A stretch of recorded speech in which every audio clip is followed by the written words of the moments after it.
Chapter 1. From what I have been told, it is easy to imagine the cold, bleak day when I was born into this world. It was December 10th, 1940, and the snow had been falling continuously in Detroit all that day. The cars moved slowly up and down Hastings Street, turning the white flakes into slippery slush. Whenever a car stopped in the middle of the street, a prostitute would get out of it, or a whore would dart from one of the darkened doorways and get into a car.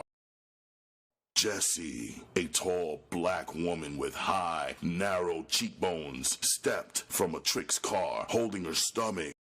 Her dark, piercing eyes were flashing with anger. She began cursing the driver, using the vilest language imaginable about his parents and the nature of his birth. The driver, blushing with shame, drove away, leaving her behind in the falling snow. Slush from the spinning tires spattered her as she held on to a parked car for support.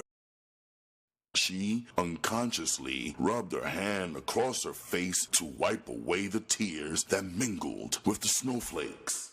Two prostitutes standing across the street, an old, dilapidated bar that catered to hustling girls, watched her curiously. Before she could move, another car stopped behind her. She turned and stared at the white face leering over the steering wheel. The driver noticed as she turned that her stomach was exceptionally large. Guessing her condition, he drove on. She stood holding her stomach and watching the car move down the street until it stopped near a group of women in front of a bar. She started to move towards the sidewalk, but her legs gave out on her, and she fell into the slush in the street. From the darkened doorways, prostitutes of various complexions ran to the stricken woman's aid. Before, where there had been closed windows, there now appeared heads of different shapes and sizes. "Bring that crazy whore up here," a stout woman yelled from a second-story window, while four women half carried and half dragged Jessie up the stairs. A young girl, still in her teens, yelled to the woman in the window, "I think she's gonna have a damn baby, Big Mama." The large woman in the window looked down at the girl, amused. "It's about time she had it, gal. Seems she been sticking out for a whole year."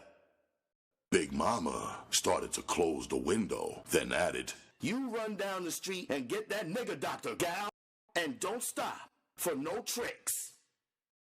The young girl started off for the doctor, muttering under her breath. When the car stopped and the driver blew his horn, she ignored the call for business and continued on her errand. Big Mama's living room was full of prostitutes sitting and standing around gossiping. It was rare for a woman to have a baby on the street. Also, it gave them an excuse to come in out of the snow. "What the hell Jessie working out in this kind of weather for? Ain't she and her man save no money?" A short, brown-skinned, dimpled woman asked. The room became quiet until another woman spoke up.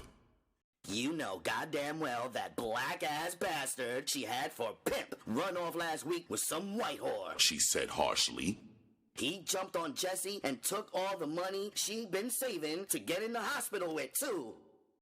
This comment started up gossip on the merits of various pimps. Then suddenly a slap and the sound of a baby yelling came to them, and everyone became silent. Big Mama put out the few girls who had remained in the bedroom, then took the baby from the doctor and carried it towards the bed. Her large face aglow with happiness as she smiled at the woman lying in her bed. You could be glad of one thing, Jesse. This baby don't belong to that nigga of yours that's gone, she said while turning the baby around so the mother could see it. Looks like you done went and got you a trick baby, honey. But for a child as black as you, I sure don't see how you got one this light. Jessie raised herself and stared at the bundle Big Mama held. Oh my God, she cried and fell back onto the bed. Big Mama stepped back from the bed shocked and held the baby tighter. Her dark face, just a shade lighter than Jessie's, was filled with concern. She had never had a child of her own. Like many women who have been denied offspring, she had an overwhelming love for children. Her voice took on a tone that all of the prostitutes working out of her house respected. When she spoke this way, they listened. Perhaps because she weighed over 300 pounds and had been known to knock down men with one swing of her huge hands. She spoke, and only her voice could be heard in the house. If you don't want this baby, Jesse, I'll take him. Her eyes were full of tears as she looked down at the tiny bundle in her arms. You can damn well bet he'll have good taken care of, too. The small, elderly, balding doctor cleared his throat. He held out a birth certificate. I'll have to get on to my other calls, so please give me a name for that little fat fellow. Jessie stared at the bundle Big Mama held. All the black curls covering the baby's head only inflamed her anger.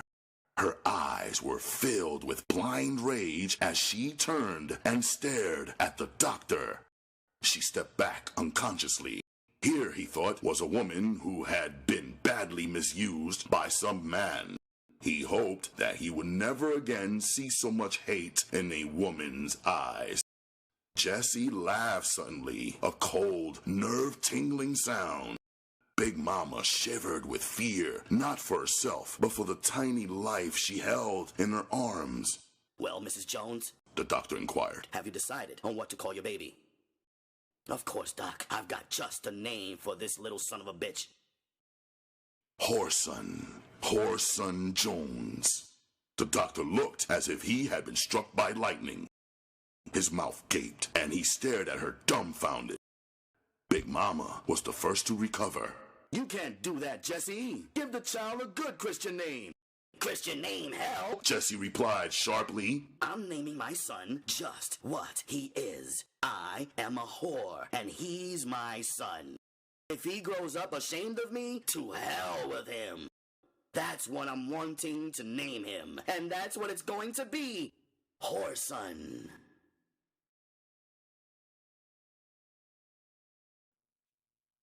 Chapter 2.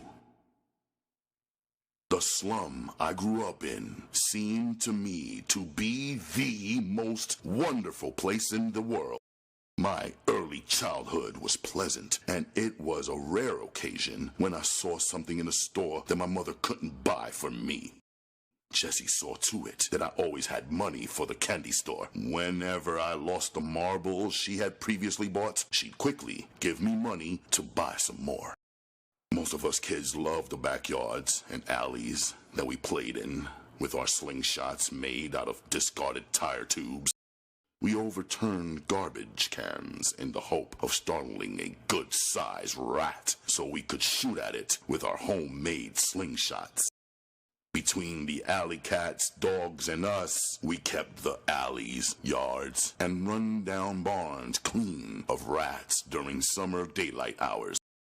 When night fell, it was the other side of the coin. The rats came out in full force, and many children were bitten because they had slept out on the porch to beat the evening heat. We lived in an upper flat on the second floor. Besides my mother and me, there was a big tomcat that we just called Cat, who shared the flat with us. Before Jessie would go to work at night, she always managed to run Cat down and toss him in my bed with me.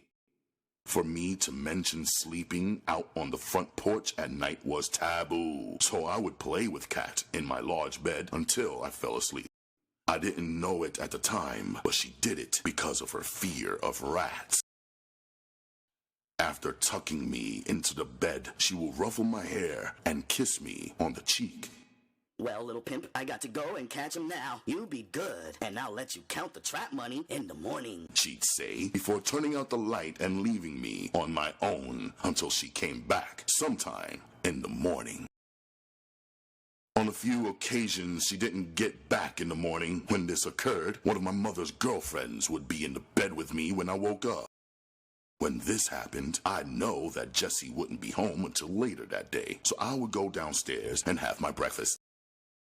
The woman who lived under us had a bunch of children, so one more mouth didn't make too much difference. When we played in the backyards, the boys next door would call them the welfare's pride and joy. If I'd laugh too much, the little girls who stayed under me would remark, "Ain't no sense you laughing, fool, 'cause your mammy ain't nothing but a whore." I'd look at them and grin. "You're the fool, girl. You and your sisters and mammy need to get off welfare and become whores." This would cause all of the kids in the yard to laugh, and I'd join in with them. At the age of 5, it's pretty hard for a child to understand the meaning of whore. If my mother wasn't home after I ate lunch, I'd wait till the woman upstairs woke up, and then she'd take me over to Big Mama's to stay. This made me think I was the most fortunate boy in the world. Instead of one mother, I had two, Big Mama and Jessie. With the passing of summer, my small world began to change. A big event in my life was my first trip to the neighborhood barber shop. Jessie dressed me with care. She had me put on my new suit and shoes, then marched me out of the house. She had always cut my hair at home, but since I was going to start school in the fall, she decided to have it done at the barber shop. The men sitting around the place stared at us when we entered. I didn't care. The barber shop was a foreign place to me. I stared around in wonder. The tall chairs with men sitting in them, getting their hair combed, the glittering mirrors that surrounded the walls, all of this was a new world to me. The loud music from the jukebox made my feet sway with the beat as I danced along beside Jessie, keeping up. She seemed unconcerned as she walked me up to an empty chair. She spoke to a short, fat, balding barber. "I want you to cut it off the back real good, but don't take much off the top." The barber sighed. "Why is it, girl, every time one of y'all bring in a red nigga, you always say just cut a little off? When you bring in a black boy, you want it all cut off." Jessie stared at him coldly. "Nigga, all you got to do is look at your head in the mirror, then look at his hair. But that ain't here nor there. I ain't got nothing to do with how you cut some little black boy's hair. What I'm worried about is how you cut my little red nigga's hair. So you pay heed, nigga. This red one is mine, and you cut it like I say." She whirled on her heel and stalked out. The men lounging in the shop laughed loudly. One heavy-voiced man roared over the noise. He smiled, displaying a row of yellow-stained teeth. "That's just what I was telling you boys the other day. A nigga couldn't give me no black woman. They is the most meanest woman God ever put breath in." He continued, "You damn near got to be crazy to fight with Jessie anyway. She fights like a man." Another bystander spoke up. "Shit, man, consider yourself lucky if she fights. And don't do no cutting. That black girl there is sure enough mean with a razor." The barber rubbed my head the way Jessie did sometimes before he started to trim my hair. "I'll bet you cut that boy's hair right, Lou." Lou seemed to take it as a joke. After he finished with my haircut, he bought me a pop and sat me up on top of the shoe shine stand. "I wonder where your ma went," he asked offhandedly. One of the idle bystanders spoke up. "She probably caught a trick, Lou." Lou shook his head for the man to remain silent, but the man continued. "Hell, Lou, don't you never think that boy don't know what his mother does. Ask him what his name is." "I know what his name is," Lou answered. I was too young to understand the pity the man had for me, but his kindness was understood. Jessie came through the door, walking as though the world belonged to her. Her high-heeled shoes rang louder than the taps on my heels as she took that long stride of hers. She stopped and swayed, her hands on her hips. Every eye in the barbershop was on this tall black woman who carried herself with such pride. Well, Lou, I guess I won't have to make you knock down one of these walls getting out of here this time. Lou grinned. I'm sure glad you ain't going to do me no harm, Jess. I sure started to cut a little more off the top, though. You damn near got this boy looking like a girl with all this hair on his head. Jessie reached up and removed me from the shoe sign stand. She picked me up with the same ease that Lou has shown. I'm glad you didn't, Lou. I know how I want my pimp's hair to look, and this is the only pimp I got. With a vigorous shove, Jessie started me towards the door. I ran out of the shop into the street I love so well. There was not much difference between the daylight business and the night business on Hastings. The street was full of slow-moving cars, the drivers being more interested in the colored prostitutes in the doorways than on the traffic moving in front of them. I waved at the various girls I knew standing in the gangways. Some of them yelled across the street at me. Look at Whoreson. Ain't he sharp today? Jessie caught up with me. You take your fast ass home and get out them new clothes. I crossed the street on my way home, and one of the girls came out of a doorway and caught me. She gave me a hug, then pressed a quarter into my hand. Let that boy go on home. Y'all ain't doing nothing but spoiling him. Jessie yelled. I grinned, kissed the girl on the cheek, and went home. Chapter 3. My first days in school were uneventful except for the shock my first name had for my teachers. Of course, they quickly solved this problem by simply using my last name. However, this didn't stop my classmates from calling me Whoreson on all occasions, causing my teachers to curse my mother's choice of names. At this stage of life, school was wonderful. On the way to school, we used to steal from the delivery trucks making their morning stops. On a few occasions, some prostitute who was still up working or just coming out would yell at me. I'm telling your mammy on you, boy, if you steal that junk. I don't know if they ever told, but if they did, Jessie never said anything about it because the whores always yelled at me. It made me popular with my gang. They commented on the fact that all the prostitutes on Hastings knew me. My best friend, Tony, would put his arm around my shoulder. His mother sometimes worked with Jessie, so we spent a lot of time together.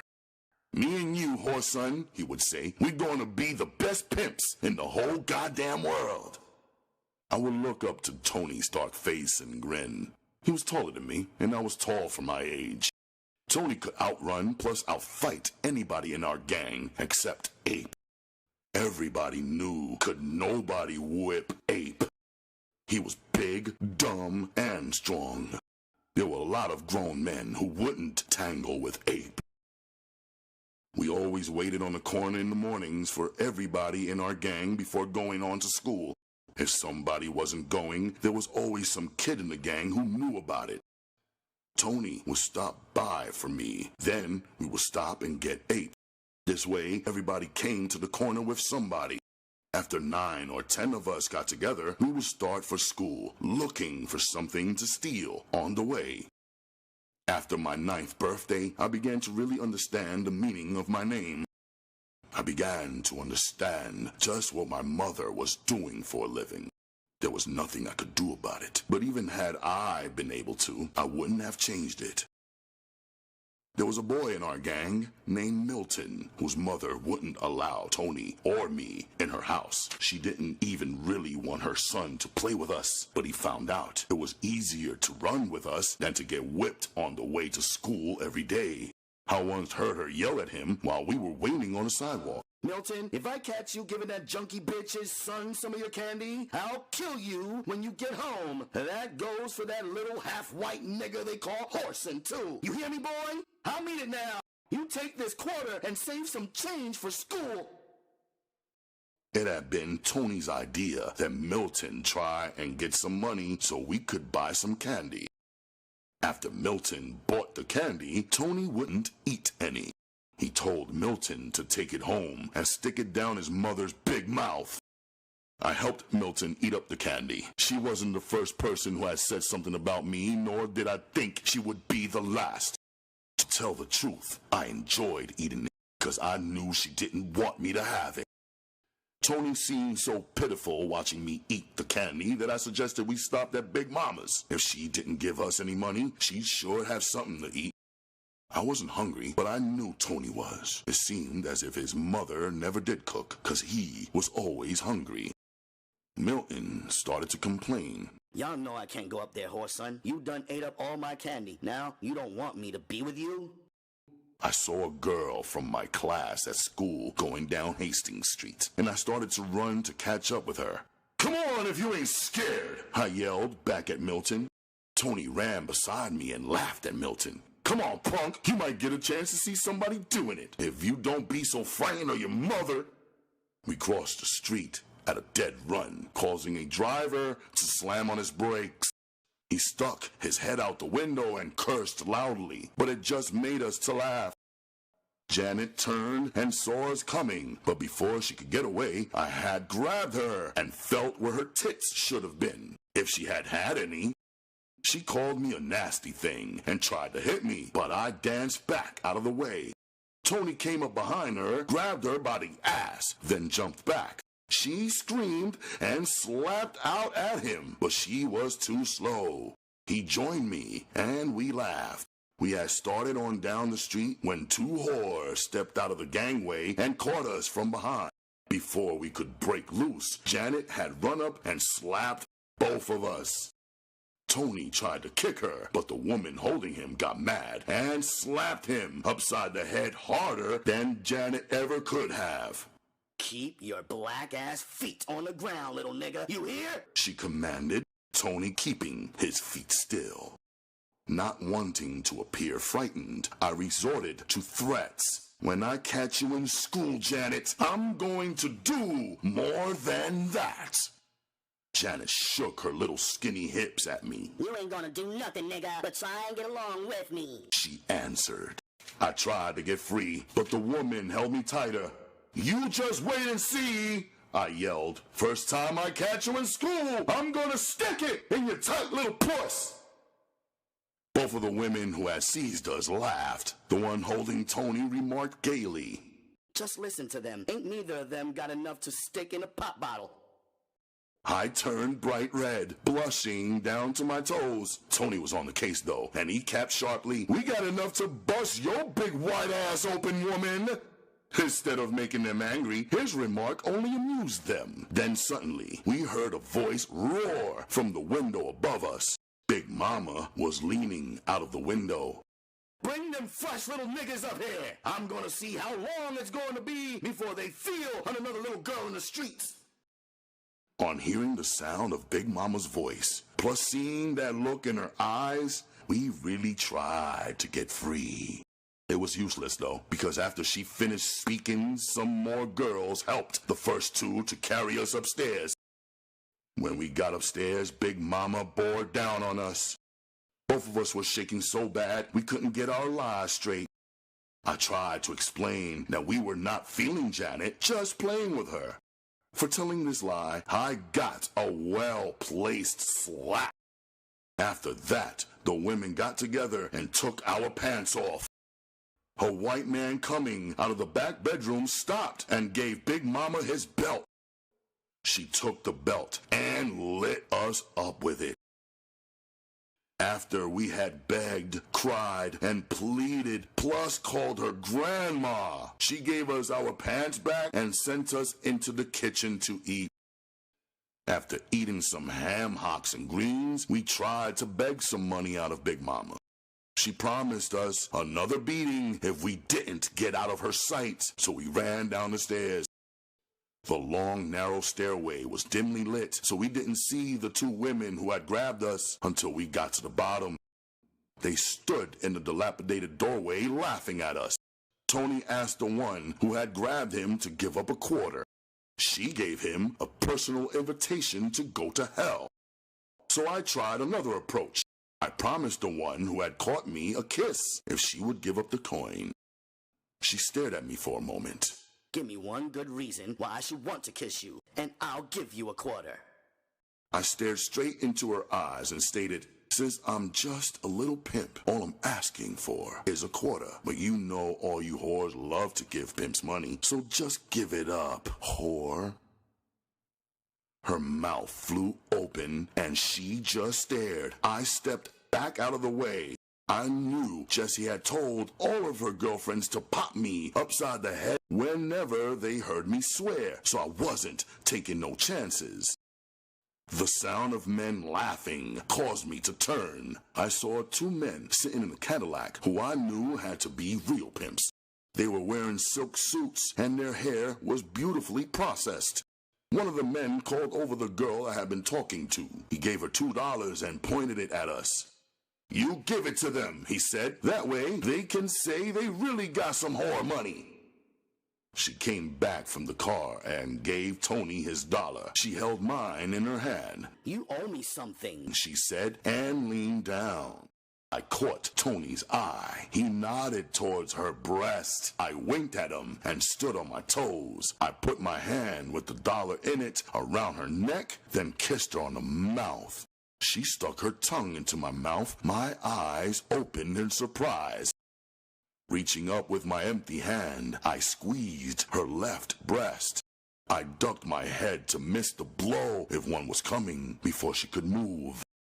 Tony moved in behind her fast, sticking his hand as high up under her dress as it would go. She screamed, and we ran down the street laughing.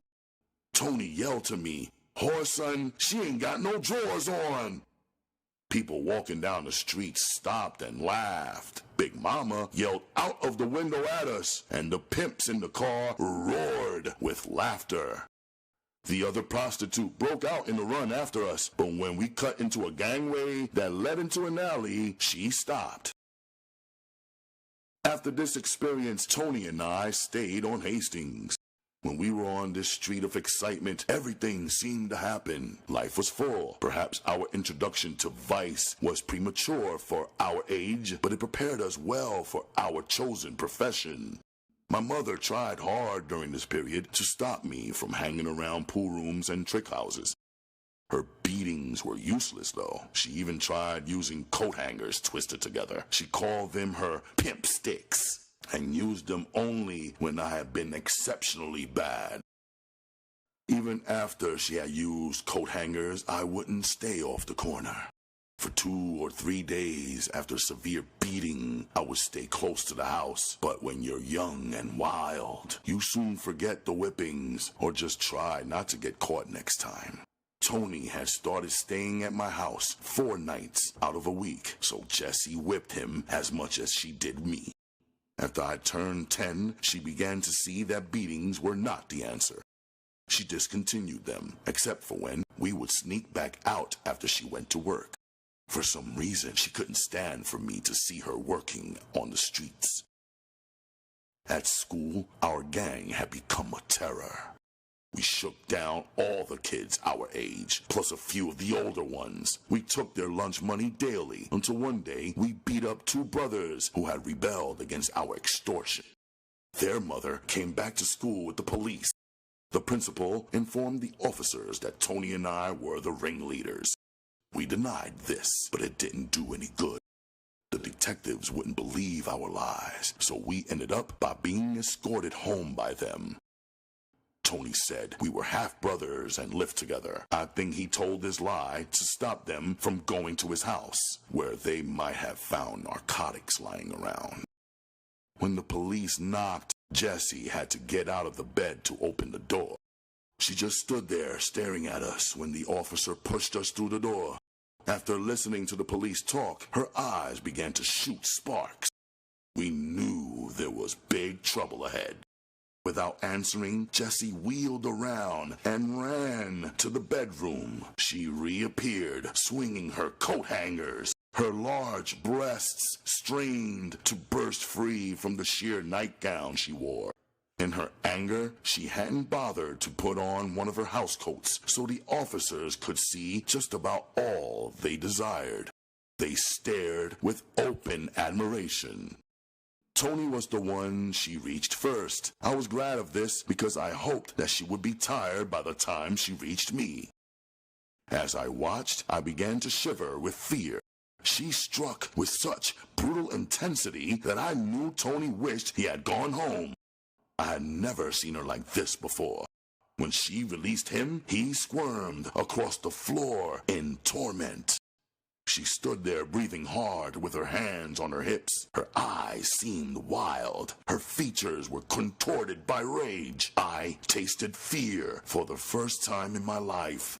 My mouth was dry. My legs trembled. I stared with fear at this dark, angry woman who I could hardly recognize as my mother. When she moved towards me, I jerked back, breaking the policeman's hold on my arm. Before I could maneuver, my progress was halted by Jesse's unyielding grip. It seemed inflexible. No matter how I wiggled, I couldn't break her hold. The pain was inexpressible. The blows landed first on my back and shoulders, then moved down to my buttocks and legs, then back again. I screamed from sheer pain, mingled with terror. She beat me in such a cold fury, I thought she would kill me. She didn't stop until an officer intervened in my behalf. Seething with anger, she stood over me, her eyes blazing. Her voice was harsh and deadly when she spoke. If I ever hear tell of you taking money from any kids, I'll beat you to death. Do you understand me, boy? Between the whimpers that escaped from me, I managed to nod my head. I believed in my heart that Jessie meant what she said. Before they left, the officers told Jessie it would be ridiculous to whip us again. They must have thought that after the demonstration they had witnessed, the next beating would kill us. Tony and I lay on the floor side by side without speaking about it. We knew our extortion racket had come to a sorry end. Chapter 4. Winter came and went with the coming of summer. Tony and I started dressing neatly every day for the first time in our lives. Tony got a job delivering papers so he could have enough money to buy clothes. His mother shot up all the money she made, so he had to get his own. Jessie bought me anything I wanted within reason, so I was just about the best-dressed boy in school. One day, just after my 12th birthday, I came home from school and Jessie told me it was time for me to learn my street education. I didn't know what she meant because I thought I'd been learning about the streets without her knowing it. How utterly wrong I was. While I was eating, she told me she had to make a run, but she would be right back, so stay home. I waited impatiently until she returned. When she got back, she had a tall, dark man with her. I stared at him curiously. Since I had been born, this was the first man she had ever brought back to the house. Whenever Big Mama talked about pimps, she said I was the only pimp Jessie had or wanted. He was the darkest man I'd ever seen. Actually, he was blue-black with large red lips. He wore thick, round glasses that made him look like an owl. Jessie introduced me to Fast Black. For the first time in my life, I learned that looks could be deceiving. He began teaching me all the connivance that went into the game. Trickology must be used whenever it was impossible to rip it off.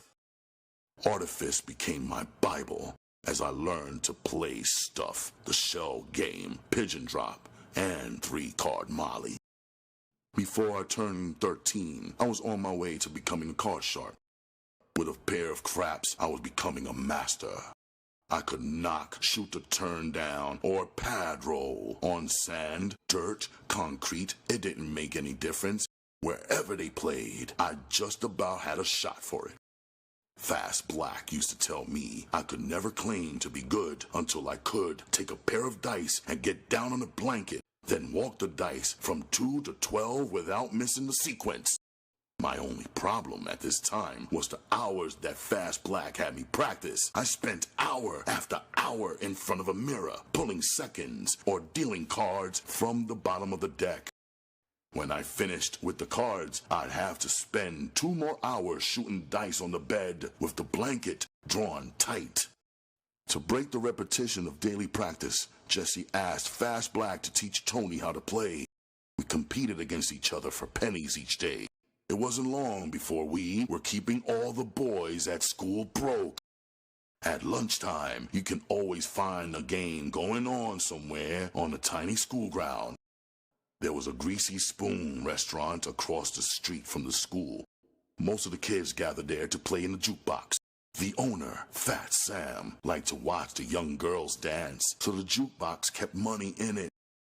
After school one day, Tony and I saw a crowd gathered in front of the restaurant. Anticipating a fight, we ran over and joined the crowd. Janet, with 3 of her girlfriends, stood in the middle of the crowd singing. I watched her lead the group. Her small hips swayed with the beat of the tune. I knew then I was through pulling her hair in the classroom. A police car pulled up and scattered the crowd. I slipped away from Tony and approached Janet. I removed her books from her arms. She turned and stared, astonished. We were too shy to talk much that first day, but after a few days, she began to ask serious questions. What you gonna do, Whoreson, when you get grown? Pimp, baby. Pimp, I would answer. She would shake her head sadly. Don't you know there's better things in life than that? Why don't you finish school and go on to college? I'm ready for the fast track now, baby. I don't need no college, I replied, as cool as possible.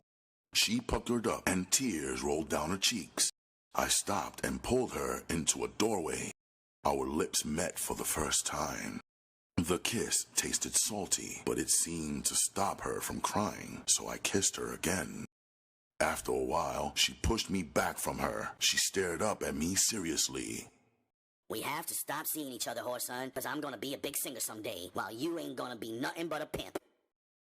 I stared at her angrily as she continued. My mother said singers go with entertainers or businessmen, while prostitutes go with pimps. I looked at her coldly. My mother told me something too, I said harshly. When I was 3 years old and in my mother's arms, she looked down at me and said, "Son, the way I'm taking care of you now, when you get old, always have you a woman to take care of you like this." Before she could interrupt, I continued. Furthermore, before my daddy died, he bought me a graveyard so that when I got old enough, I could drive my old Cadillacs there and leave them. I was talking fast now because she had hurt me. She started to walk off, but I grabbed her arm. "Before you go, young bitch, I want you to know you said a pimp ain't nothing but dig this. All I'm gonna do is rest and dress, buy gasoline and lean. Now you can dig where I'm coming from, young whore, 'cause that's all you is. I'm gonna buy diamond rings and have the best of everything." I turned her arm loose. "When you get home, tell your mammy for me that I want her to know. When I get old, I'm gonna pimp whores." With that said, I turned my back on her and walked off. I felt a large lump in my throat, and my eyes were so watery I couldn't call them raindrops. But I didn't cry. I walked tall, proud, because I knew I was going to be a pimp. After I got over the pain of that incident, I started gambling constantly. We were doing so well that Tony quit his job. Our next step was to start skipping school so we could gamble. Soon, we both were keeping $50 to $100 in our pockets at all times. Whenever we did go to school, we had our pick of the girls. They fought constantly over us. While this popularity of mine was growing, Janet drifted completely out of my life. One afternoon, after we had won all the money on the school ground, we decided to skip the last 3 periods. After rambling up and down Hastings, we found a crap game going in an alley. We watched for a while. Most of the players were factory workers. Tony caught my eye. I stepped back so we could talk. They were bouncing a pair of red dice off a barn door. Plus, there seemed to be a nice amount of money in the game. I knew what was on his mind. We had a set of tea with us, but they were white. Our red set of loaded dice was at the house, and that was a problem. Jesse was at home still sleeping, and we were supposed to be in school. Tony tried to persuade me to slip into the house through a bedroom window. I shook my head stubbornly. I wasn't about to go for that. Jessie would kill me if she caught me skipping school. Suddenly, the lookout yelled, "Cops!" All of the guys gambling rushed through the garage door. Tony and I were caught flat-footed. Since we hadn't been gambling, I wasn't worried on that account. My main concern was being taken home by the police. I hadn't forgot the beating I got the last time some police took me home. The 2 cops piled out of the car as though we had robbed a bank. One of them grabbed Tony and shoved him against the car. "Spread your legs, nigga!" he growled as he began to search him roughly. He found Tony's small bankroll and the tea. "Nigga, you must have been doing pretty good in that crap game." Tony was scared. He answered slowly, "Officer, I didn't even know how to play. We was just watching." The officer slapped him across the face, then kicked him until he scrambled into the back seat of the car. The other officer, who had been holding me, spoke up. "Boy, what the hell color are you?" The question took me by surprise. "Colored," I answered. He slapped me in the mouth. "Get up against that car, you black son of a bitch, you!" he yelled angrily. Shaking with rage, I leaned against the back of the car. I felt my small roll of money being removed. When I complained, the other officer jabbed me in the stomach with his nightstick. Bending over, holding my stomach, I began to vomit. Some of the food splashed onto the foot of one of the officers. He cursed angrily. When I finished, he grabbed me by the shoulders and pushed me towards the open car door. When I raised my leg to step into the car, pain exploded in my testicles.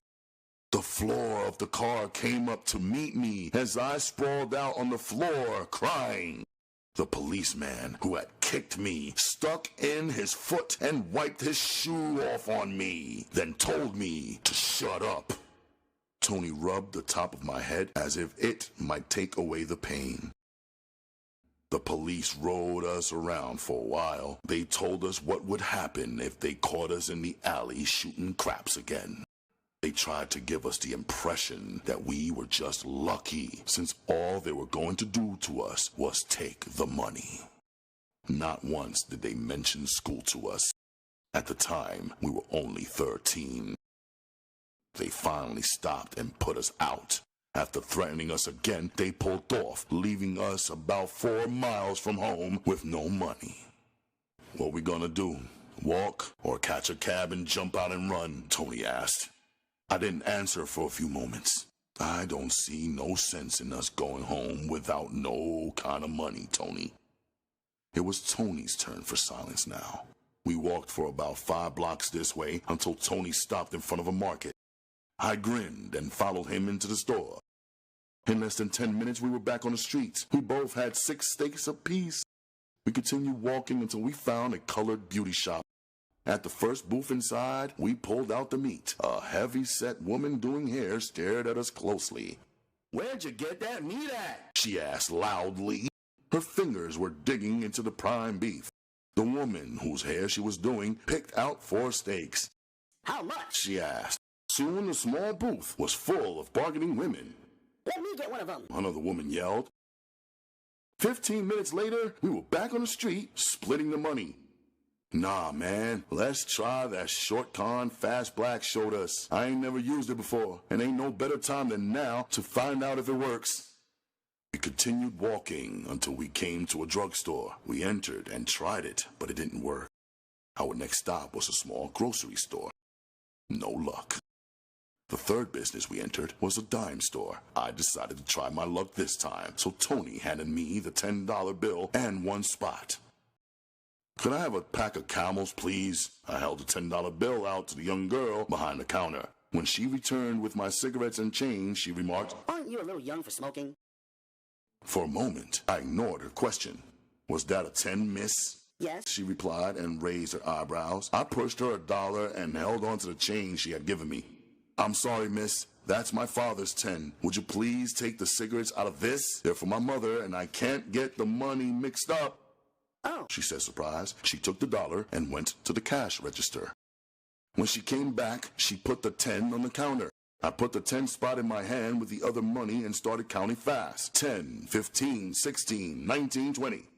Just give me a 20 for that change, please.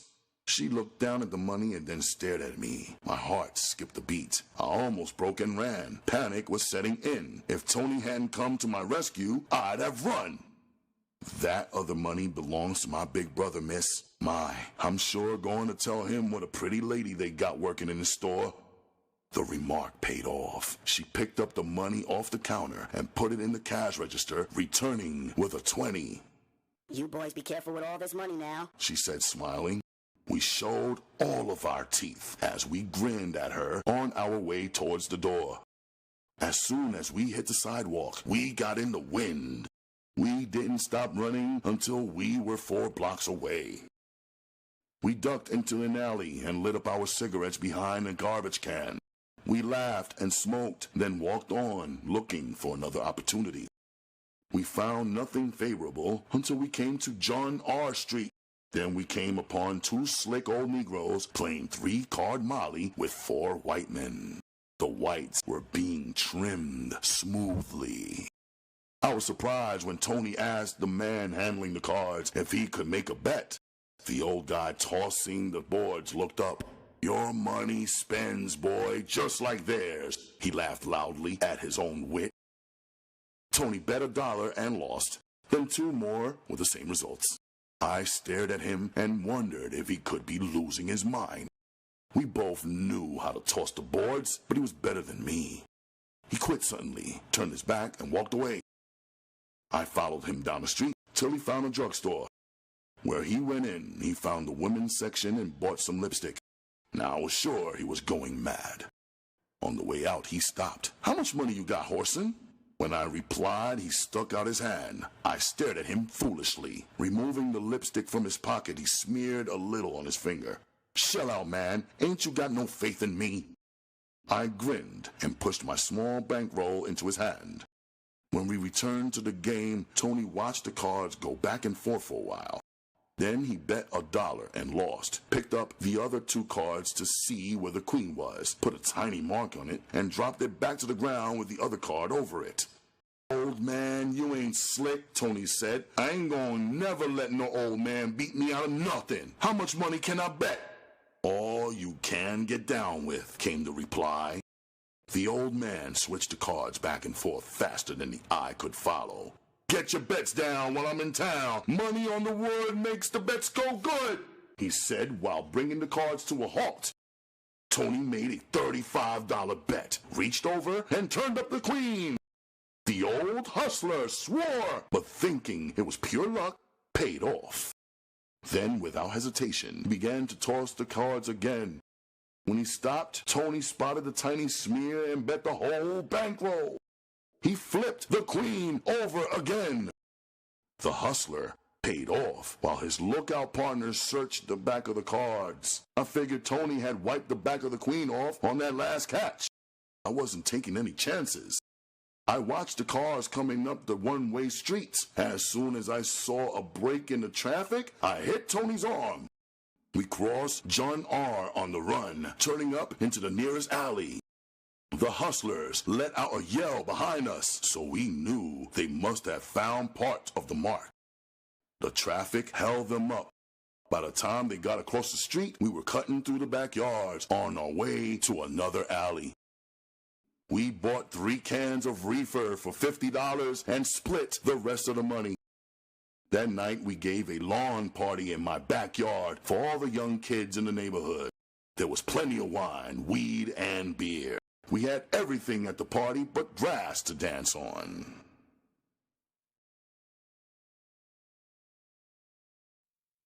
Chapter 5. When my 14th year on this bittersweet earth came, I felt as if I were a man.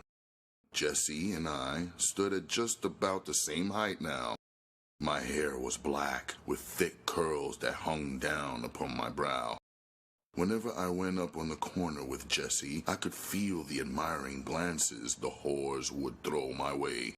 A few would even joke with Jesse about when would be my coming-out date.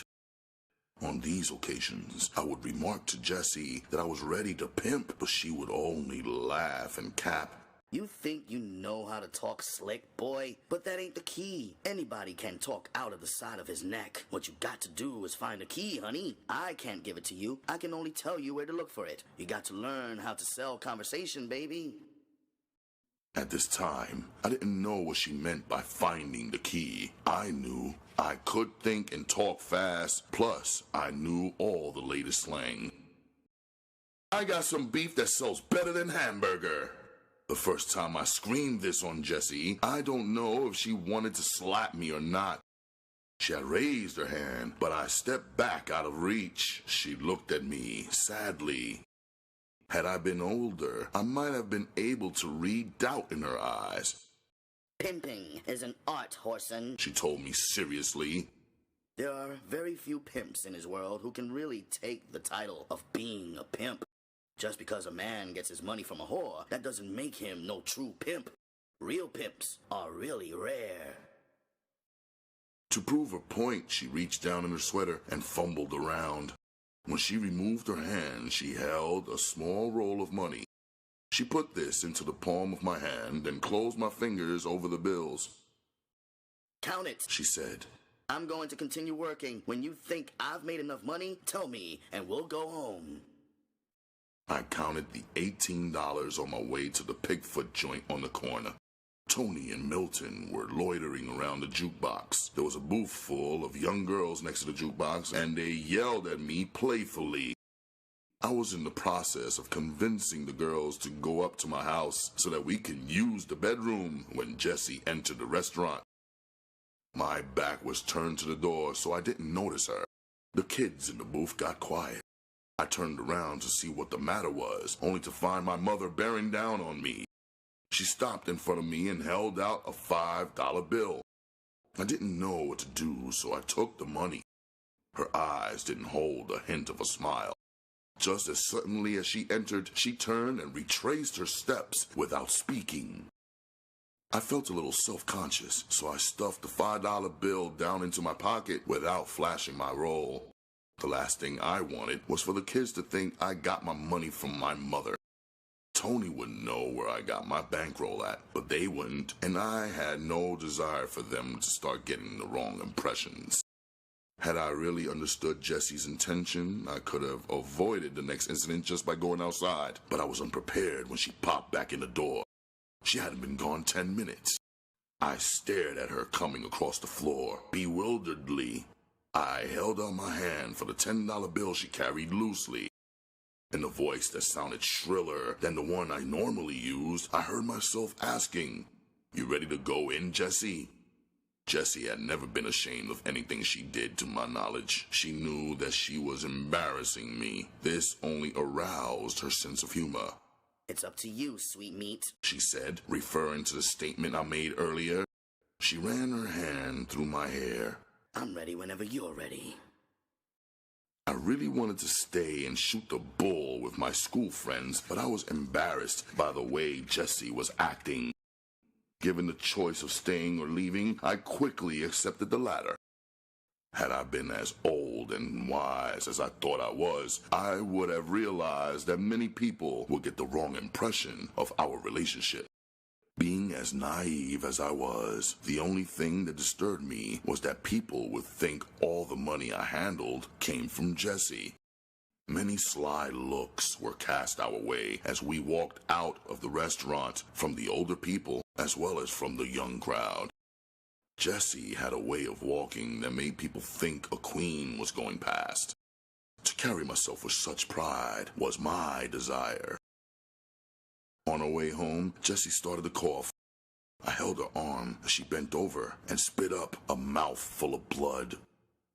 "You all right, Jessie?" "I'm as well as any nigger woman can hope to be," she answered lightly. For the first time that night, I was glad we were going home early. When we got home, Jessie slipped into a housecoat while I fixed some coffee. She came into the kitchen and sat down across from me. She had removed her makeup and, with it, the professional air she carried when she worked. I smiled with happiness. I realized that I loved this tall, strange, beautiful woman. She gave me one of her rare smiles. There was an understanding between us that was wonderful. Apparently, Jessie understood better than I that we were all each other had. I went to the cupboard, removed 2 cups from the shelf, and rinsed them out in the sink. We always took this precaution so we wouldn't have to worry about drinking a roach. I poured us both some coffee before sitting back down. Without taking her eyes from mine, Jessie placed a small bundle of reefer down beside my coffee cup. It wasn't difficult for me to recognize the 10 joints I had rolled that morning. They still had a blue rubber band around them. Leaving them under my pillow had been a mistake. I had meant to retrieve them earlier but had forgotten. To try and lie out of it would bring down instant punishment by whatever means lay near her hand. From past experience, I knew she wouldn't hesitate to throw the coffee cup at me if I lied. Jessie hated lies with a passion. I stared at the reefer, hoping that my hand wouldn't shake too bad. I reached boldly for the reefer. After removing one from the group, I tossed the rest on the table in front of her. Removing a book of matches from my pocket, I lit the joint and took a deep drag. Jessie silently stared across the table at me. Neither of us had spoken yet, nor was I going to be the one to break the silence. She got up from the table and walked into the other room. Soon, the sound of Billie Holiday singing her troubled blues came drifting from the record player in the front room. Jessie returned and picked up a joint and lit it. We sat at the table smoking reefer and talking till the sky began to get light outside. One of the many things she warned me about that night, one was never to use any other drug but reefer. She made me promise that for no reason would I allow someone else or myself to shoot some heroin in my veins or snort it up my nose. I wasn't worried about using horse. I had seen what shooting stuff did to Tony's mother, so I had no desire for that form of drug. We were both lit up pretty well when we staggered up from the table that morning. Jessie had made a short trip down the street and got a bottle of wine to go with the weed, so we had become quite high. Her laughter rang out to welcome the sunrise as I helped her to stand. The flickering rays of the new day played tag across the wall as we staggered towards her bedroom with me holding her up. After I had put her into her bed, I leaned down to kiss her on her lips, but she turned her head quickly to avoid it. I drew back and stared at her surprised. She drew my head back down and kissed me on the cheek. "There, you're a big boy now. Save your passionate kisses for your young girlfriends." Before I could tiptoe out of the room, she had rolled over and gone to sleep. The following weeks became difficult for me. Jessie continued to hunt me down in whatever restaurant, pool room, or doorway I happened to be loitering in. It became so obvious that she was giving me her trap money that Tony remarked, "Man, why don't you tell Jessie what people are saying?" I stared at him amused. If I knew what they were saying, I'd tell her. He laughed at my reply. Time after time, as we walked home from school, he looked over at me and laughed. We continued down the street, but soon I began to get weary of his humor. The more irked I became, the louder he laughed. A group of boys came through a yard carrying a case of wine they had stolen. It was Head and his gang. He had received his nickname because of the size of his head. It was longer than a football, with lumps in the back of it. He was short and wide, with a flat nose from too many schoolyard fights.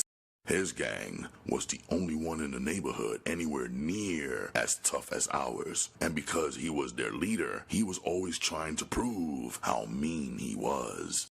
They spotted us and stopped. All 8 of them were roaring drunk. I realized that this could be trouble, so I watched Head closely. In school, on many occasions, we had started out joking, only to end up talking about each other seriously. I knew that for some reason, Head had a dislike for me. He handed Tony his bottle. "I would offer you a drink, Whoreson, but I don't let white niggas drink out of my bottle." All of us went to the neighborhood movie each weekend, and we had just seen a cowboy picture where an actor had made a similar remark.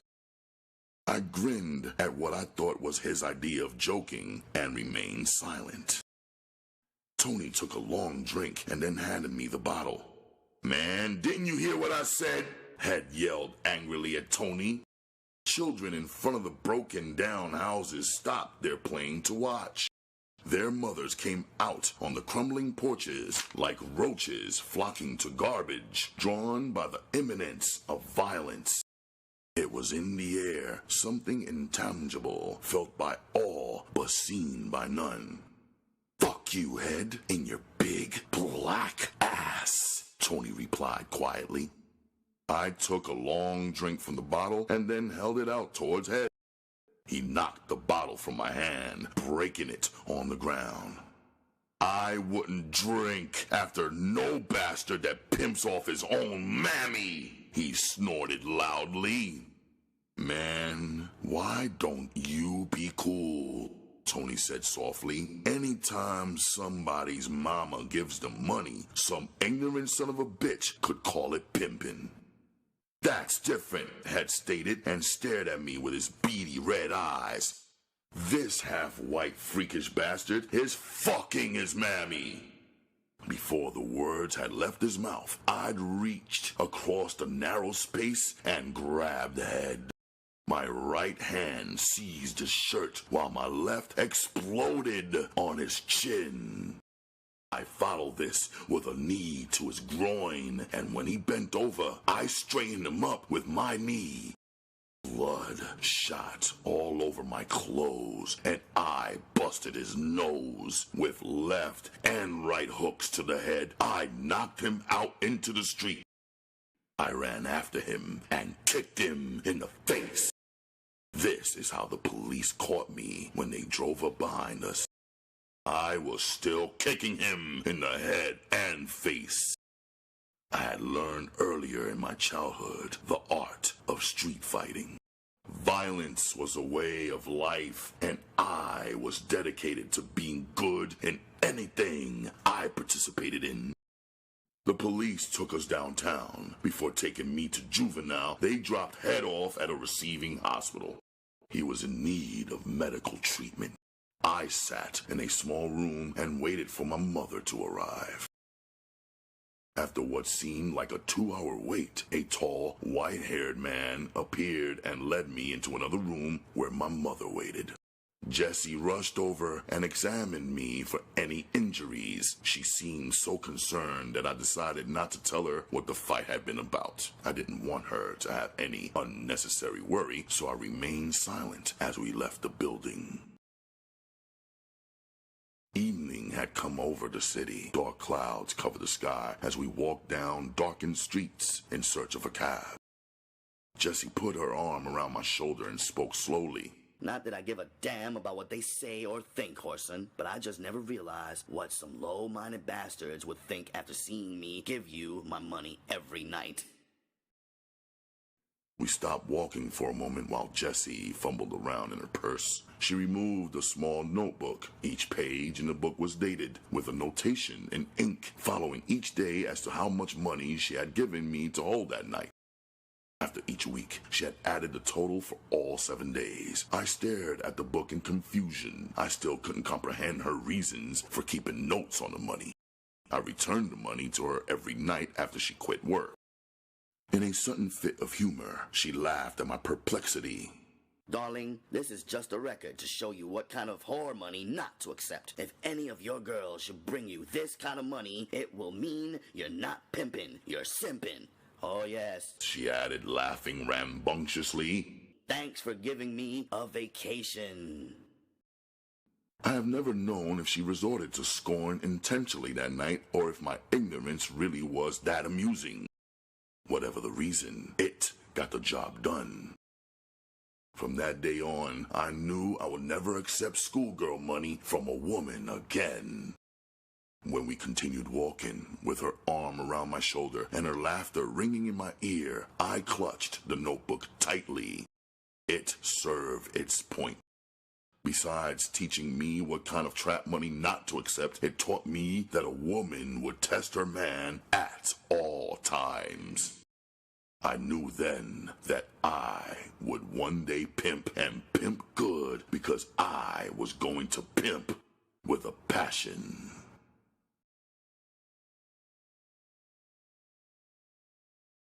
Chapter 6. After being awake all night and most of the weekend, Jessie and I were in a hurry to get home to bed Sunday morning when she finished work. The square working people in the neighborhood had started drifting by on their way to church, dressed up in their Sunday best. We passed Milton with his parents coming down the sidewalk. He winked at me, but I refused to acknowledge it since he was damn near grown and still too frightened to speak when he was with his mother. His mother made some kind of comment. What a shame. We were walking too fast to hear all of what she said. Jessie seemed as tired as I was. We ran up the stairs to our flat. She was halfway undressed before I could close the door. Her blouse was tossed over the back of a chair. She had wiggled out of her skirt and tossed it on the couch. I was in the process of running her some bathwater when somebody started banging on the door. Before I could get there, Jessie opened the door wearing only her half-slip and bra. Tony rushed into the room with tears streaking his cheeks. "Jessie," he sobbed. "You gotta come, Jessie. Mom's done took an overdose, Jessie, and ain't nothing I do seems to help her." For the first time in my life, I realized that Tony really cared about his mother, though there had never been the harmony between them that there was between Jessie and me. From the many times I had been over to his house, I had yet to notice anything other than indifference between the two. Idly, I wondered how Jessie would refuse to go. I knew she didn't particularly care for Tony's mother, especially not enough to go back out after working all night. To my surprise, she simply turned and began to put back on her skirt and blouse. Unexpected as this was, even more surprising was the fact that she hadn't even cursed. In less than 10 minutes, we were climbing the steps to the 4-room apartment where Tony lived. The door was already open when we got there. The woman who stayed across the hall was standing in the doorway crying. She looked at Jessie and shook her head. "It's too late, honey. She done passed away." Tony rushed into the bedroom. Jessie and I followed silently. There wasn't anything anyone could do for her. She lay on the bed, decently covered, with her eyes open. Even for someone as inexperienced as I, the awareness of death in the room was inescapable. The tears that Tony shed seemed inexhaustible. Tears rolled down Jessie's cheeks, smearing her makeup. Everyone was crying, but me. I turned and left the bedroom. This was a new experience for me, and I was really shook up. I needed some fresh air to remove the smell of death from my nostrils. Without stopping in the living room, I crossed the carpet and opened the door leading to the hallway. Before I could get through the door, two burly policemen came marching into the room. Behind them came the elderly couple who lived downstairs. "Is this the boy?" the last officer asked the woman following them. I shook my head. This time I knew I wasn't the boy they wanted. "Nah," she answered. "That ain't him." One of the officers went into the bedroom. In a few moments, he reappeared with Tony and Jesse. Before long, the apartment was full of people, most of them police officers. Jesse went over in the corner and talked to a detective. I saw her write out something on a slip of paper and hand it to him. Then she came over and herded Tony and me out of the room. We walked back home in silence. Jesse in the middle with her arms around both of us. The sadness of the occasion overwhelmed us, leaving room for sleep only. The week following the funeral, our way of living became to some extent more orthodox. Jessie stopped working at night and got a daytime job in the cleaners. She wouldn't allow Tony and me to gamble anymore. Plus, we had to be in the house by 8 o'clock every night. We were becoming frustrated by this imposed curfew, and this frustration showed in our relations with Jessie and everyone else. Jessie was responsive and sensitive to our feelings, but she would not tolerate any disrespect. She continued diligently with her job while making us walk a straight line. All her efforts were in vain. After Tony had been with us for a week and a half, a policewoman stopped by the house. Tony and I had just come in from school. Jessie was still at work, so the woman put us in her car and drove over to the cleaners. The woman went into the cleaners and came out after a short while, followed by Jessie, who seemed to be pleading with her. It was the first time I had ever seen her beg anyone. I hoped it would be the last time. The harder she seemed to beg, the more the woman would shake her head in refusal. Tony realized how useless her pleas were before I did. He opened the car door and got out. Taking Jessie's hand, he kissed it slowly. She turned and stared at him, surprised. "It's no use, Jessie," he said. "I'll always remember how hard you tried, though." She drew him close and wrapped her arms around him, tears in her eyes as she kissed him. It was like a hammer hitting me when I realized that Tony was being taken away. I jumped out of the car. We stood on the sidewalk and hugged each other, our tears flowing unashamedly. Had I known it would be years before we would meet again, I still could not have wept harder. After the woman left with Tony, Jessie went in and quit her job. On the way home, she tried to joke about the job, but I believe in my heart that she would have stopped hustling and kept her job if it would have helped to keep Tony. Jessie bought a bottle of gin, and that night she got roaring drunk. At times she would laugh and shout, at other times she would cry. When she attempted to go to work drunk, I went and got Big Mama, and she helped me bring Jessie home and put her to bed. For a while, I was consumed with loneliness. After my initial shock about Tony wore off, I resumed gambling and petty stealing. Had I been an introvert, I probably would have been more sensitive to my close friend's problem. But after really appraising the situation, I realized that sentiment was useless.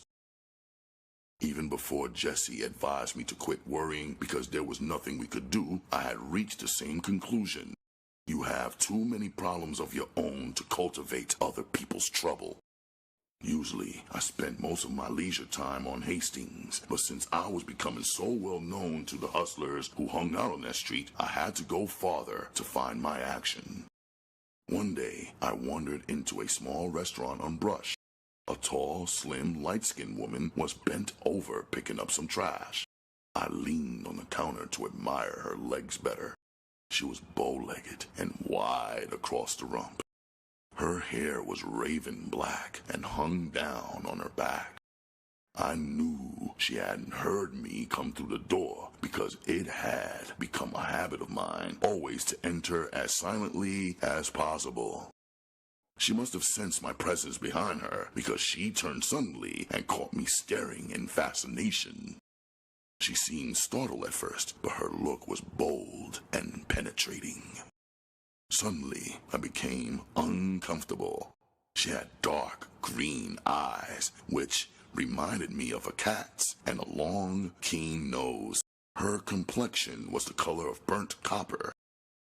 Usually, I could stare at a woman and make her drop her eyes, but this time, I had to drop mine. She seemed to undress me with those green eyes, and I got the impression of something cold and hard about her. I pushed my hair back off my forehead and gave her my innocent smile to fake her out. She smiled in return, revealing lovely teeth, and the caddish look disappeared. After our first meeting, I began to stop by the restaurant every day. I knew that Fatima liked me, even though there was a 10-year difference in our ages. One afternoon, I found her sitting at a table by herself, dressed in her street clothes. This was the first time I had seen her without her white uniform. The green dress clung to her body. It was cut low in the front, and I could see the roundness of her breasts. My breath caught in my throat, and I could feel my blood rushing to my head.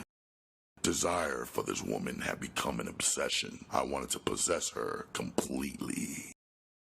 She stared up at me, and I knew she could see the anxiety in my eyes. Without speaking, she slipped out of her chair and stood in front of me. We were the same height, but the heels she wore caused her to tower above me. Taking my hand, she led me from the restaurant. The other waitress stared after us curiously. Fatima waved down a cab.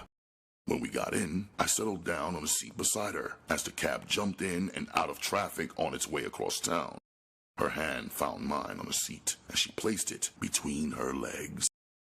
I was in seventh heaven, and until this day, I cannot recall the location of the apartment she took me to.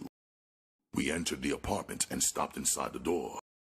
Somehow, she managed to close the door and slip into my arms in the same smooth motion.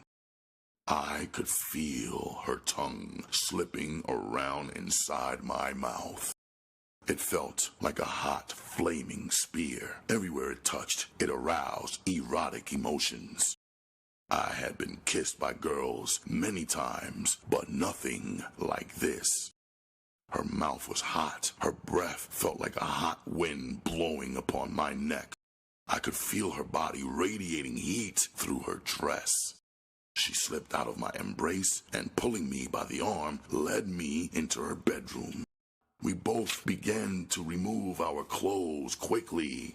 Fatima finished undressing first. She helped me remove my pants and lightly shoved me back upon the bed. The room was well furnished. The walls had been lately painted a shocking pink, while the dresser and matching pieces were snow white. It was a showroom displaying the feminine traits of its occupant. I could feel her kissing me tenderly on the legs and thigh. She removed my silk shorts, and I heard her catch her breath in surprise. I smiled because I knew what had given her a shock. I was aware that nature had been exceptionally nice to me in a certain department. Suddenly, I could feel her hot breath on my privates, and I began to tingle all over. The boys and I had discussed blowjobs before, and while I had spoken on the subject like an expert, this was my first experience. Wow! It was like standing up in bed while still lying down. My head and my heels were the only things touching the bed. I felt like screaming, but held back in anticipation. At the final moment, I grabbed her head and pushed against it and held it to me at the same time. Later, I flopped back on the bed exhausted. Fatima got up and went into the bathroom. After washing up, she returned to the bedroom and asked, "Would you care for a drink?" I nodded in agreement and watched the sway of her hips as she walked into the living room. In a few moments, she returned carrying 2 water glasses filled to the brim. I tasted the drink she had given me. It was whiskey mixed with very little soda. I had drunk wine before, but never any strong spirits, because the burning stuff would cause tears to spring into my eyes. I started to set the drink down on the table beside the bed. Fatima caught my hand and pushed the drink towards me. Be a big boy, honey. I ain't standing for no shit about you not getting high with me, she said huskily. I didn't want her to know I hadn't drunk anything stronger than wine, so I turned up the glass and drained it. It was so strong, it almost took my breath. Somehow, I managed to hold the drink down. Fatima emptied her glass, then lay beside me, and we kissed for a while. Suddenly, she got back up and went to refill the glasses. I really didn't want another drink, but my not wanting to reveal my inexperience caused me to try to match drinks with her. Sitting cross-legged on the bed, Fatima began to shake out some white powder onto a magazine. I watched her in dread. I had never snorted drugs before, but I knew them when I saw them. Removing a book of matches from the table, she tore off a strip from the back cover. Taking a strip and putting a crimp in the middle, she used it like a shovel to scoop up some of the white drug. Holding one nostril, she put the powder into the other one and snorted. The powder disappeared as if by magic. She refilled the quill and pushed it towards me. I turned my head sideways and sat up on the side of the bed. Don't be afraid, honey. It's only a little cocaine, she whispered, her laughter following low and husky. I trembled with an unknown fear. I could hear Jesse's warning roar in my head. Don't ever take any drug other than reefer. The small amount Fatima had taken didn't seem to disturb her much, so I tried a little bit. The more I snorted, the higher I became. Her hands roaming over my body aroused sensual sensations I'd never experienced. Everywhere she touched became sensitive. My nerves became raw, and they tingled with unheard-of pleasures. I lay back upon the bed as my keen sensibilities blazed with passion. I felt one of her legs rest upon my chest. In moments, I became aware of my neck being caught in a lengthwise grip between her thighs. She began to thrust her lips with a steady force until the continuous pressure produced a light discharge that seemed to spray my face. Anger and hate twisted inside my gut as the notion ran through my mind that she had made a freak out of me. Pushing her aside, I ran into the bathroom and washed my face thoroughly. I stuck my head under the spigot in the bathtub and rinsed my mouth out. I could hear Fatima standing in the doorway laughing. The more water that ran over my head, the clearer my mind became. As I stood up, I faked a drunk stagger. She laughed again and came forward to help. I hit her with a straight right to the head, causing her to tumble all the way back in the bedroom. I followed her quickly, but instead of finding an unconscious woman, I ran straight into a wildcat. Her naked body gleamed in the dim light as she met me in the middle of the room, snarling like an animal and clawing like a cat. I shot hook after hook to her head. She was bleeding from nose and mouth, and for a moment I had doubts about being able to whip this grown woman. She got a grip on my hair and dug her claws into my cheek. I could feel the pain as she raked the side of my face. Remembering that the best way to stop a woman was to hit her in the stomach, I shot a left and right to her gut. She folded up like a bag. I put one on her exposed chin. She exploded against the wall. Most of the fight was out of her as she sank to the floor, but I had no intention of quitting now. I walked over to the closet and removed the coat hanger. As I twisted the wire together, her eyes followed me the way a hurt animal watches his killer. She began to whimper as I picked up a pillowcase and wrapped it around my hand so the wire couldn't cut me. Her screams seemed to shake the walls as I laid into her. I continued beating her until I was exhausted. I sat on the edge of the bed resting as I watched her crawl across the floor towards me. She began to kiss my feet passionately, with whimpers of pleasure escaping from her with each caress. When she kissed her way up to my knee, I kicked her in the head, knocking her back to the floor. I knelt down across her body and slapped her across the face. Then I started to ravish her savagely. She dug her nails into my back while her screams shattered the silence because I was deaf to her cries and continued to rape her.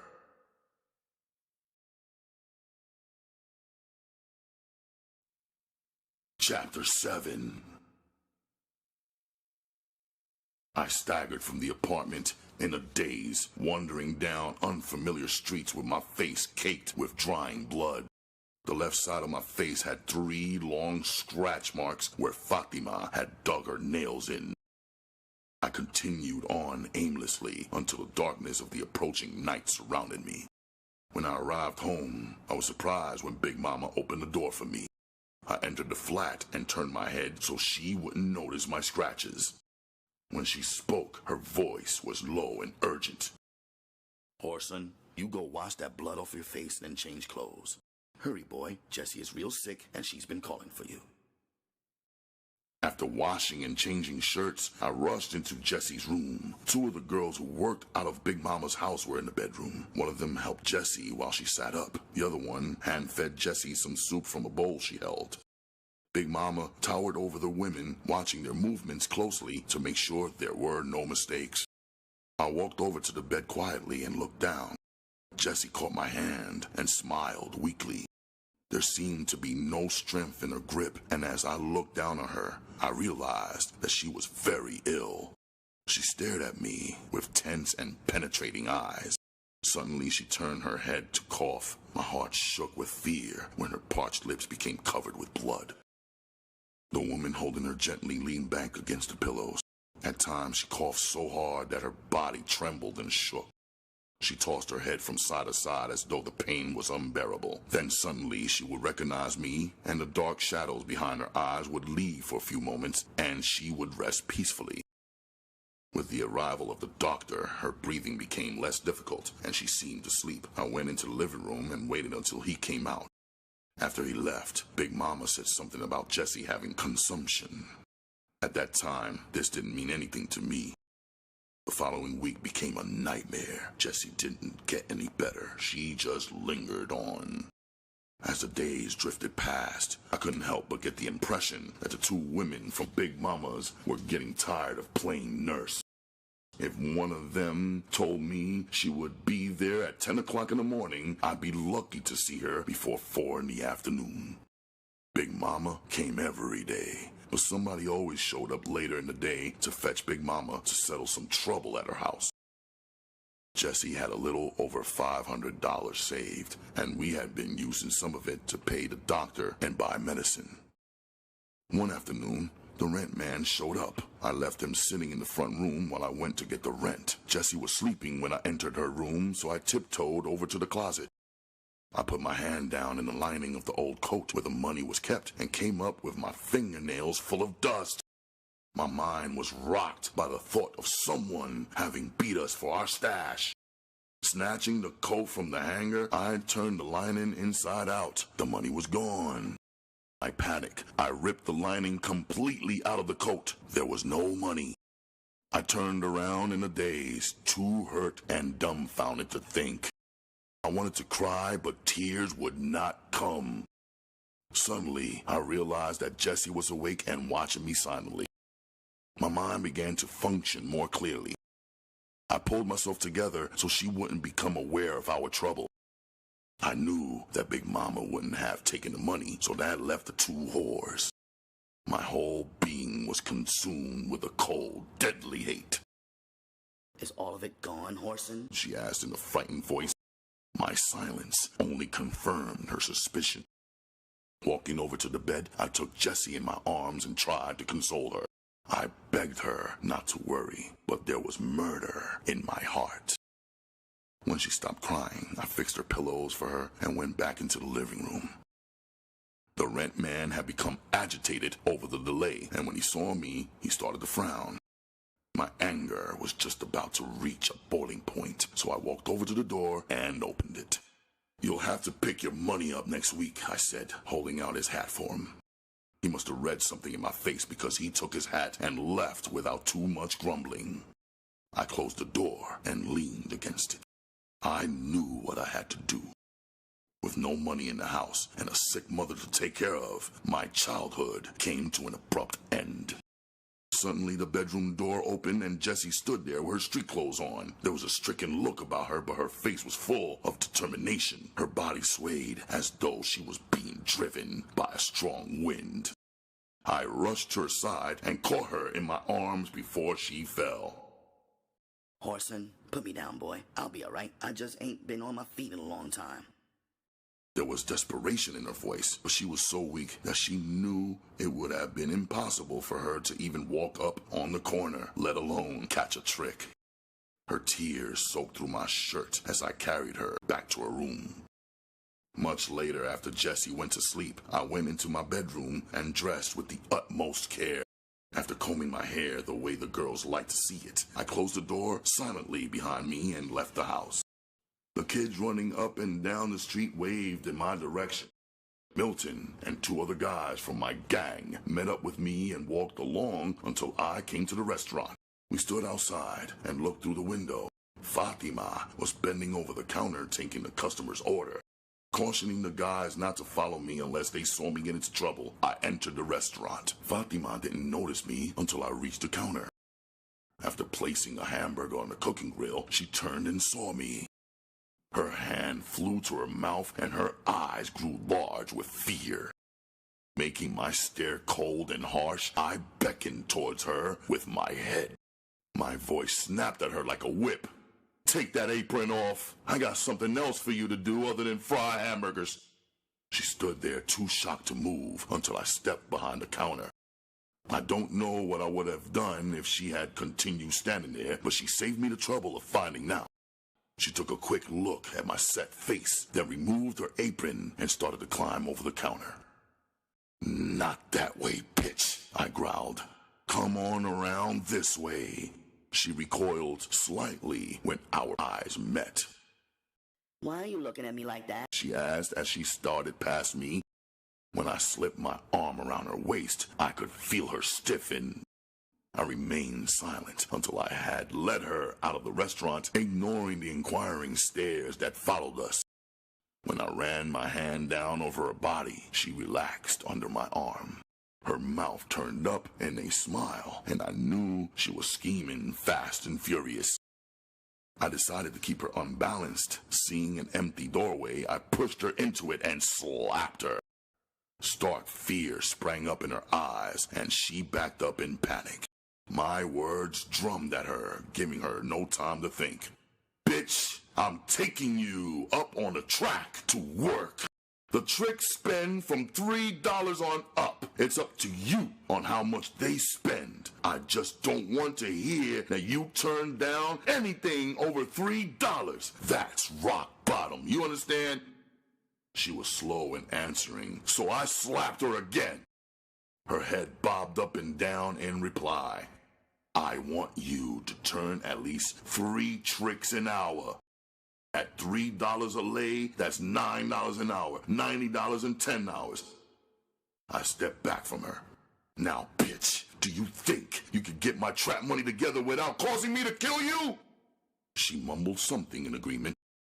Taking her by the arm, I led her to Hastings Street. I stuck so close to her on the track that she didn't have the time to try to run away. While she stood in the doorway hustling, I stand across the street and watch her. When she caught a trick, I'd follow them into the trick house and wait until she finished. After the trick left, she would come out of the bedroom and give me the money before going into the bathroom and washing up. That night, after she had finished catching dates, I knew she was hooked. Fatima had taken to whoring like a fish takes to water. Because of my concern for Jessie, I pulled Fatima up from the track before midnight. Earlier in the evening, I had given a girl I knew from school $5 to go to Jessie and stay with her until I got home. Just like a good whore, Fatima complained that the tricks had just started to ride good, so she wasn't ready to go in. The money she had made was in the 80s without counting the $5 I had given away. We stopped in a Greasy Spoon restaurant and ordered 2 dinners to go. While waiting on our order, Fatima walked over to the jukebox. Loud laughter caused me to glance around and see a tall, brown-skinned stud with a thick mustache getting up from a booth occupied by the two whores who had been coming to see Jesse. I felt like exploding on top of both of them, but I curbed my anger. Walking over to the table, I stared down on them. They stared up at me in mock surprise. "Hi, Whoreson. I see you done got chose," one of them said before they broke out in laughter. It was easy to see that they were high off weed or coke. They were not aware of the deadliness welling up inside me. I had to turn away or I would have killed one of them. My glance went to Fatima. She was trying to pry their pimp's hand loose from her arm. A blinding rage consumed me. My control slipped completely away. Grabbing a pop bottle off a couple's table, I rushed at the tall man's back. He must have heard me coming because he dropped her arm and turned quickly. With the full swing of my arm, I caught him square in the face. If I hadn't caught him by surprise, he probably would have killed me. He was full grown, and I was only 16. The surprise attack plus the bottle equalized the fight. I didn't give him any air. He fell back against the jukebox with his arms outstretched. I kicked him viciously between the legs. He almost turned green.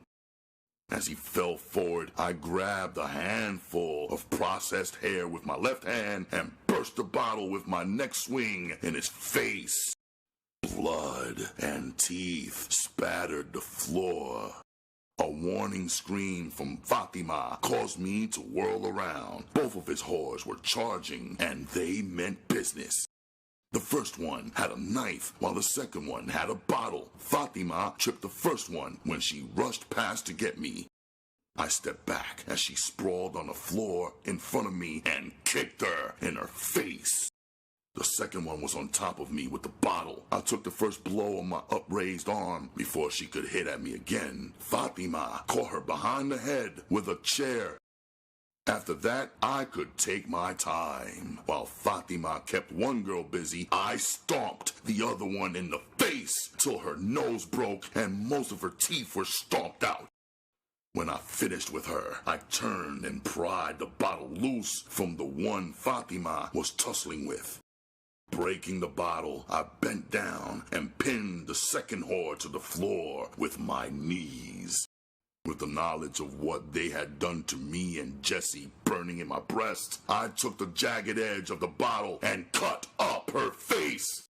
Fatima turned as pale as death when the blood flowed. She twisted her head away and started to puke. I didn't give her time. Grabbing her arm, I hustled her out the door. Before we had crossed the street, a police car squealed to a halt. When they rushed into the restaurant, I led Fatima through a gangway that ran directly to an alley. We cut across alleys and between houses until we wound up in my backyard. Dropping her hand, I led the way up the stairs. She followed me into the house like a well-trained French poodle. Just about out of breath, I sat down in the chair in the front room. I caught her staring at me with a look of horror on her face mixed with something like admiration. Betty, the young girl I had paid to watch Jesse, stood in the bedroom door smiling. She was a tall, thin girl with big eyes, and so knock-kneaded you could pick her out in the crowd. "How is Jesse doing?" I asked quietly. "She fell asleep just before you came in, Whoreson, but your mother is sure sick," she answered. Fatima spoke suddenly. "You ain't afraid somebody might bring the police, Whoreson?"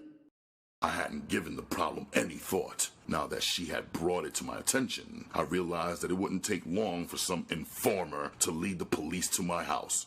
I had enough game about myself not to allow my woman to see me undecided. Since I really didn't know what to do, I decided to play strong. Pimping was a 24-hour job, but I meant to pimp 25. Bitch, turn that wall loose and get in the bedroom and find you a housecoat. I want to hear your bath water running in 3 minutes, plus have a sweet-smelling whore in 5. She moved like she had been shot out of a cannon. When she came out of Jesse's room with the housecoat, she was running so fast that before I could point out the bathroom, she had run into another bedroom. Before I could call her a bunch of dumb bitches, she had found the bathroom and the sound of running water could be heard. Betty stared at me in wonder. You always said you was going to pimp, didn't you, Whoreson? Our eyes met. She was looking at me in a particular manner. Ain't your mother gonna worry about you, Betty, if you ain't home? She laughed harshly. Shit, Whoreson. My mama done got drunk off that $5 and went to bed with some man somewhere. Besides, it don't make her no difference if I don't never get home. That's one less mouth for her to feed.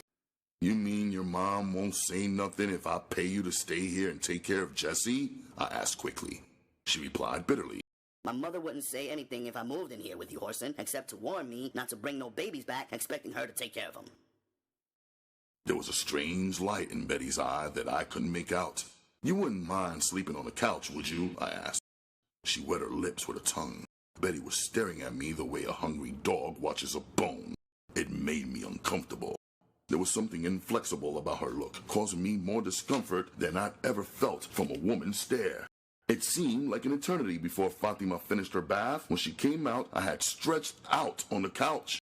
Just to have something to do, I massaged her back, legs, and shoulders. She purred like a large cat under my hands and my gentle kisses on certain parts of her body. We were interrupted by heavy footsteps on the stairway. I snatched Fatima up from the couch, and we ran in the bedroom. Someone began pounding loudly on the door. With a warning to Betty that she hadn't seen us, I closed the bedroom door. Leaning against it, I took Fatima in my arms and held her close. I could feel her trembling from head to foot. Big Mama's familiar voice relieved some of the tension. Whoreson, damn you, boy, get out here. Opening the door slightly, I peeped out. Big Mama was standing in the middle of the floor with her hands on her mammoth hips. Move, boy, damn it! She roared. You ain't got too much time. Fatima and I entered the room like two frightened chickens. Big Mama glared at me with eyes blazing. I ain't got the time now to find out why you and that yellow whore of yours messed up them two girls, boy. But you better have a good reason when I have time for you to explain it. I started to sputter out an explanation, but she cut me short. Boy, the police is coming. They know your name. They know you did the cutting. Now all they got to do is to get someone to show them where you stay. My mind was racing a mile a minute. I knew I had to get away, but I didn't have the slightest idea where to go. Fatima was staring at me with complete confidence. If she had been able to realize how completely at a loss I was, I believe she would have run off.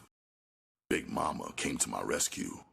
I left the car downstairs, Whoreson. The driver knows where to take you. Her voice was full of fury as she continued.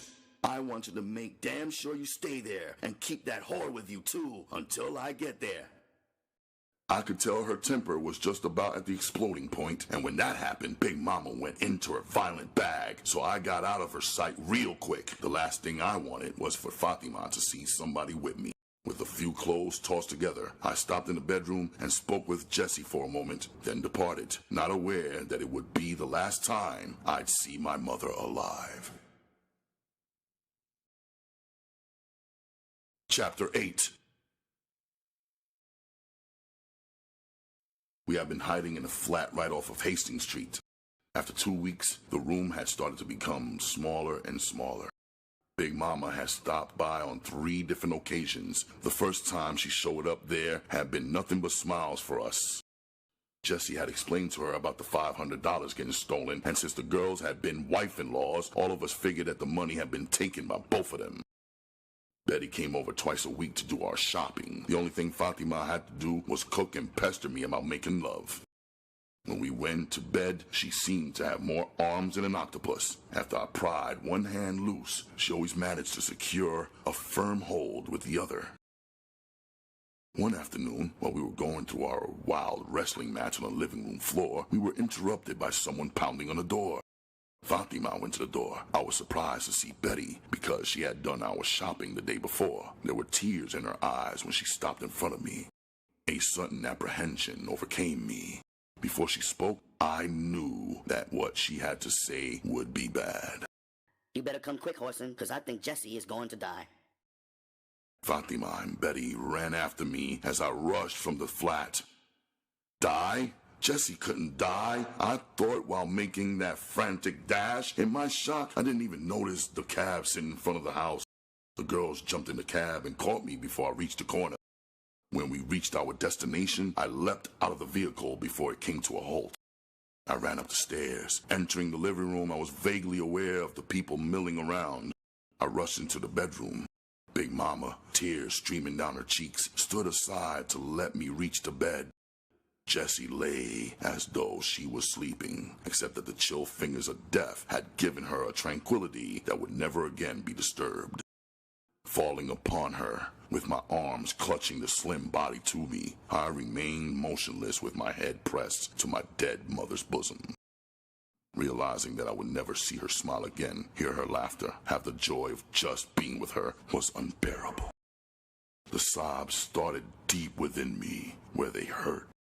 There were no tears, just long body-racking sobs that shook my whole being. I can't recall how they pried me loose from the body. I remember that Fatima and Betty kept calling for Big Mama to give them some help, but I can't recall whether she helped them or not. For the next 2 days, I wandered around our flat in a daze. Big Mama took care of the funeral arrangements. Betty, not wanting to return home, moved in with me and Fatima. All three of the women who really cared about my welfare had a difficult time convincing me not to attend the funeral. I was still so set on going that Big Mama, as a last resort, hired a man to take me and my 2 ladies out of town. The same day that they buried Jesse, we were on the highway. I sat in the front seat next to the driver. It was a short trip. An hour and a half after leaving Detroit, we stopped in front of a hotel in Flint, Michigan. The driver began setting our bags on the sidewalk. Fatima went in and got us a room with twin beds. I followed them into the hotel and up to our room as if in a trance. Day turned into night, and I still remained in a state of total bewilderment. Fatima undressed me and laid down beside me. I remained motionless even after the sounds of the night people ceased to be heard from the street. Fatima called my name softly twice. Then the springs of the bed sounded as she got up. I could imagine her staring down at me, but I kept my eyes closed. In a moment, I heard the bed that Betty was in squeak. They whispered to each other quietly. I turned my head slightly. My eyes were already accustomed to the dark, so I could see them embracing very clearly. I watched in silence. The bed they were in began to squeal from their contortions. Without being observed, I reached the lamp and pulled the lamp cord. Light flooded the room. Both women were nude, with Fatima on top. They reached hastily for the sheet, but it had slipped or been pushed to the end of the bed. Fatima's eyes grew large with fear as I stood up. I smiled down at the prone women. "Don't let me disturb you, ladies," I said, then walked into the toilet. I removed my silk shorts and stepped under the shower. It was hard for me to accept the fact, but I realized that it wasn't the girls' fault. They didn't feel the same grief that I had to endure. Jessie had been my mother, and mine alone. Then the tears began. I hadn't cried before, but now the tears flowed fiercely. With the door locked and the noise of the shower covering my sounds, I let loose all my pent-up torment. After quite a while, I stepped from the shower and stared in the mirror. I knew that Jessie would have been ashamed of me. Here I was, acting like a baby, the first time pressure was put on me. Jessie had always thought she was raising a man. Now I was flipping over to a punk's role. This wouldn't do at all. Her words rang in my mind. "First be a man, Whoreson, then be a pimp." Shoving the door open, I stepped into the bedroom. I felt that I was already a man, and pimping was my destiny. Leaving my shorts on the floor in the bathroom had been an oversight. Standing between the 2 beds naked made me regret this absent-mindedness. No man is at his best when he confronts 2 women in the nude. Fatima had climbed back in her own bed, so this eliminated most of my problem. I stared down at Betty coldly. "So you wanna fuck, huh, bitch?" I sneered. Reaching down, I ripped the sheet from her hands. She had been clutching the sheet up around her neck, and now she put her hands unconsciously over her breast for cover and lay there staring up at me in terror. I laid down on top of her and grabbed a handful of hair and kissed her ruthlessly. The more she tossed and turned and tried to get away, the more my passion was aroused. When I penetrated her, she screamed. I took her the way a stallion would take a mare. With ruthless strokes, I pushed myself deeper and deeper. She began to moan feverishly. Raising up on my elbows, I started to pile drive my way to the promised land. Hearing a wild laugh behind me, I looked over my shoulder and saw Fatima trying to spread Betty's legs wider. Betty started to scream again at the top of her lungs. Fatima let go of her legs and clapped a hand over Betty's mouth. With her other hand, she grabbed a handful of hair. Releasing Betty's mouth, she bent down and hushed her cries of pain with savage kisses. When the pre-dawn light began to show through the window, I rolled over on top of Betty again. Her voice quivered.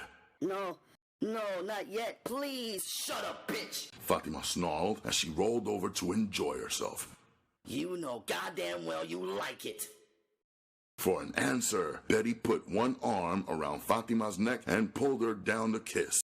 With her other arm, she pulled me down towards her bare breasts. Later in the afternoon, I awoke to find both of the girls gone. A chill ran through me. This was a strange new terror, one that stays with any man who lives off the earnings of a woman. His very existence depends on the loyalty of that woman. When his woman goes to a store and stays too long, he begins to worry.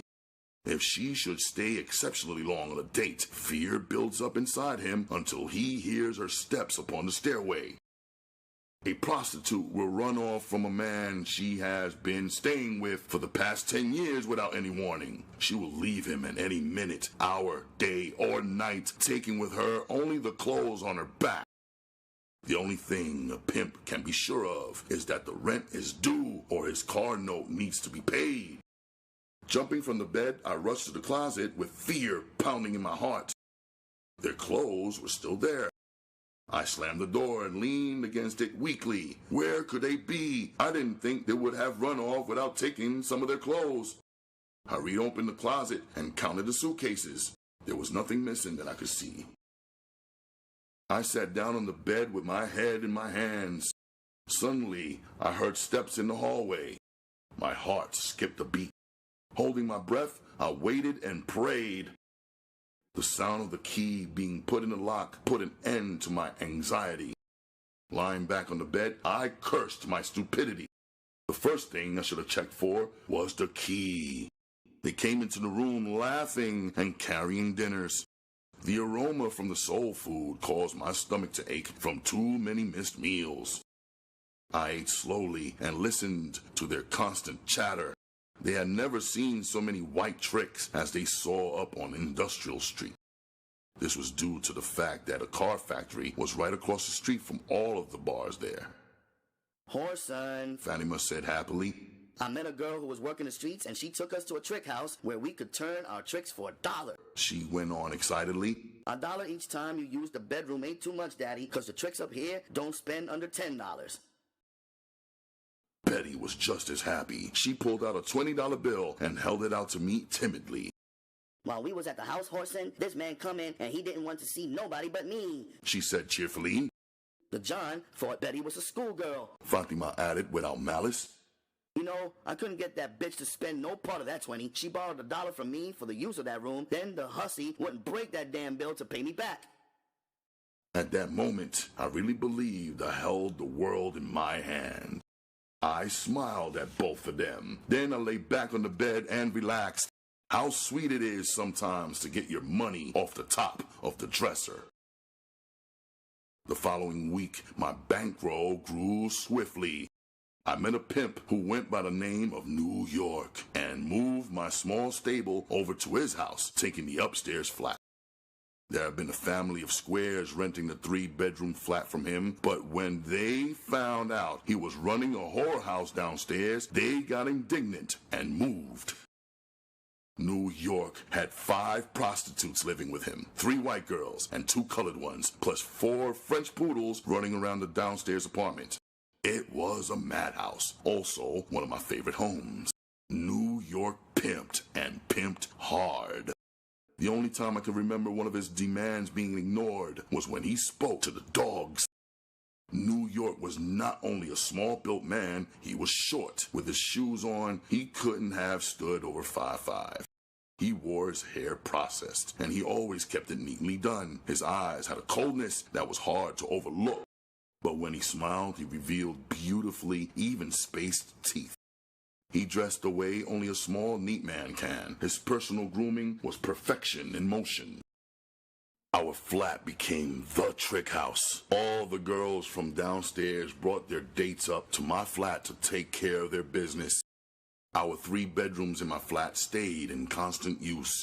When the girls from downstairs came up with a carload of white tricks, I'd make myself scarce by taking the back stairway down to New York's house. We did this so that if the police raided, everyone wouldn't go to jail. After I moved upstairs, New York made it a house policy that no white men were allowed downstairs. In fact, he wouldn't even allow his white insurance collector inside the house. His reasons for doing this were logical. If the police had his flat under observation, any white man entering would give them reason to kick the door down. We had an agreement that if my door got kicked in, he would pay half the fine. I was young and both of my ladies were just as inexperienced as I, so we didn't realize that New York had everything in his favor with this agreement. While we had everything to lose, Lady Luck was smiling down on me at this stage of life, and I didn't have to pay any dues for my ignorance. With the money rolling in daily, I started taking my 2 ladies shopping regularly. We would go downtown and spend the whole afternoon going in and out of various stores. Fatima picked out a diamond-studded watch for me that cost $700. Then she talked me into buying her a mink stole that cost $1,400. Betty, on the other hand, got to bring her present home the same day. With Fatima pushing her, she picked out a leather coat for 200 fat ones, and I paid for it out of my pocket. It took a little while to pay off the bill for my watch and Fatima's mink, but she arranged the payments in such a way that we paid off both articles on the same day. When we got home after picking them up, she ran upstairs to change clothes while I went to find New York to show off my watch. Chapter 9. New York listened silently as I raved over the delicate quality of my watch and the exquisite beauty of Fatima's mink. He removed his watch from his arm and put it beside mine. There was no comparison. To match my watch against his was as disastrous as pitting a baby kitten against a full-grown dog. His watch had 2 rows of diamonds going completely around it, while mine had 1. Where the bands connected, there was a cluster of diamonds, whereas on mine, there was none.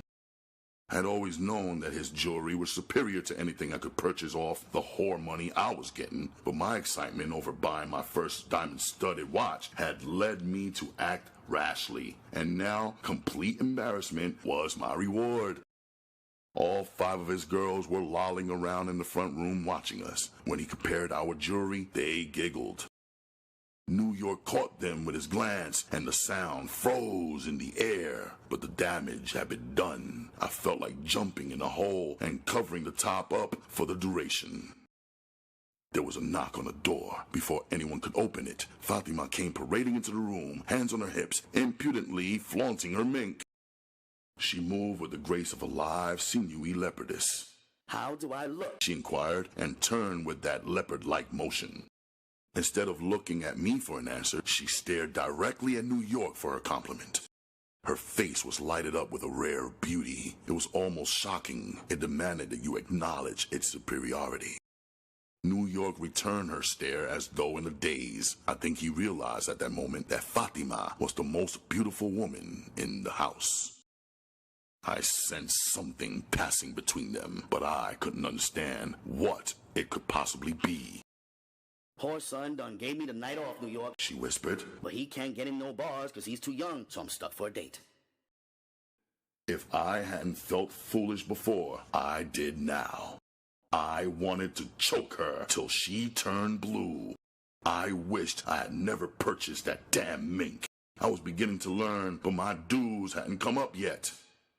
If Whoreson don't mind, New York replied easily, I'll take you out so you can show off your new outfit. I wanted to say no, but the angry looks on the faces of New York's ladies caused me to give my agreement. They were staring at Fatima with pure hate. I couldn't understand why they resented Fatima going out with New York. She was my woman, and if I didn't show any resentment over the date, I felt they shouldn't either. Had I known then what I know now, I would have realized that they just considered me a young fool. Fatima rushed out to take her bath and put on her evening clothes. New York asked me to take a ride with him while he waited on Fatima to dress. I followed him out of the house and waited in the driveway till he backed his caddy out of the garage. I sat in the car seat and tried to look clever. The motor ran so smooth and silent that I wished for the 1,000th time I was old enough to buy my own car. Whoreson, New York began. I'm going to run something down to you, man, because I kind of like you. You know about as much about pimping as a monkey knows about flying an airplane. I was stung and hurt by his words, but before I could stutter a reply, he continued, waving me to silence. Just listen, baby, just listen. First of all, your main lady is a bull dyker. He didn't ask me, he just made a frank statement, and he went on ruthlessly. Fatima likes pussy as much as you do. His voice was harsh. That bitch of yours will spend money to freak off. I know this for a fact, because she done already turned tricks with 3 of my girls. I muttered something about killing the whore, but he didn't give me time to finish the sentence. Whoreson, I ain't telling you this so that you'll go home and jump on Fatima. Baby, I'm pulling your coat so that you'll never let another bitch tell you how to spend your money. You're wrong, New York. I don't let my women tell. He interrupted me with laughter. His laugh was so hurting that I stopped trying to explain. What you mean I'm wrong, baby? Just what the fuck you think you've been doing? He cursed sharply, then lowered his voice. Listen, baby, I'm going to explain it to you just one time, so listen close. Your main lady played on you. Ain't no ifs and buts about it.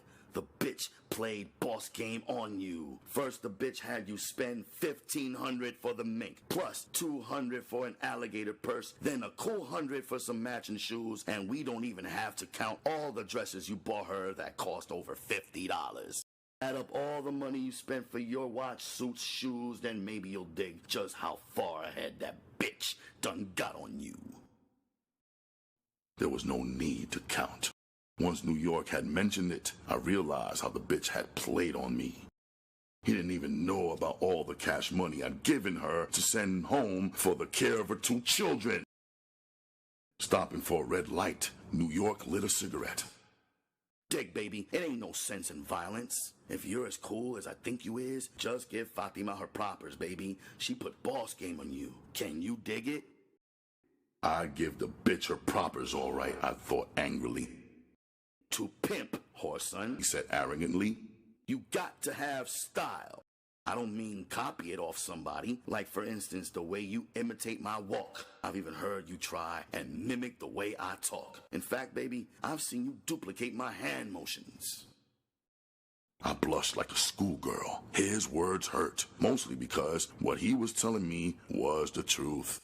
I had tried to walk, talk, even act the way I thought he would on certain occasions. But for him to put it out in the open like this really showed me how foolish I'd been acting. Ignoring my embarrassment, he continued. Now, I'm not the only one who has noticed this, Whoreson. My girls remind your ladies of this fact with expressions that have made serious problems flare up. He reached over and turned the radio off. His next words exploded in the silence. In fact, Whoreson, my whores have made fun of your limitations so much that your bitches are so tired of being mocked about it that they're both going to choose another man. His words jerked me upright. You better take me home, New York, I replied with more firmness than I felt. I'll try to straighten this matter out. I hated to make an apology, but I managed to stammer out a few words. The only reason, man, try to dig this. I've idolized you, I'll admit, and copied your walk, he interrupted. Don't make no excuses, baby, and not to me. I realize you're still a kid, Whoreson, and for a kid your age, you're doing all right, but you still got a lot to learn. That's the reason I'm going to the trouble of pulling your coat, baby, because I don't want to see you blow no more whores like this. I knew what he was saying, and then again, I didn't. I hadn't blown any whores yet, and I didn't plan on losing any. I dig what you're saying, New York, so I'll be able to tighten my game from here. I ain't planning on blowing no whores now since you done pulled my coat.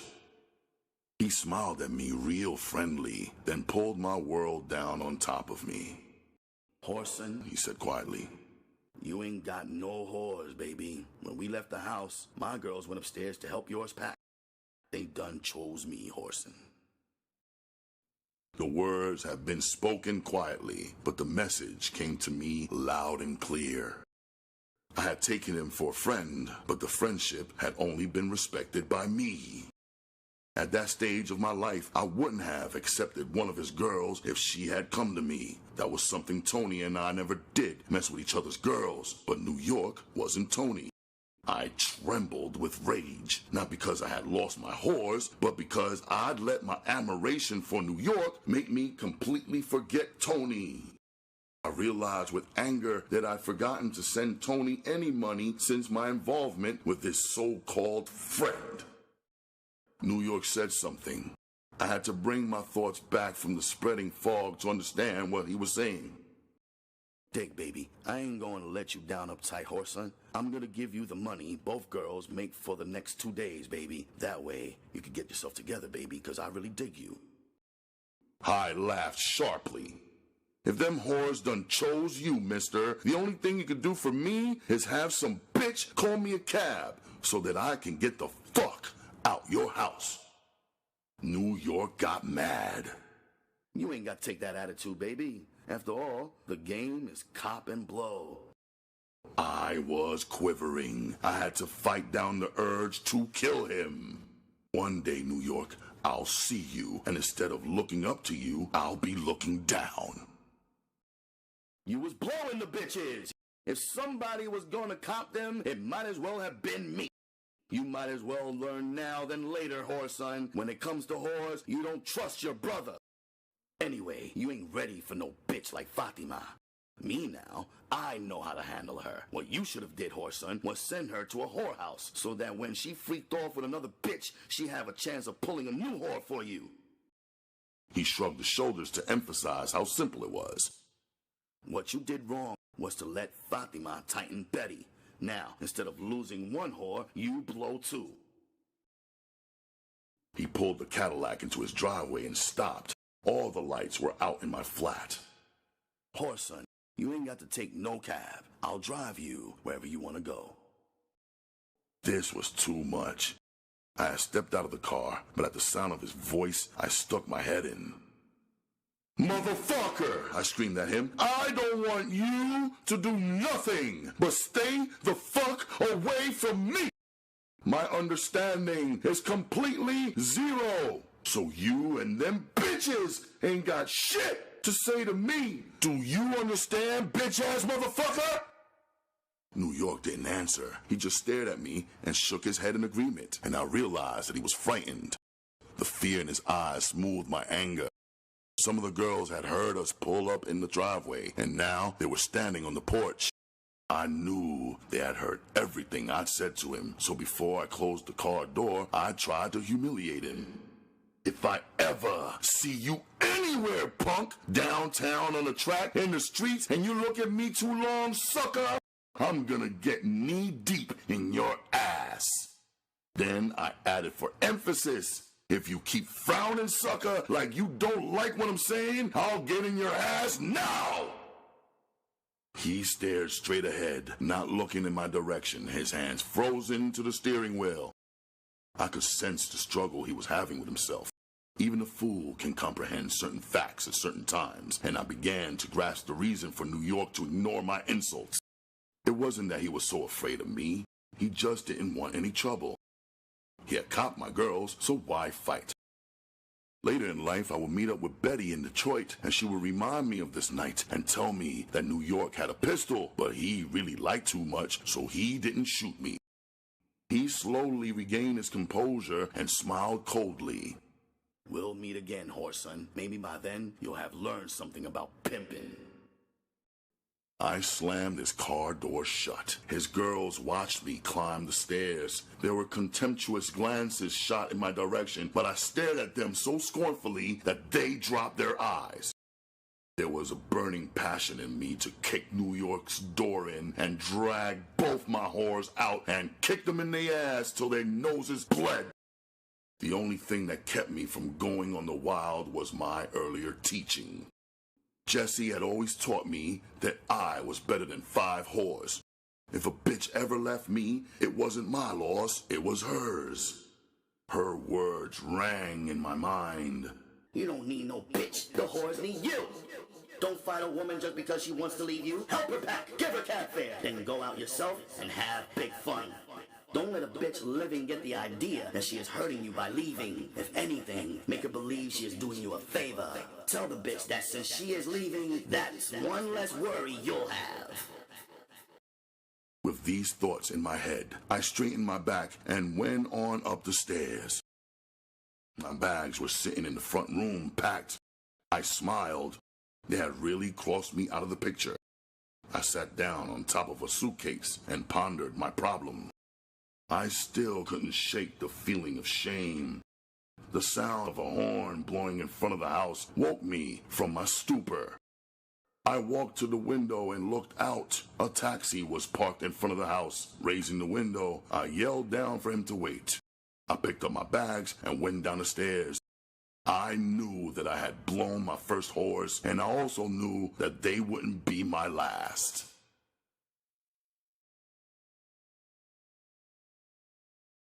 Chapter 10. The mattress in the small, dingy hotel room was lumpy, and I shifted positions to keep a button from pinching my back. It didn't do too much good, though, so I just tried to forget my surroundings. My eyes followed the progress of a roach as he crawled across the ceiling. He finally darted into one of the hundreds of cracks in the wall. The small light that hung from the ceiling cast shadows against the walls. To amuse myself, I began to make silhouettes. Holding my fingers up, I'd make a donkey head. Quickly growing tired of this, I began to pace up and down. The 3 days I'd been cooped up in the room were beginning to tear on my nerves. The radio in the next room went on. That would be the pregnant woman next door getting up. Without even trying to listen, I could hear the water running in her face bowl. Soon, the sound of her brushing her teeth came through the thin wall. I knew her next movement before she performed it. She would open the door and go down the hallway to the toilet, then spend the rest of the morning there doing God knows what. I stood by my door and waited. Soon as I heard her come out, I opened mine. I stared at her as she paddled down the corridor towards me, wide-legged. She smiled as she passed. Again, I was shaken by the sight of her. She wasn't beautiful, not the way most men would judge beauty. To me, she seemed like an untamed queen. She was tall, taller than me. I had always been drawn to dark women, and she was by far the most attractive black woman I had ever seen. She was jet black, and her skin seemed to be as soft as velvet. I watched her wide ass as she waddled down the hallway. It was extra large, but in her condition, that was expected. Oh well, I cautioned myself, you can look, but don't get involved. I had enough problems without getting the responsibility for some pregnant bitch didn't nobody else want. I stopped at the desk and paid my rent. It was $10 a week or $2 a day. I had no desire to stay there permanently, so I paid mine daily. I caught a cab outside the hotel and went downtown. I found a drugstore and went into the money order counter. I counted my bankroll. $52 was the family jewels. For a moment, I hesitated, then went on and had a $25 money order made out to Tony. Next, I found the food counter and ordered breakfast. While waiting for it, I wrote a short note to Tony, then mailed it. After that, I got down to serious business. I spent the whole morning and most of the afternoon running in and out of stores, shortchanging the sales girls. After that, I hit a men's store and played for 2 suits that came off a clothing rack where the prices started at $100 or better. With both suits tucked under my armpits in a booster fold, I scanned the moving traffic until I saw an empty cab. After waving it down, I had to outrun 2 women shoppers to the cab door. I slammed the door in their faces and grinned at the driver. He smiled in return as I gave him the directions, then pulled out into the moving traffic. Stopping a block away from my destination, I paid my fare and started walking. My purpose for walking paid off quicker than I hoped.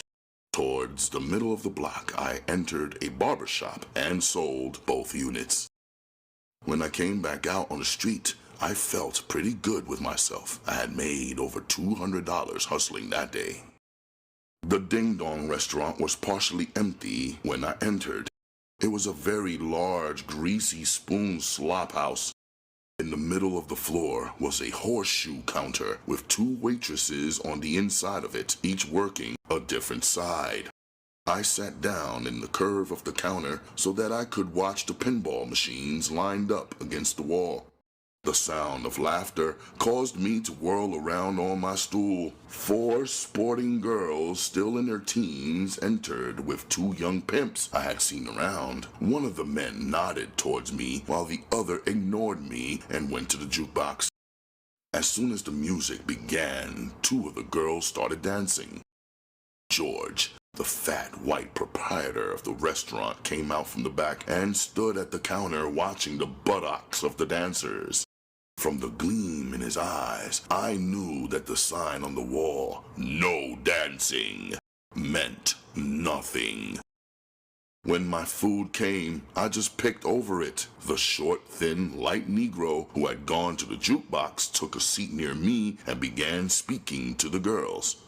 "I got to pimp or die," he yelled in a shrill voice. "If a whore don't give me no money, I'd starve to death. I don't know how to do nothing but pimp. Pimp or die."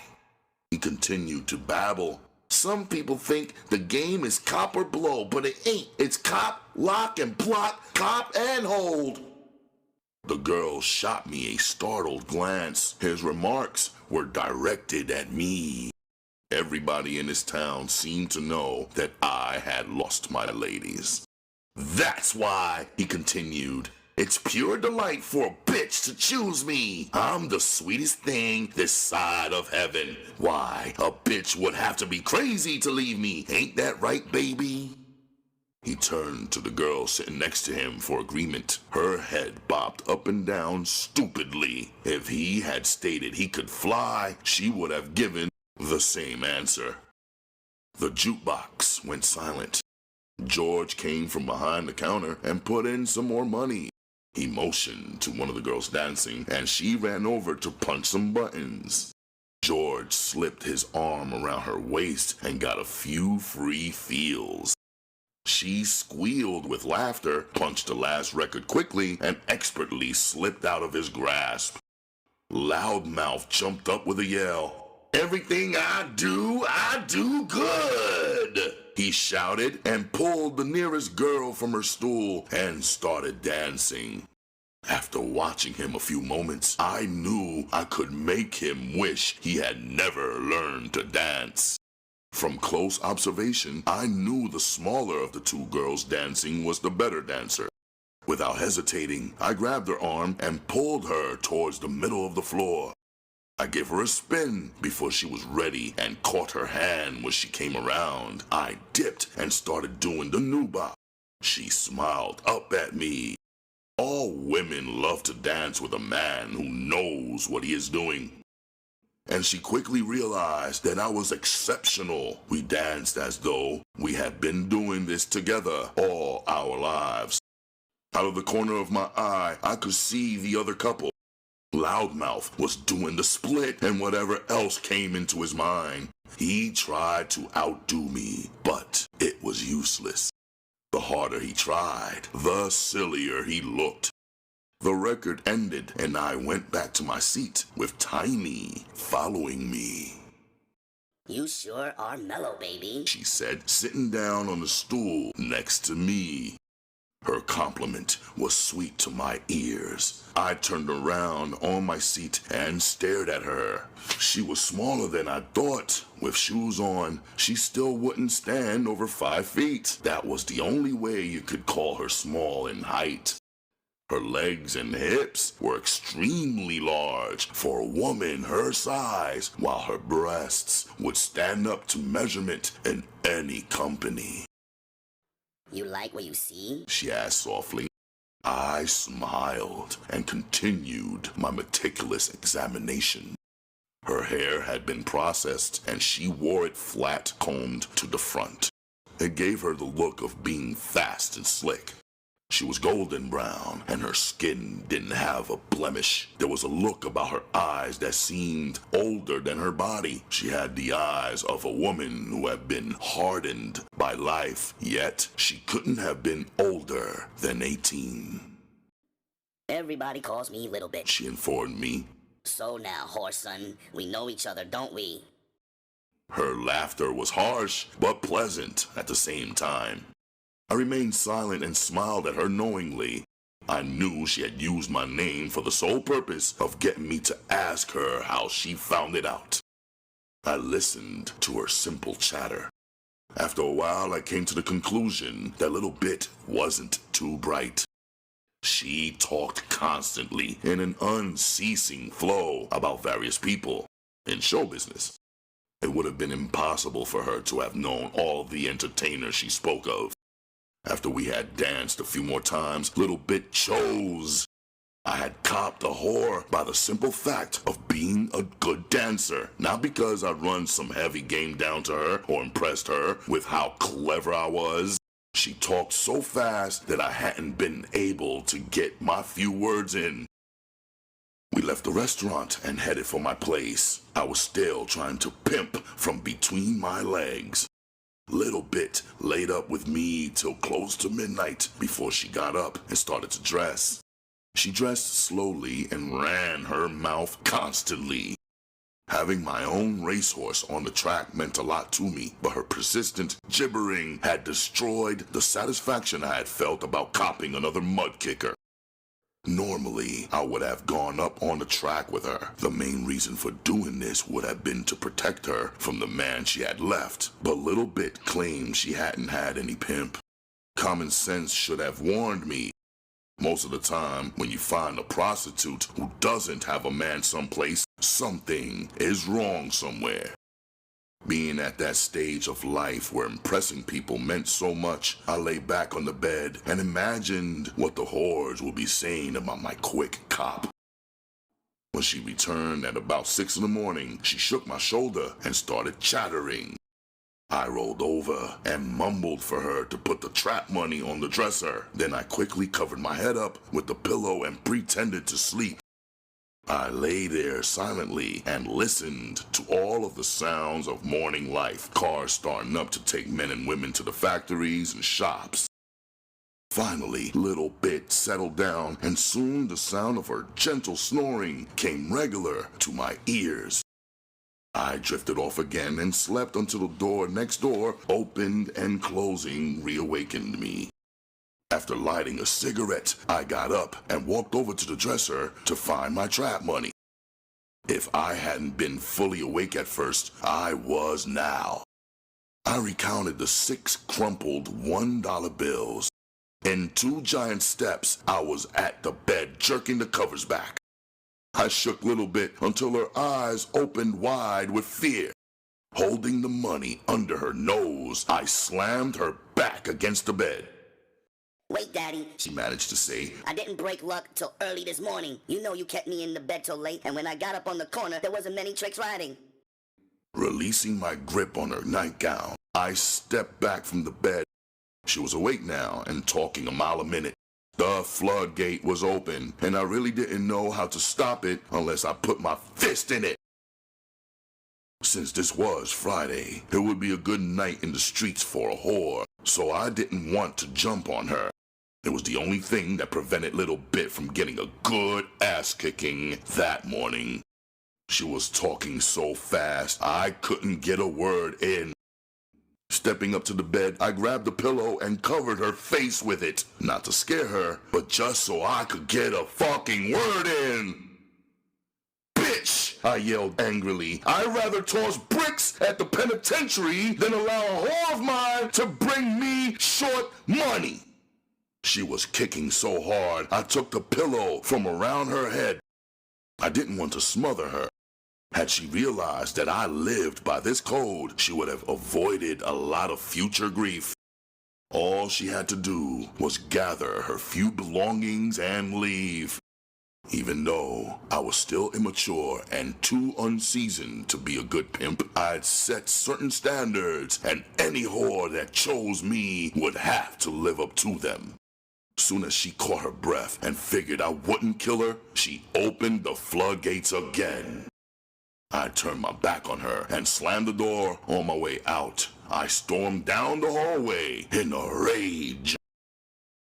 My pregnant neighbor was coming into the hotel when I crossed the lobby. She smiled brightly at me, but I frowned down so tough that her friendly greeting froze on her face. I went downtown and started playing con with a deadly intent. I short-conned my way down one side of the street and back up the other side. After playing one supermarket cashier out of a 10 spot, I doubled back and got into another line and played another cashier out of another bill. We were having an Indian summer and the day was too hot for good boosting without a shot box, so I just kept on playing stuff. Traffic was backed up on the streets with workers changing shifts when I started back towards the track. The bars were full of workers cashing their checks. I cursed my youth with a passion. Had I been of age, I could have mingled in the bar rooms with those veteran prostitutes. And in my daydreams, I imagined myself the master of 50 hard-working whores. I strolled on down towards the pool room. That was one place I could get into without too much trouble. I could easily stand to lose $20 or more to improve my game. After all, I had close to $300 in my pocket. When I emerged from the pool room, my bankroll was $15 shorter than it had been, but I counted that as cheap fees for learning how to play 9-ball good.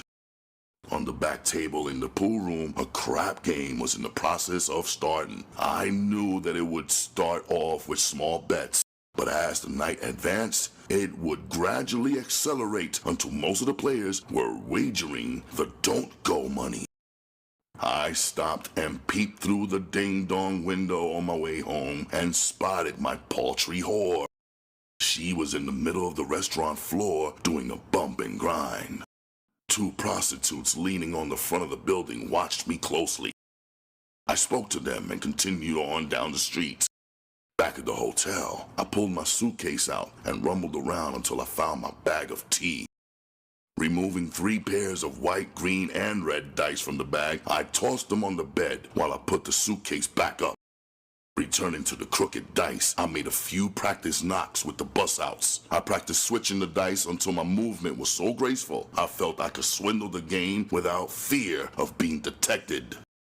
I carried all 3 sets of dice with me, in case the houseman should change the color of the dice in the game.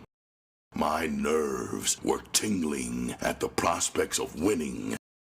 I walked down the hallway with a light gait. Whoreson, wait a minute. You going up on the corner? I turned to see my neighbor waddling down the hall towards me. Her belly was protruding in front of her so far that she seemed deformed. She was grinning at me as if I were the expectant father. There was something about her that I liked, so I returned her smile. Actually, I wasn't in any rush. I wanted the game to be going full blast whenever I got back to it. Yeah, baby, I'm going up on the set. I took her arm and helped her down the stairs. Big as your stomach is, honey, I'm kinda curious about what you're gonna have. Bull or elephant? She laughed and leaned on me. It was a gay sound, and I liked the huskiness in her voice.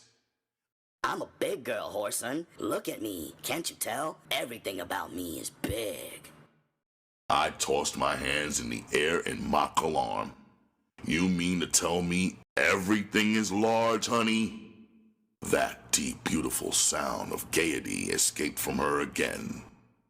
Yes, baby, she replied, smiling. Even that's getting large, but that's one problem I'll correct soon as I drop this load.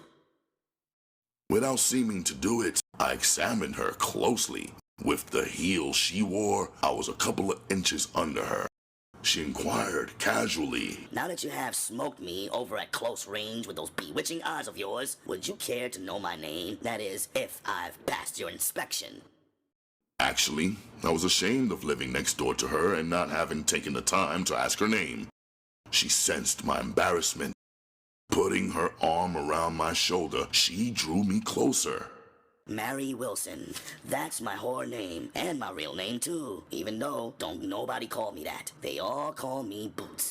Don't feel bad now. She admonished me. I didn't know your name until your girl came to my room this afternoon and talked me to death. The night had grown chilly, so I slipped my arm around her waist as she walked. Boots waved to a couple of girls working out of a doorway, then smuggled closer in my arms as we walked up to the pool room. She looked at me sadly. I heard about you, Whoreson, before I ever knew who you was, and I think I know just what you need. My only regret is that I didn't meet you before I got pregnant. She walked off and left me staring after her in surprise. Before going into the pool room, I walked to the restaurant and peeked through the window. It wasn't too much of a shock for me to see my whore in her favorite spot. With a boy about my age, she was dancing in the middle of the floor. It wasn't hard for me to figure out why my trap money was shitty. I slowly walked back to the pool room. If the crap game went off the way I anticipated, I had one hell of a surprise in store for her. Chapter 11. The smoke was thick inside, and you could hear the sound of balls being broken open from the rack. Voices were raised in loud bantering, while shooters leaned across the table shooting with deadly eyes. The houseman stood behind a glass counter selling pop and cigarettes, plus stale candy to the few junkies sitting around nodding. 3 street whores stood around the corner sipping pop while they stared towards the back table where their men were gambling. As I walked past them, I capped, "You want me to check and see if they done blowed the trap money?" A small thin girl with a Coke in her hand shot back, "At least my man got some trap money to blow. That's more than that honky-tonk bitch you got is doing for you, yellow-ass nigga." My ears burned from her scream, and the loafers sitting beside the wall watching the pool players broke out in laughter.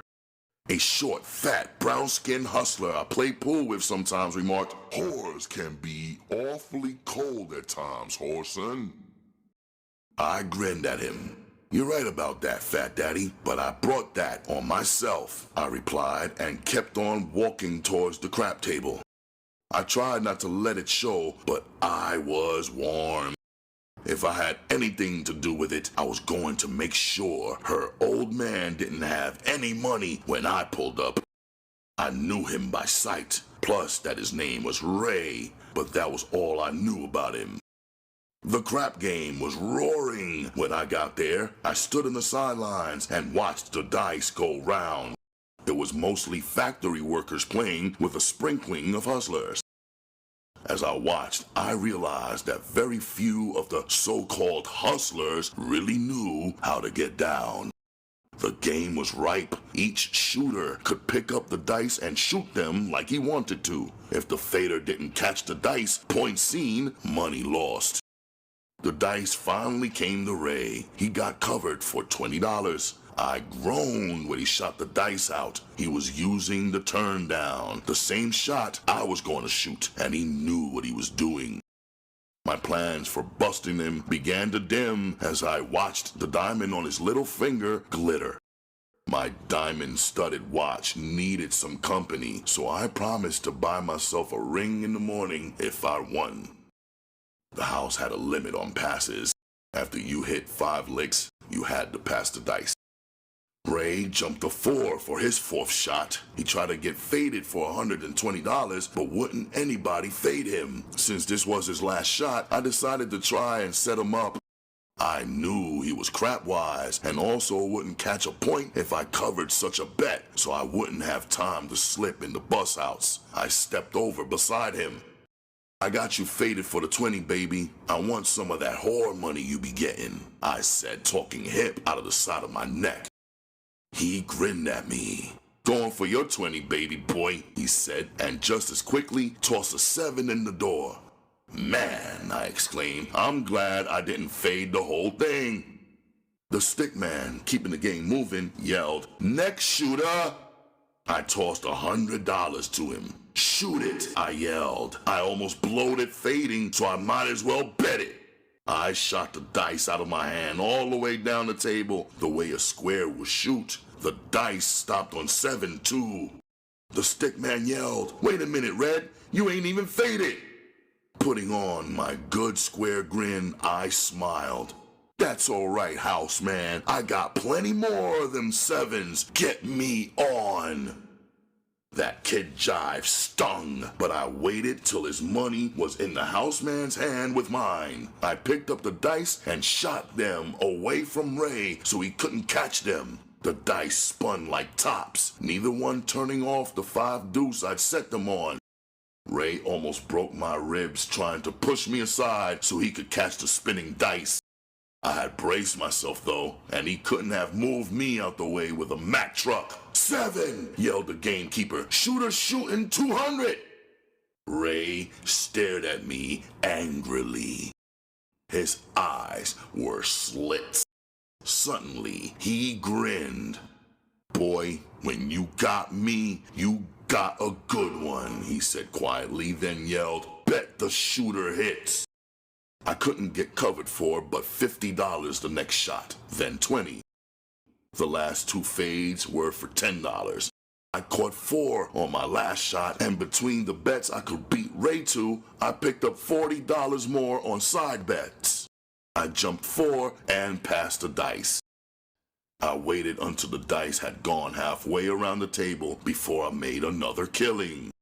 A large, pot-gutted, light-skinned factory worker wearing bib coveralls was shooting. He had started with a $20 bet, hit, then shot the 40, hit, and now was trying to get on for the 80. I covered the whole bet, then prayed that he didn't come out the door with 7 or 11. When he caught 6, I bet 50 more around the board that he would miss.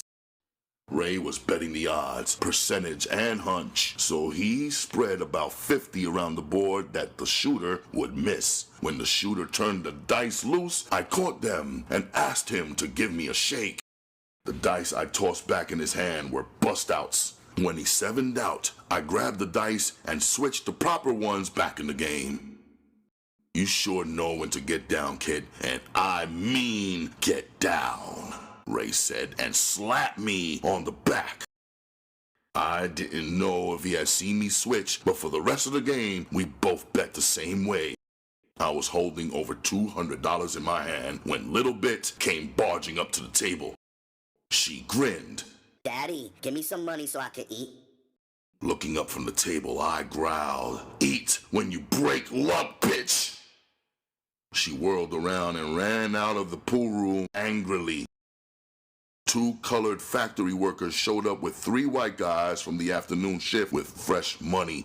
They must have played with Ray before because they were all trying to bet that Ray would hit. He couldn't get faded, so I tossed up $10 and winked at him. The dice came out with a 7. His thin woman squealed with joy. She was holding on tight to one of the white players. I tossed up another 10, again a 7. I kicked his leg and held my right hand below the table and flashed a T. Putting 10 more on the table, I said, "Ain't nobody gonna pass all night. If your money is long, the dice gonna show wrong." Everybody around the table wanted to make a bet with me. "Wait till he comes out and catches a point," I yelled. "Then get your money down. I'm covering all bets." Ray tossed a 6. I laid him a $50 bet that he would miss, then laid 200 around the table. I didn't take any chances. When he came out, I caught the dice and tossed my T in his hand. His next roll was 7. "Shoot that money," I yelled while picking the dice up and switching. I picked my side bets up. After 2 more shots, I left the crap game and moved to the front of the pool room. The wineheads started begging for quarters. I gave them $10 to go and get 10 bottles of wine, then sent 3 more wineheads with the first one to make sure he came back. When Ray came out and got in his car, I was standing outside drinking wine. Between the pool room and restaurant, 20 whores paraded back and forth. I walked over to the car and asked Ray to wait a minute. Looking up and down the sidewalk, I couldn't spot Little Bit anywhere. I stepped inside the restaurant and spotted her sitting with 2 other girls.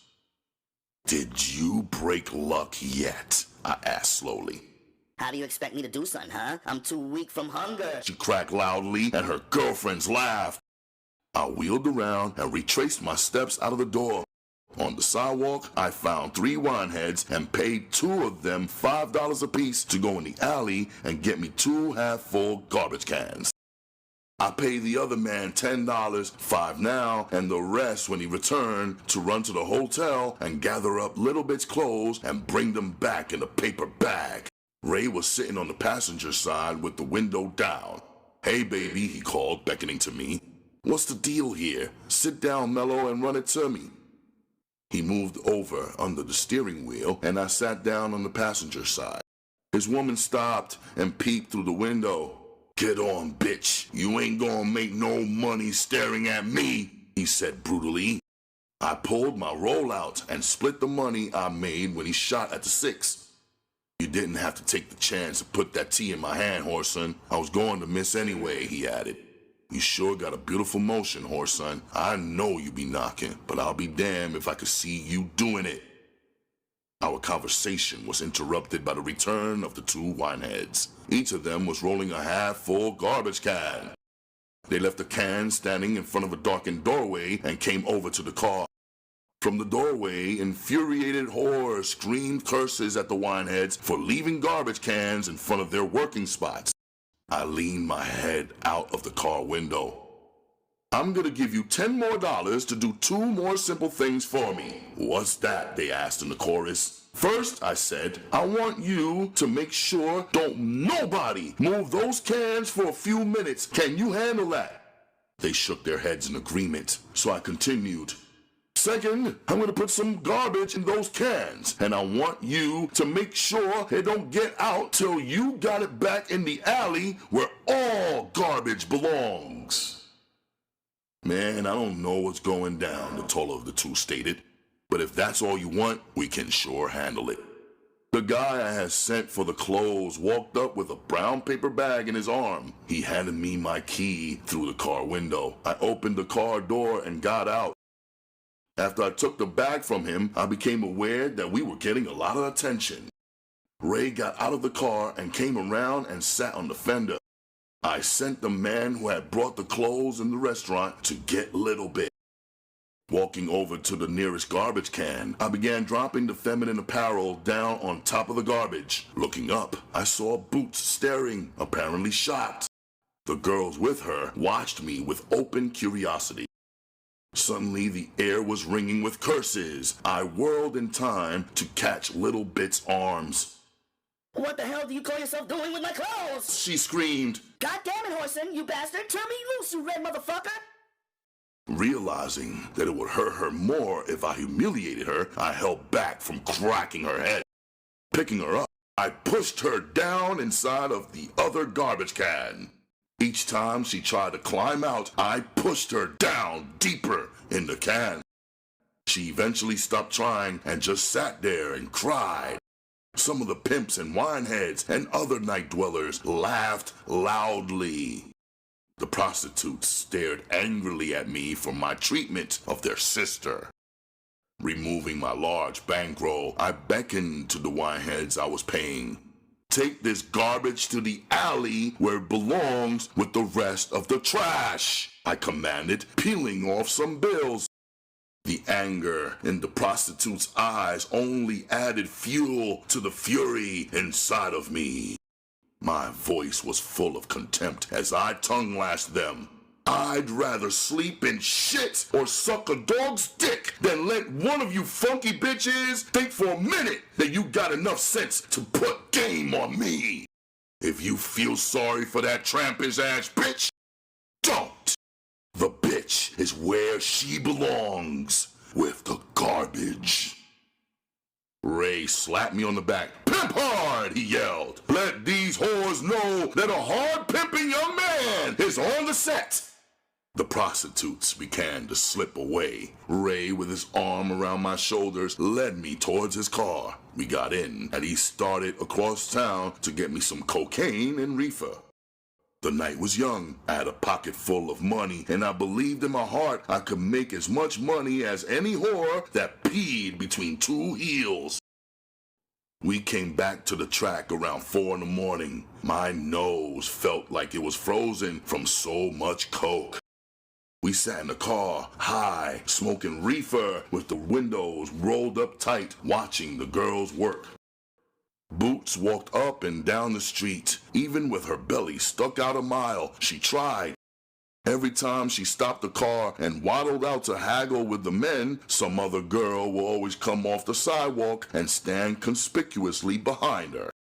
The men constantly passed over her for the other prostitutes. As time passed, I began to feel sorry for her. Finally, Ray's woman got in the car. Her trap was fat, and she was ready to go in. I said goodnight and got out. He reassured me that he would pick me up later in the day and take me to a pawn shop so I could buy me a ring. Moving back in the shadows, I stood and watched Boots try and work. A carload of young white boys stopped in front of her doorway. When she didn't come out, they just sat there and heckled her. All the other traffic on the street had to go around the jeering teenagers. Since this ruined her chances of stopping a date, she came out of the doorway and started walking down the street. The car moved slowly along beside her. She turned and came back. The driver put the car in reverse and backed up slow so that he could keep up with her pace.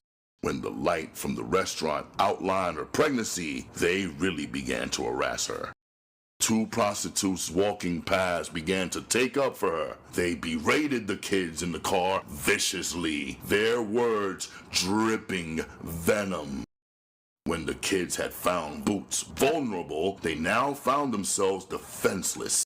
The prostitutes heaped abuse upon their mothers, fathers, sisters. No one was left out. An empty beer bottle came sailing out of the car in the direction of the girls. They ducked, and the driver roared off with his tires squealing. I stepped out from my dark concealment. "Hi, baby," I said, putting my arm around her waist. "You ready to go in?" She tried a half-hearted smile. I ain't got my rent money together yet, baby.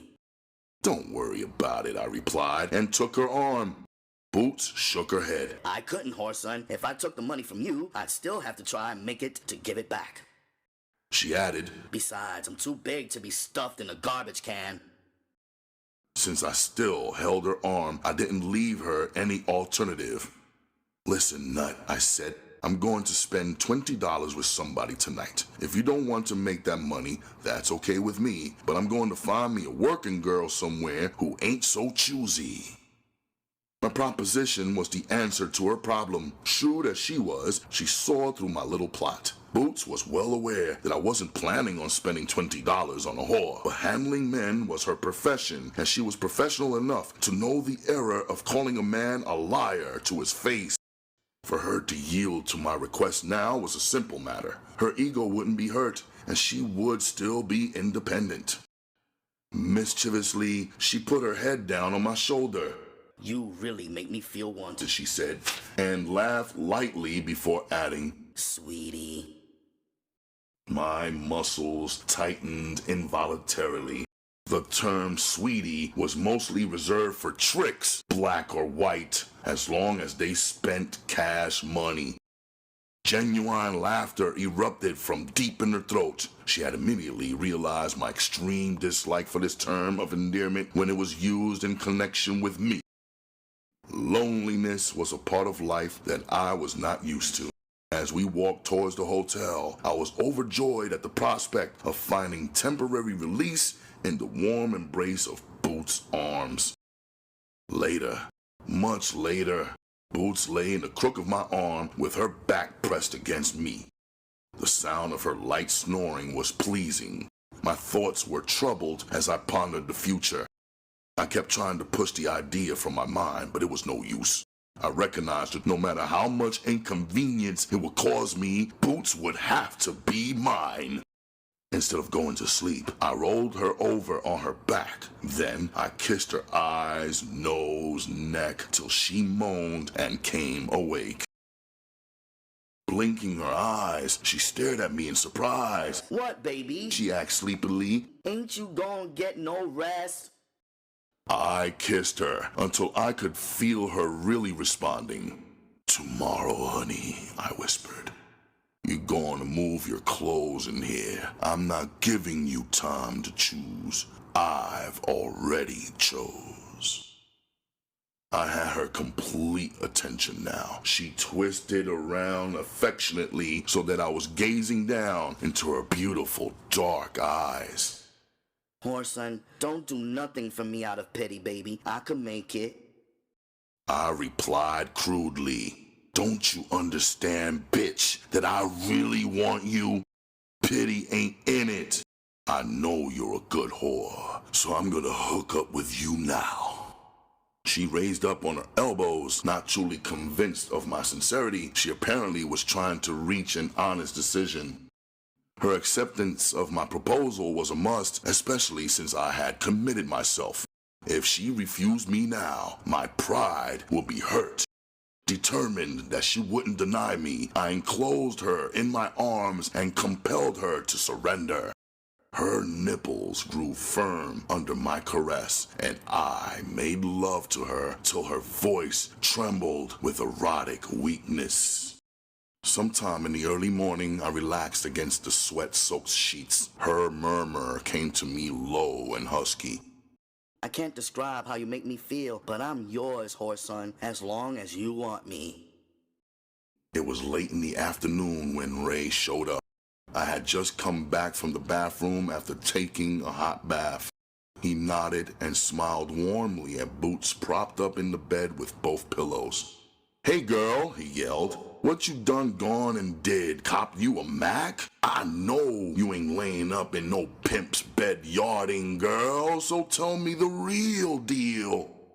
While straightening my tie, I watched her in the mirror. I couldn't help but appreciate her. Her low laugh was deep and sexual. When she smiled, her face took on a rare beauty. She asked lightly, Are you congratulating me on my choice or warning me, Ray? I slipped on my overcoat before interrupting. I'm ready whenever you're ready, Ray. Wow, Ray exclaimed. Man, what's the deal? You done got sharp and even choked up tight on me. I laughed and opened the door, ignoring his remarks about the suit and tie I wore, and he was just as immaculate in his attire as I was, except that I wore a tie and he didn't. 2 hours later, after visiting 5 different pawn shops, I sat down in the car and relaxed. Glittering on my little finger was an exquisite diamond ring. I stared at it proudly. It had cost me $700, but I didn't care. My bankroll was down to $9, yet I didn't have a concern in the world. Whether I was stupid or just didn't realize the value of money, I can't say. After all, I was only 16. Still, I wasn't doing too bad. Jesse had made a better hustler out of me than I realized. There was many grown men who couldn't compare with me when it came to getting down and getting cash money.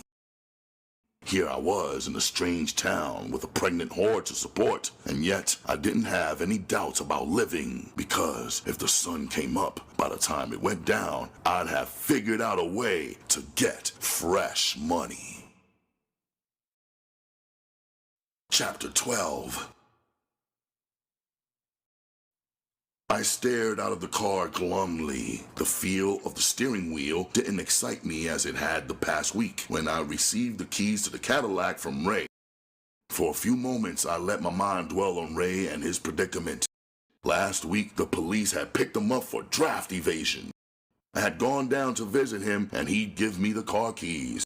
After being introduced to his mother and promising to give her $500, she'd given me the papers to the car.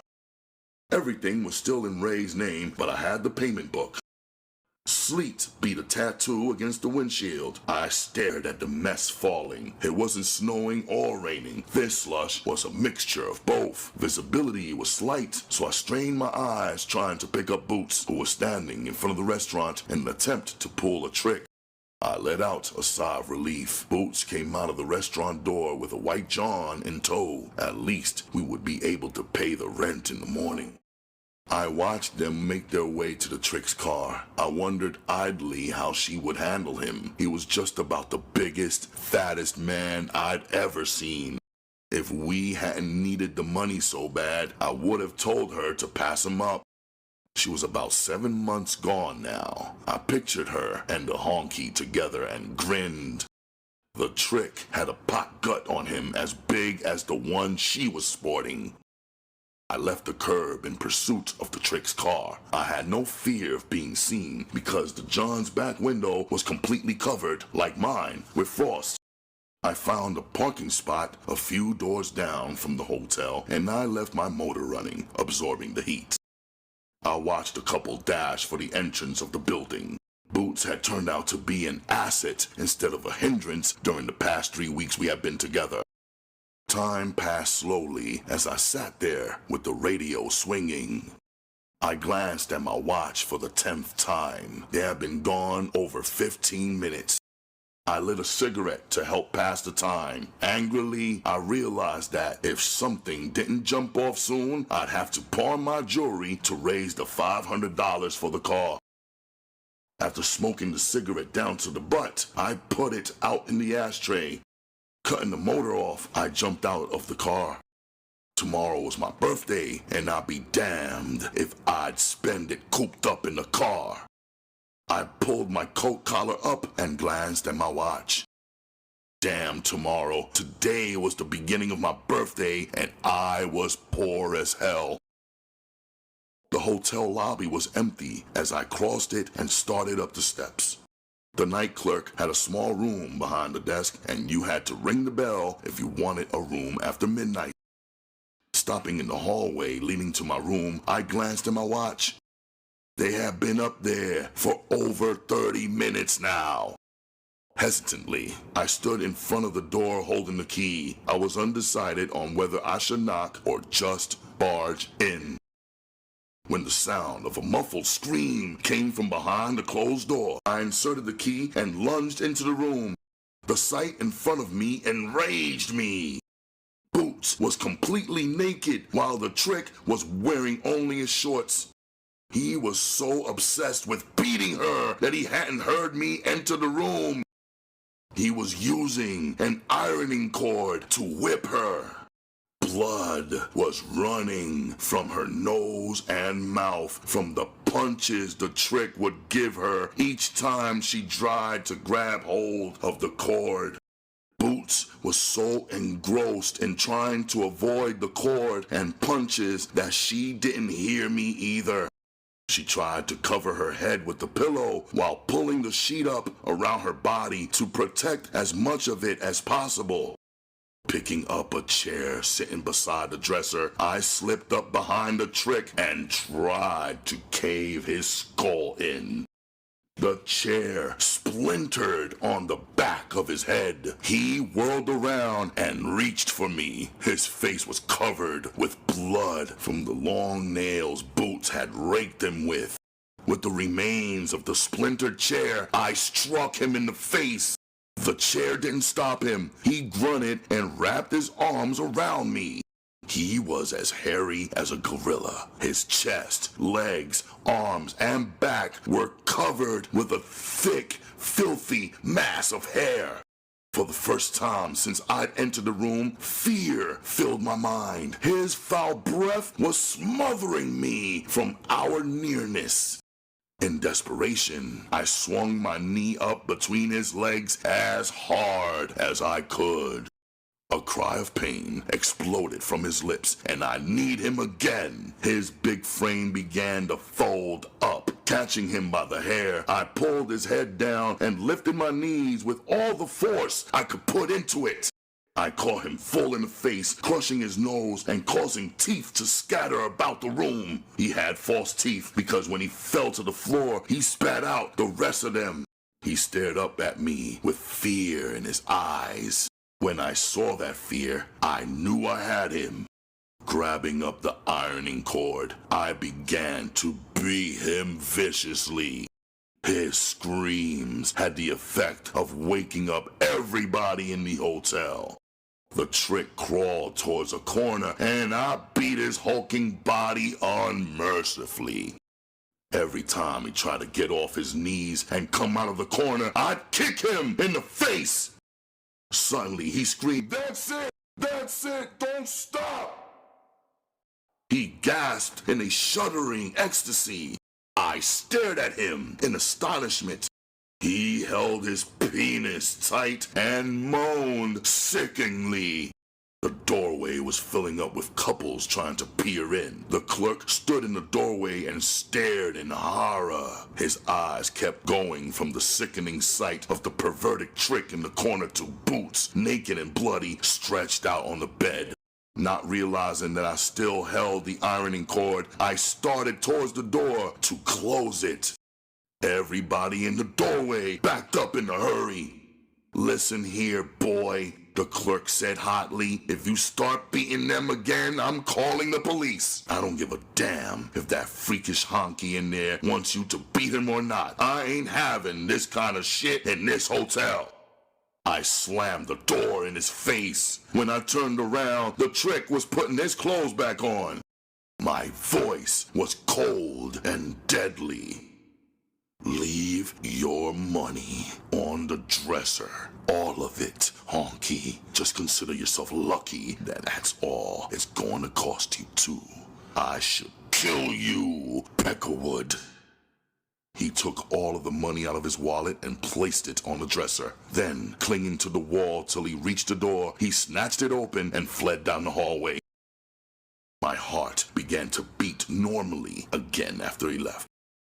I realized that he could have beaten me to death if he hadn't been an arch coward.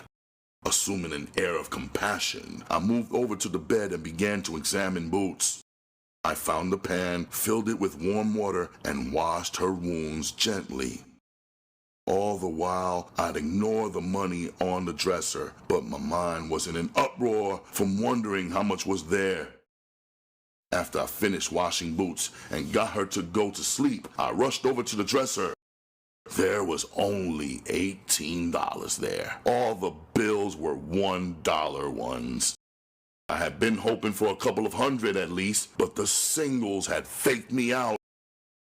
It didn't take acute perception for me to realize that I would have to play some stores in the near future. Like early in the morning, I needed cash money quick. Under the face bowl, I had hidden the last of a $20 spoon of cocaine. I sat up with the coke and some weed till daylight invaded the room. The sound of the morning traffic had dwindled slightly when I got up and slipped on my booster overcoat. It was a coat with shot pockets sewed onto the inside lining. 2 exceptionally large pockets, I might add. After smoking the last joint, I was ready for work. I glanced at the clock on the dresser, just a little after 7. Boots moaned in her sleep as I gave her a quick check on my way out the door. Out on the street, I pulled my collar up. The hail had stopped, but a freezing wind was blowing. I started the car and climbed back out to clean the windows. The car was warm by the time I got back inside. Traffic moved along at a brisk pace as I drove downtown. I stopped off and had breakfast, killing a little more time. Most of the main stores were still unopened. I parked on a side street and started walking. The first store I entered turned out to be a blank. There was nothing above the counter I could swing with, and not enough money in the till for me to note.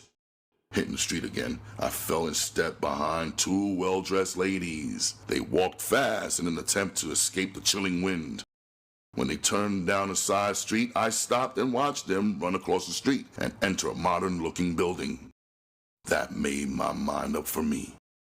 I crossed the street and examined the name of the building, Reuben Donnelly Publishing Company. I started to examine it more closely as 2 secretaries rushed past. I followed them into the building. The corridor was empty. The lobby had been scantily furnished, just a few chairs. Next to 2 payphones, I found a directory. I scanned it quickly. The building had 6 floors. The printing department was located on the 2nd floor. I quickly decided to bypass that floor. I passed the elevators and found the door marked stairway. I took the stairs 2 at a time until I reached the top floor. I crept down the deserted hallway and discovered I reached the floor the cafeteria was on.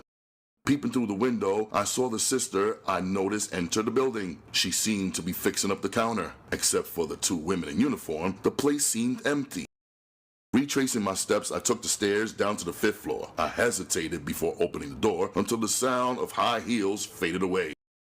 Straightening my coat, I removed a newspaper from my coat pocket. It was already turned to the want ads. Gripping the paper firmly, the way I imagined a good job hunter would do, I stepped into the hallway. I smiled at the fleeting thought that it would really be amusing if I got hired. I walked down the hallway briskly but silently. The first office I stopped at, I could see someone silhouetted through the shaded glass, so I crossed the corridor to another office. With my head beside the door, I listened patiently. Not hearing any sounds, I took the plunge. I stepped inside the office. The office was deserted, but the door leading to an adjoining room was open.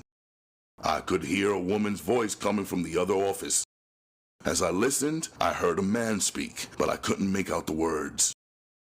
Quickly, I examined the room I was in. There were 2 desks in the office, both on the other side of the room from me. To reach either desk, I'd be in view of whoever was in the other room. The only thing in my favor was the thick carpet on the floor. I'd held my breath and began creeping. The woman had her back to the open door, while the man was sitting at his desk with his head down, examining a cluster of papers. I passed the open door without being observed and reached the first desk. I bypassed it for the 2nd desk, where a chair had been pushed back as though someone had just risen.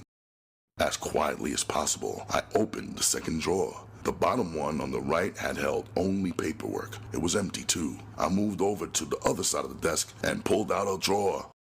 The first thing that met my eye was a large black pocketbook. I removed it and closed the drawer. The damn thing was too large to fit the pockets inside my coat, so I stuck it under my armpit. My heart skipped a beat as I heard the woman start for the door. I froze as the door opened wider. Should I break and run? Maybe I could brazen the bust out. I stepped from behind the desk. The sound of the man's voice halted the woman. When she turned to answer, I made my move. Moving quickly but silently, I recrossed the short distance and reached the door, praying all the while that the woman framed in the doorway concealed me from the man's view. I opened the door and stepped into the hallway, leaving the door ajar. Without looking back, I rushed towards the stairway. Before I reached the stairs, the elevator stopped and the woman got out. I gave her my dazzling smile and stepped into the elevator. I pushed the button for the first floor, then tried to arrange the awkward pocketbook under my arm so it wouldn't be conspicuous. At the second floor, the elevator stopped, causing my heart to flutter. An elderly woman peeked into the empty elevator. Up? She asked stupidly. Down, I replied, as I pushed the button for the door to close.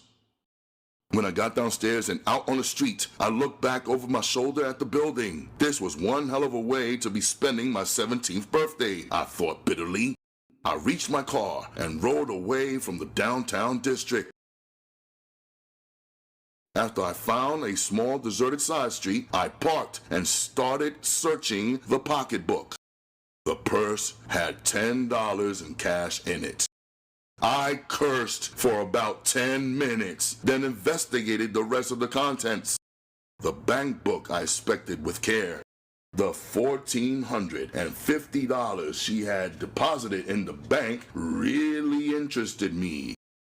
I examined all of her identification. Only her driver's license had the revealing W on it.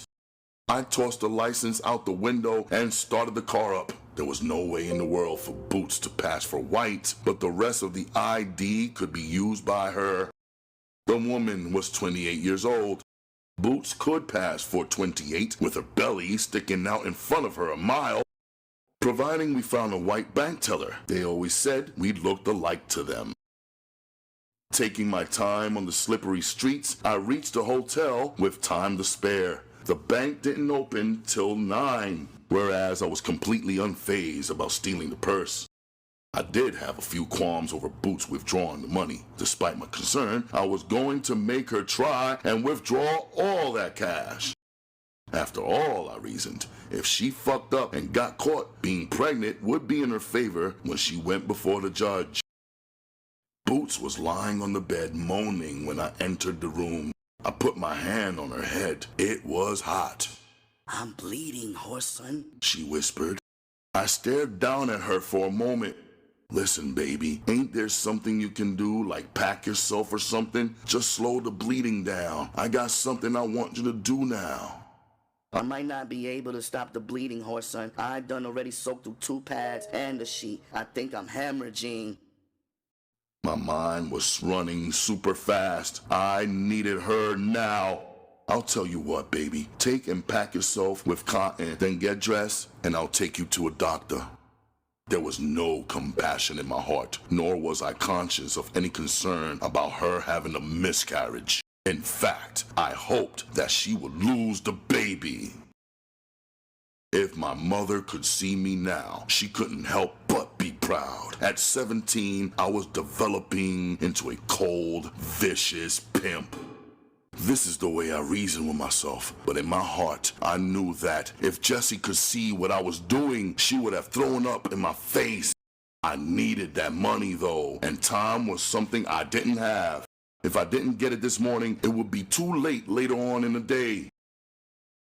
Boots was too slow getting dressed for me, so I helped her.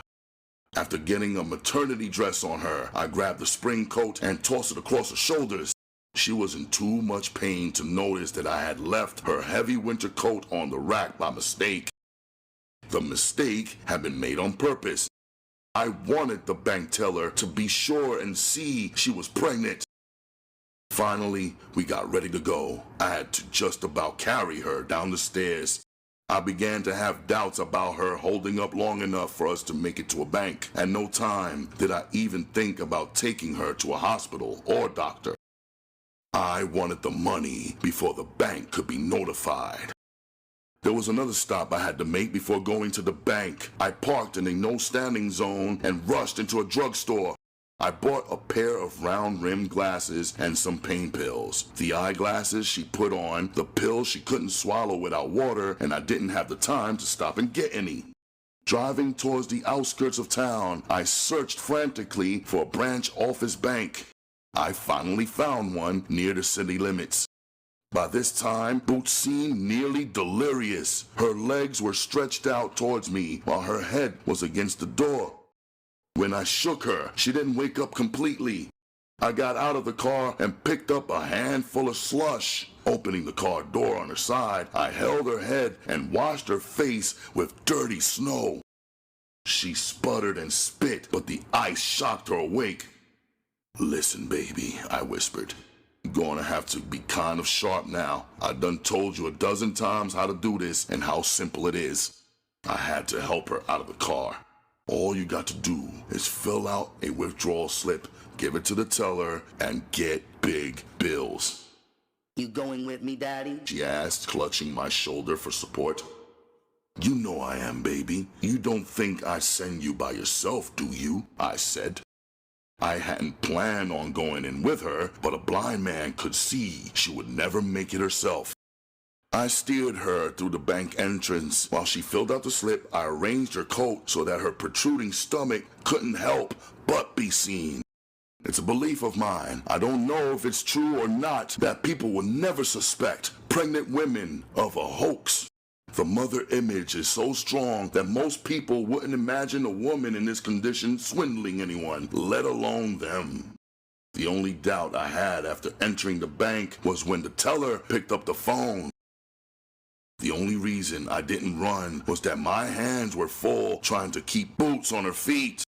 She had put most of her weight on me, and I was really holding her up. When I turned back towards the bank teller, she was already talking on the phone. If I ran, I would have to drag boots, 'cause she was holding on to me for dear life. The teller hung up and smiled. She started counting out the money. To be fair to the lady whose money I was taking, I left $50 in the bank. Back in the car, I just about got boots settled before she passed out. I pulled out into traffic and drove back towards town as fast as I dared. I still hadn't learned to drive too well, and not having a license, the last thing I wanted was to be stopped. I spotted a doctor's office on the other side of the street. Making a U-turn, I pulled up in front of the building. Some kind of way I got her half awake so she could stand on her feet if I held her, and I managed to get her into the doctor's office. The receptionist took one look at me holding boots up and rushed into another room. The white patients sitting around the room stared at us curiously. It wasn't long before she was back, followed by a bald-headed fat man. He was blowing as though he had just run a mile. He tossed his hands in the air. "No, no, no! You must take her to her own gynecologist! Better yet, take her to an obstetrician! But this is the wrong place, young man!" I was dumbfounded. I hadn't understood much of what he said, but I did comprehend wrong place. "You're a doctor, ain't you?" I asked belligerently. The doctor stared at me as though I were losing my mind. "I'm a dermatologist," he yelled. "Didn't you read the sign outside?" Boots slipped out of my arms and fell on the floor at my feet. The doctor looked as if he were going to have the baby.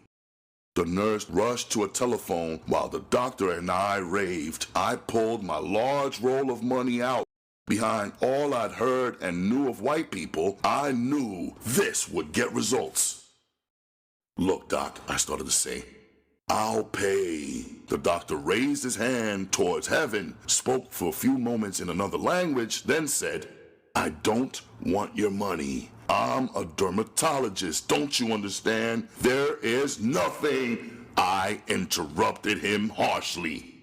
"Why, you color-struck bastard, you'd allow this young girl to suffer?" At the sound of my words, the doctor turned bright red. The nurse spoke up. "Don't worry, I called an ambulance. It will be here shortly." The doctor and I exchanged a few more choice words before the ambulance crew arrived. When they did arrive, we were standing over Boots, glaring at each other, while the nurse knelt beside her, giving her a shot. As I followed the stretcher from the office, I turned in the doorway. "You're about as useful as a doctor," I said loudly, "as a penis is on a sissy." As I started my car up to follow the ambulance, I glanced at the sign, "Dermatologist." I couldn't pronounce the damn word, let alone spell it, and I sure didn't have the slightest idea what it meant. Later at the hospital, an intern, thinking that I was the grief-stricken husband, stopped and explained.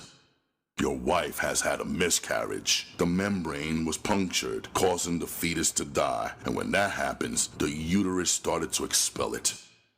You mean she's going to lose the baby? I asked ingenuously. The young intern stared at me for a moment to see if I was serious. Then realizing that I was just young and dumb, he said, she has lost the baby. Now, we are trying to stop the hemorrhaging so that we don't lose the mother, too. That rang a bell. The last thing I wanted to do was lose a good whore.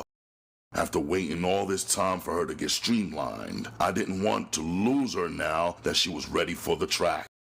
When he saw the shock in my face, the intern walked away. I felt the bankroll in my pocket. It was $400 short because of the damn hospital bill. I shouldn't have paid the damn bill so fast. If she died and I hadn't paid the bill, all I had to do was deny being her husband, and the hell with the bill. The thought of her dying rang in my mind, followed by the frightening knowledge of what a funeral would cost. I sat down suddenly and began to pray. Please, Lord, don't let that young girl die. For the next 2 hours, I sat there with my head in my hands. Whenever a nurse came by, she would try and console me. They must have imagined me as a grieving husband, for they were all very kind. They didn't realize that I was just as concerned about my $400 as I was about Boots. I don't want this misunderstood, so I'll try and explain it better. If Boots lived, the hell with the 400, but if she died, it was then a two-way blow. A good whore is always worth more than $400 to a good pimp. One of the nurses stopped and persuaded me to go home and get some rest. It didn't take much urging. I'd been trying to figure out a good excuse for departing. That way, if something happened, I'd make damn sure they couldn't find me to stick with the burial expense. The next few days were days of worry. I called the hospital constantly. Most of the nurses knew my voice by now, and they kept me up on the latest. She was out of the worst of it, so I could start relaxing. This was really beautiful news. I knew that in the near future, I will be pimping again, and doing it sure enough big. Chapter 13. My thoughts were sharply interrupted by the ringing of the telephone. I picked up the receiver and listened to Boots' excited chatter. Okay, Boots, just grab a cab. I'll have everything ready when you get here. Things had begun to get damn hot in this small town for us. I had moved from the hotel one jump ahead of the Vice Squad. Everybody on the track knew the police were looking for a light-skinned Negro with a pregnant woman. Now the search had moved to the hospitals. Some black-ass nigga had done some tall talking to the police, 'cause Boots had just been interviewed by 2 detectives. Removing my bankroll from under the pillow, I sat up and counted the money. There was still $300 in my roll. After paying Ray's mother $500, the cost of living in the motel the past few days was beginning to eat up my stash. A car pulled up outside. I pulled back the curtain and looked out. It wasn't Boots, but she wouldn't be long. As soon as she could steal some clothes, she would slip out of the hospital. It didn't take long for me to come to a solution to our problem. Put some highway between us and the police. Our bags were already packed, so I carried them out to the car and put them in the trunk. After that, I removed the silk scarf from around my head and combed my hair, then put our toilet articles in an overnight bag and laid it on the arm of a chair. I examined the room carefully, making sure I hadn't overlooked anything. The sound of a car stopping in front of my unit gave me a start. I peeked out of the window cautiously. Boots was getting out of a cab. I rushed to the door and opened it and handed her the cab fare. We stood in the doorway and watched the cab until it turned out of the driveway. "Let's go, baby," she asked. Ain't you gonna give me enough time to change clothes? I removed the overnight bag from the chair. You can change at some gas station on the highway, baby. Right now, we gonna get the hell out of here before we end up locked up tight.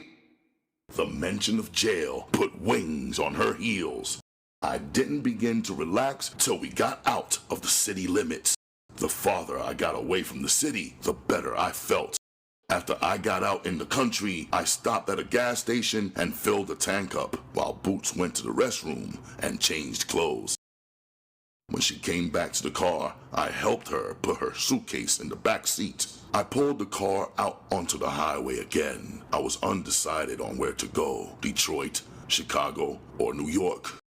With Boots sitting beside me pouring the drinks and lighting the reefer, I was at peace with the world.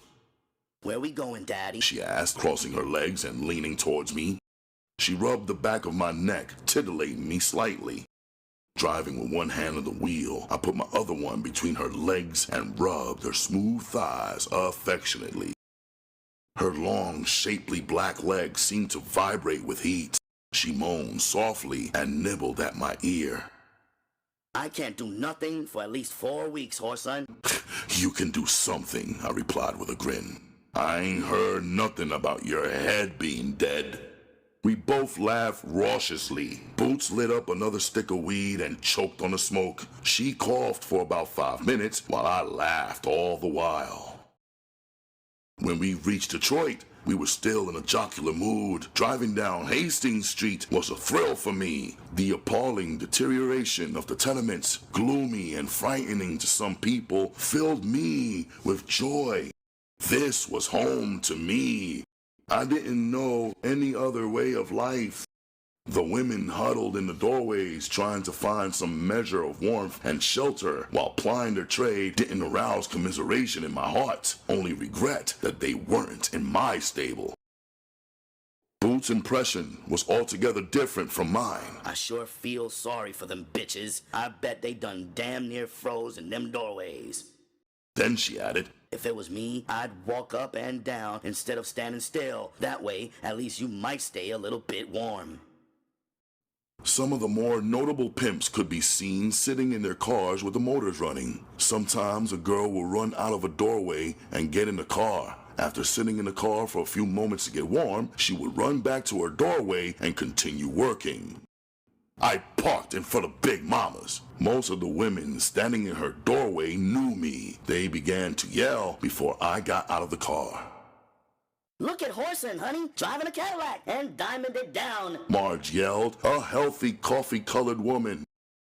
Boots got out of the car and waited for me at the curb. She put her arm around me and tossed her head up.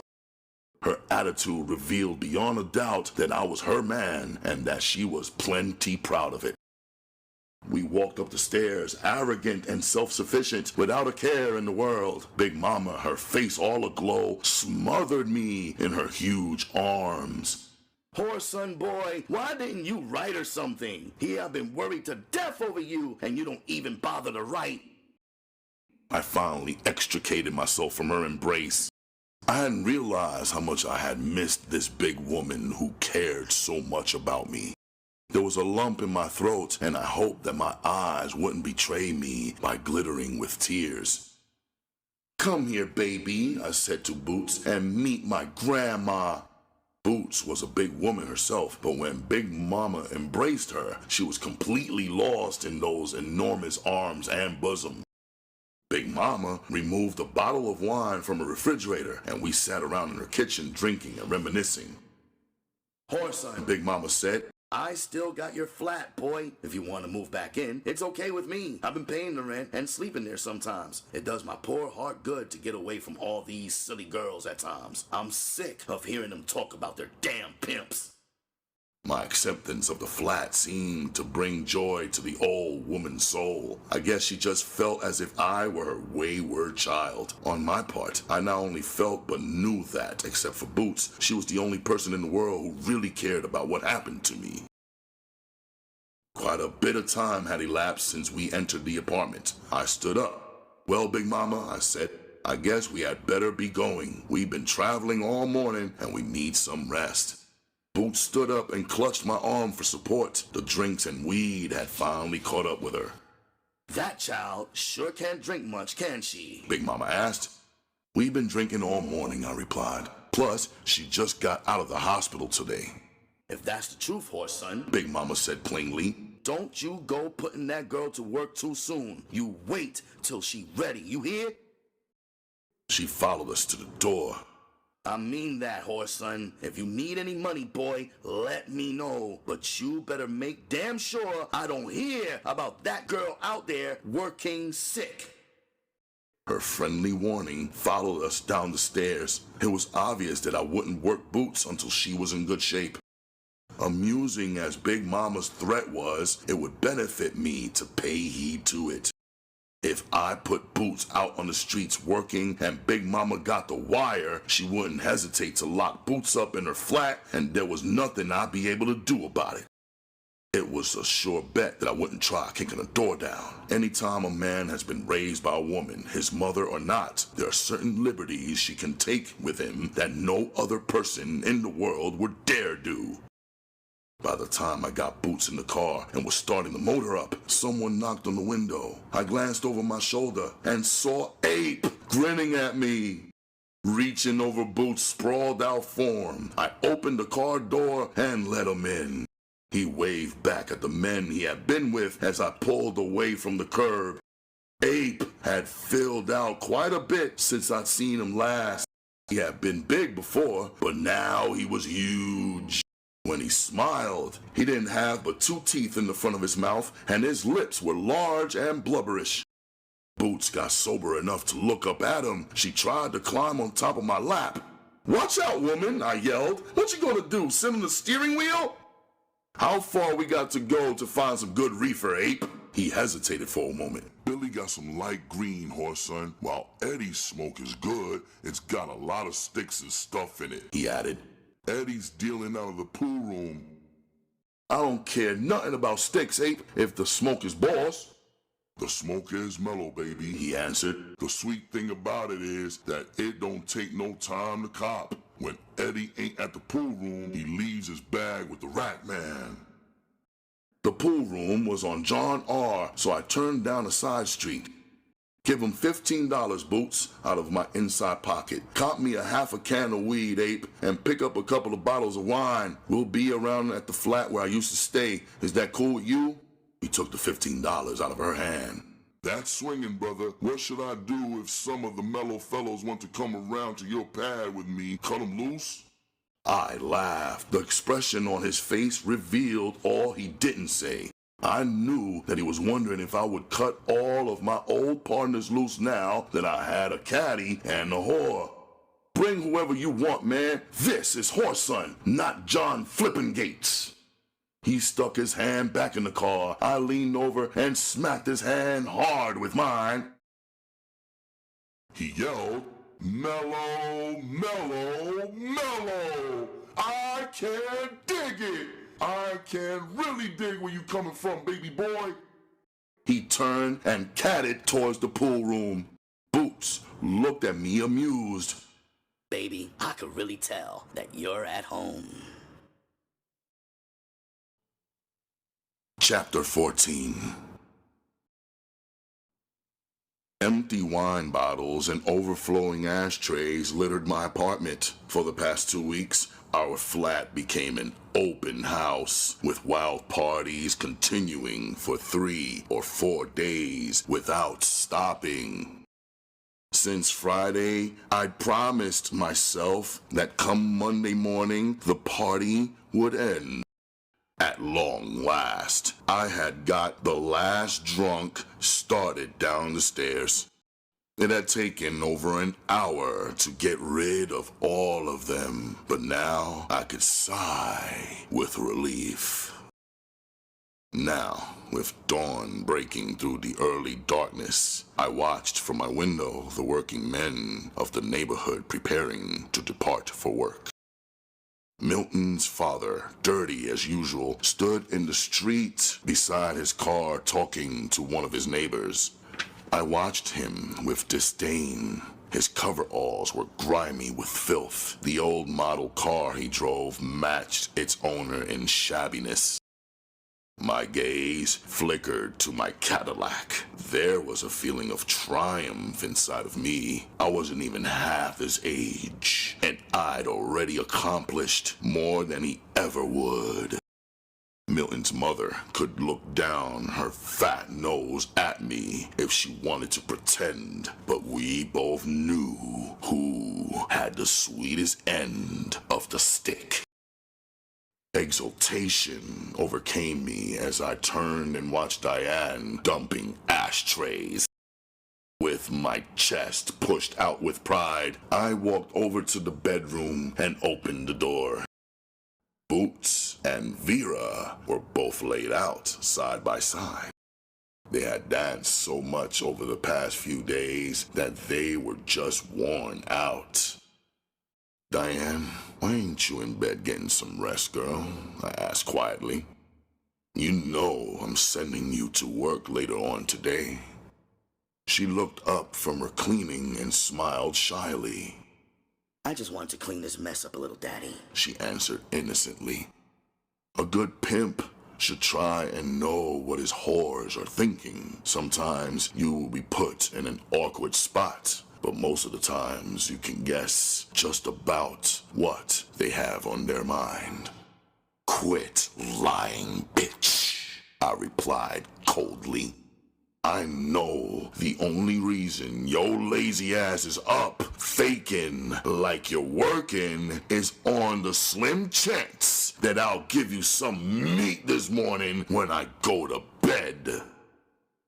Her eyes dropped, and she tried to look rejected, but just as quickly, she rushed over and hugged me. "You gonna do a little something for me this morning, ain't you, son?" This was an ideal time to act chilly, but my defense was weakening. She was like chocolate, and her skin was as smooth as a baby's ass. When she smiled and looked up at me with her big bedroom eyes, I couldn't refrain from taking her in my arms and kissing those tender lips. As she pressed her young body against me, I knew that fate had dealt me a terrible blow. I had been gifted with a tender dick. Bending over, I caught her legs and carried her towards the other bedroom. Her body had the smell of fresh roses, and her arms around me had the same effect as alcohol to the senses. When our bodies met, a shock of electricity went through my mind. We were caught up in the passion of youth, and my excitement exceeded all bounds. Later, with Diane snuggled against me gently snoring, I shuddered with horror at the thought of having to leave every morning for a job. I never had a job, and because of my environment and training, plus my dexterity at getting money, employment was unnecessary. My stable was growing. My mind wandered to the other two girls in the house, Boots and Vera. Now that I had 3 girls, it wouldn't be long before I was the best young pimp in the city. Here I was, at 17, with 3 of the youngest, wildest, and fastest whores in the country. How sweet it was. Pimping really had its good points. With the passing of Christmas and the following holidays, I was in good shape for the new year. Boots was able to go back to work, so I stopped her from doing any more boasting. Her boosting bloomers were packed away for later use. Many pimps would disagree with me, because quite a few pimps would rather have a booster than a whore. But to me, at this stage of my life, I didn't want anything but a flat-backing whore. The neighborhood theater, which went by the name of Duke, used to put on talent shows every Saturday afternoon. Since I was too young for the bars, I'd dress my 3 ladies up, get the car washed, and make my grand appearance, and missed much head-turning and adulation from the young would-be pimps in the audience. Ape, with a few more of my old gang, would have 2 rows of seats saved down in front for the selected ones in our crowd. My girls enjoyed the adulation as we walked slowly towards our seats. My popularity was rising. The fastest young girls in the neighborhood would crowd down near our row, trying to catch my eye. This theater was to become the best establishment in the city for meeting potential prostitutes. One Saturday, while sitting down front, crowded in between many admirers, a group came out on the stage and swept the spotlight from me with their swinging arrangements. I stared in wonder at young Janet. She was still singing and getting better than ever. I watched her capture the crowd with song after song. The audience wouldn't let them leave the stage. Every time they tried to leave, the crowd would become so unruly that the owner would call them back on stage. After doing one more number, Janet must have decided to put a stop to the commotion herself. She came down off the stage, followed closely by the 2 girls who sang with her. She stopped in front of me and leaned over. Whoreson, how about trying and getting us out of here? She yelled in my ear. Don't worry, baby, I said, standing up. I can handle it, I replied, with more confidence than I felt. The crowd was really yelling, and kids were crowding into the aisle. I had grave doubts about whether I could get them out. One thing kept ringing in my mind, though. This young girl had "star" written all over her, and I meant to shine bright in her eyes. Embracing Janet, I pulled one of her trembling girlfriends into my other arm. Catching Boots' eye, I yelled, "See if you can get Ape and some of the fellows to clear a path, baby!"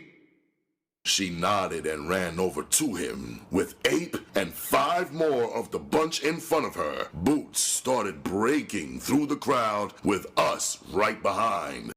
With kicks and punches, they soon had kids climbing seats to get out of the way. Finally, we reached the protection of my car. All the girls piled in. I gave Ape enough cash for cab fare and some weed before driving off. You can drop us off anywhere, Whoreson, Janet said quietly. I smiled and kept on driving. I know you ain't gonna be rude enough to refuse an invitation to my place, Janet. She sighed and settled back against the seat, compelled to accept my offer by my apparent refusal to stop long enough to let them out. Within 30 minutes after our arrival, the capacity of my house was being tested.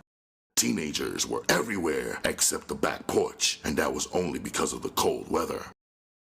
Janet sat down on the couch beside me. She was breathing heavily from the continuous dancing. This is the first time I've sat down since we got here. She laughed. I've heard about some of the swinging sets you gave, Whoreson, but I didn't realize just how renowned you are. I'm glad you're really enjoying yourself, Janet. You seem so set against coming here that I figured you'd leave before everybody arrived. Actually, I'm having a better time than I thought was possible, Whoreson. She touched my arm and gestured towards the dancers. Seriously though, Whoreson, just how long do you think this could go on? What do you mean, baby? The party? I asked, looking down into her large, serene eyes. Yielding to her female wiles, she laughed lightly and gave my arm a pinch. You know what I mean. These parties, prostitutes, you not working. How long, Whoreson, do you really think you can last? Noticeable as your Cadillac is, successful as pimping might be, you still don't have any solid foundation under you.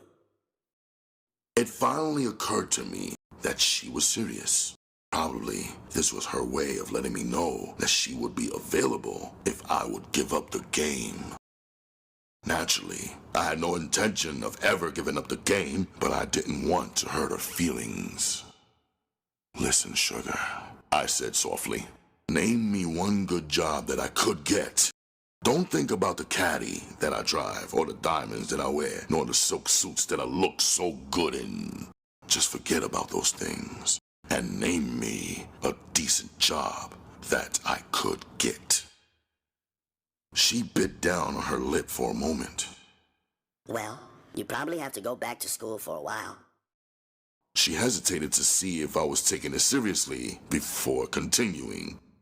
Then after you graduated, you could... She finished in a rush. Get all kinds of jobs. Be a little more precise, baby, I inquired of her, jokingly. She frowned and became very nervous. Well, let me see, she said quietly. You could, become a policeman. I laughed harshly. And what police department, honey? One in China? No, Whoreson, it's the truth. I ain't joking. My mother read it in the papers this morning. She said they're hiring colored men for all kinds of jobs on the force now. Instead of being amused by her behavior, I was ashamed of myself. I realized that she was so innocent, she believed I might give up my precious possessions for love. Whoreson, she said, her face shining with sincerity. There are many girls who would marry you and not care if you didn't make a whole lot of money at work. They wouldn't care if you had to sweep floors, wash cars, anything, just as long as you were theirs. It wouldn't make any difference what you did. She was looking at me with so much tender love in her eyes that I tried to joke her out of the mood. You can easily say that, Janet, I said, but I ain't seen none of those girls you keep talking about. Her eyes had tears in them as she stared up at me. Just look at me, Whoreson. I'd gladly be your wife, but never your whore. After quite a circular route, there it was, out in the open. I had tried to keep the naked truth of her feelings from coming to light, but now the cards have been spread on the table, face up. She seemed so lovely sitting beside me that the thought of losing her was like taking a liquid bath with loneliness. I knew that my answer would hurt her. Even while I wanted to spare her pain, my customary glibness vanished. To me, the sound of my voice was harsh and sharp. Janet, I wouldn't be a flunky to the white man for you or the Virgin Mary. Car washing, truck driving, or working in some honky's factory is out of the question for me. Wait, I said, and grabbed her arm to prevent her from leaving. If my mother had left me enough money to set up a business or something, things would have been different. But since this didn't happen, the only way I can get big money without selling drugs is to manage sporting ladies. She listened to my raving until I was finished, then removed my hand from her arm. Goodbye, Whoreson, she said bitterly. Again, I wish you all the happiness in the world. Instead of following her, I watched her walk quickly to the door and leave. If there was one thing I disliked, it's to watch a woman cry, and I knew she was crying. Trying to maintain my air of composure, I turned and examined the crowded room. Boots dropped down in the vacant seat. She patted me on the cheek. Don't worry, Daddy. You miss one shot, you get another. She added. While you was talking to Janet, that light-skinned girl over there asked me if I'd mind having her for a wife-in-law. Copping was just that simple. My fourth girl came to me just like that. I stared at her without too much interest. Boots' sharp remark brought me back out of the clouds. What you looking so mournful about, Whoreson? I know it ain't over that skinny-ass Janet. About all she can do is sing to the tricks, 'cause she ain't got enough ass to stand no heavy pounding. I whirled around to give her a chilling rebuke, but her eyes were deadly cold, unflinching. Her voice dripped with venom when she spoke. Whores go with pimps, Whoreson. Barbers go with manicurists, and square bitches go with square niggas. She pivoted on her heels and walked across the crowded floor. Her back was straight, her head held high. With the coming of summer, my stable of whores stayed anywhere between 6 and a dozen good prostitutes. Pimping was good, and my bankroll continued to swell. At times, I would hear reports about Janet singing at different places, but I made it a point not to go anywhere that I might run into her. For some reason, she stayed in my mind, no matter how many different women I slept with. As the summer wore on and my stable grew, I tossed myself into one party after another and started trying to teach myself to take the bitter with the sweet.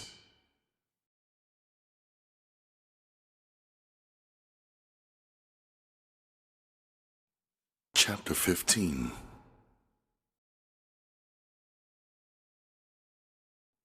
I awoke Monday afternoon with a splitting headache. My mouth was dry and my eyes were bloodshot from too much entertaining without sleep.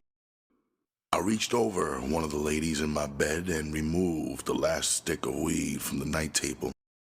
Before I could finish smoking the joint, Boots opened the bedroom door and walked in.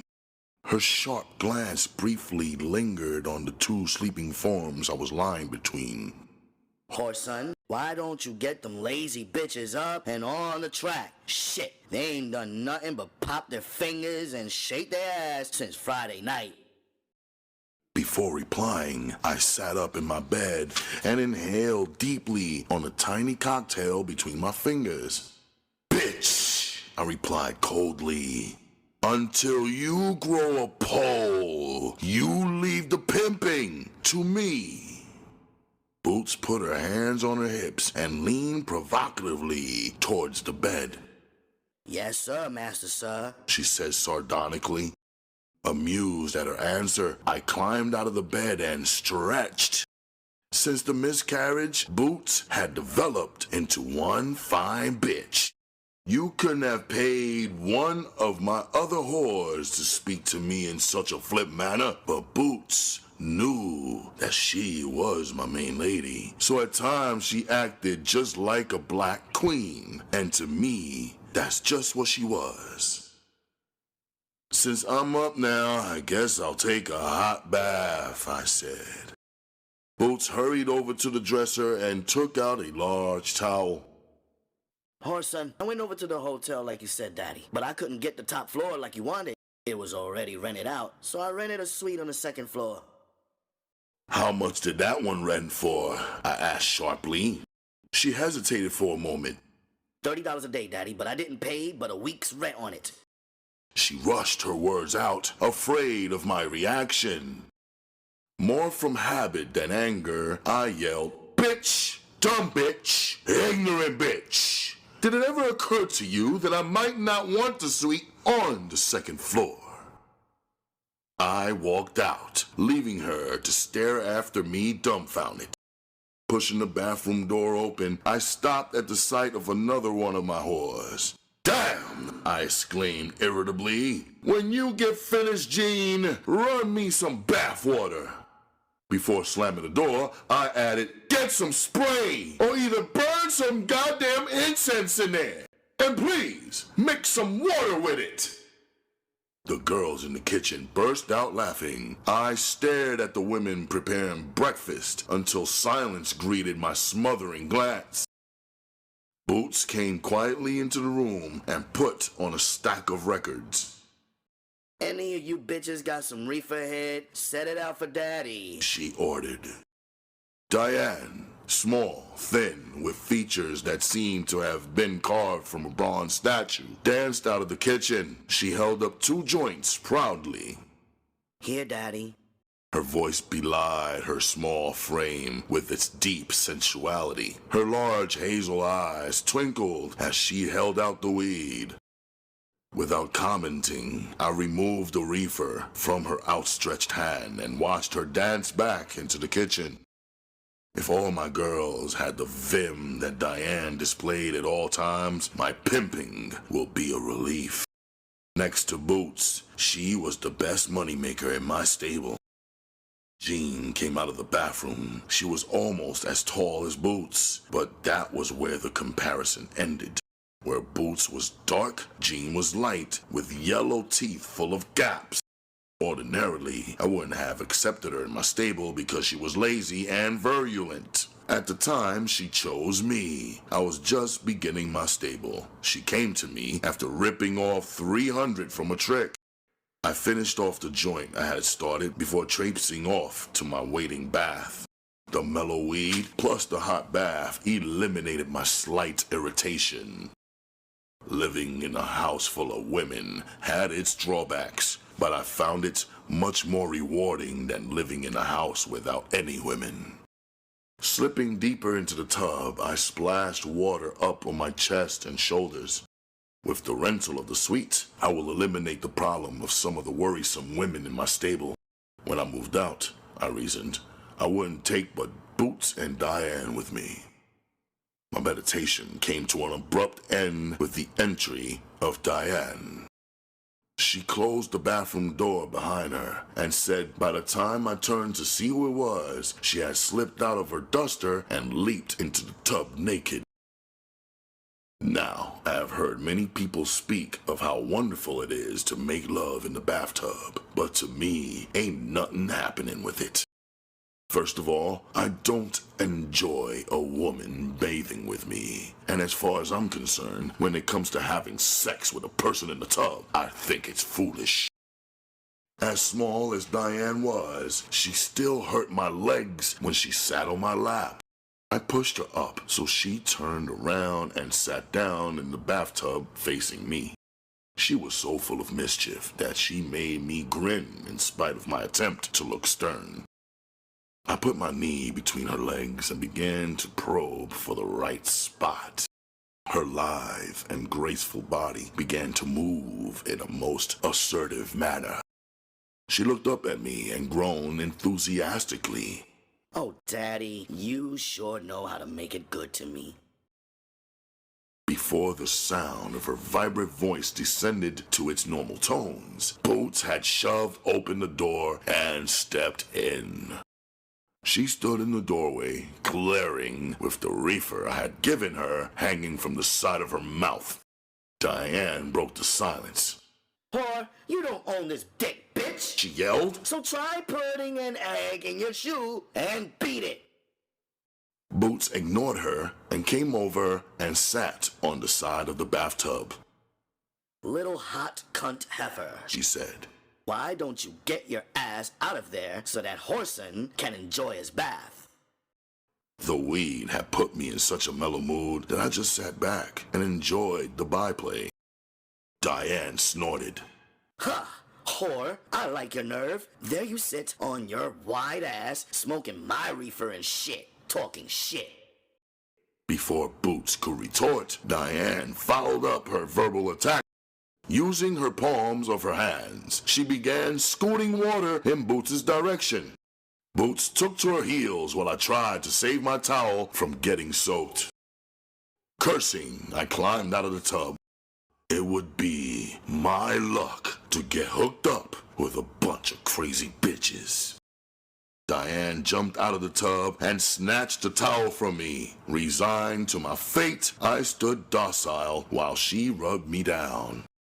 True to her impetuous nature, as soon as she got below my waist, she began to act up.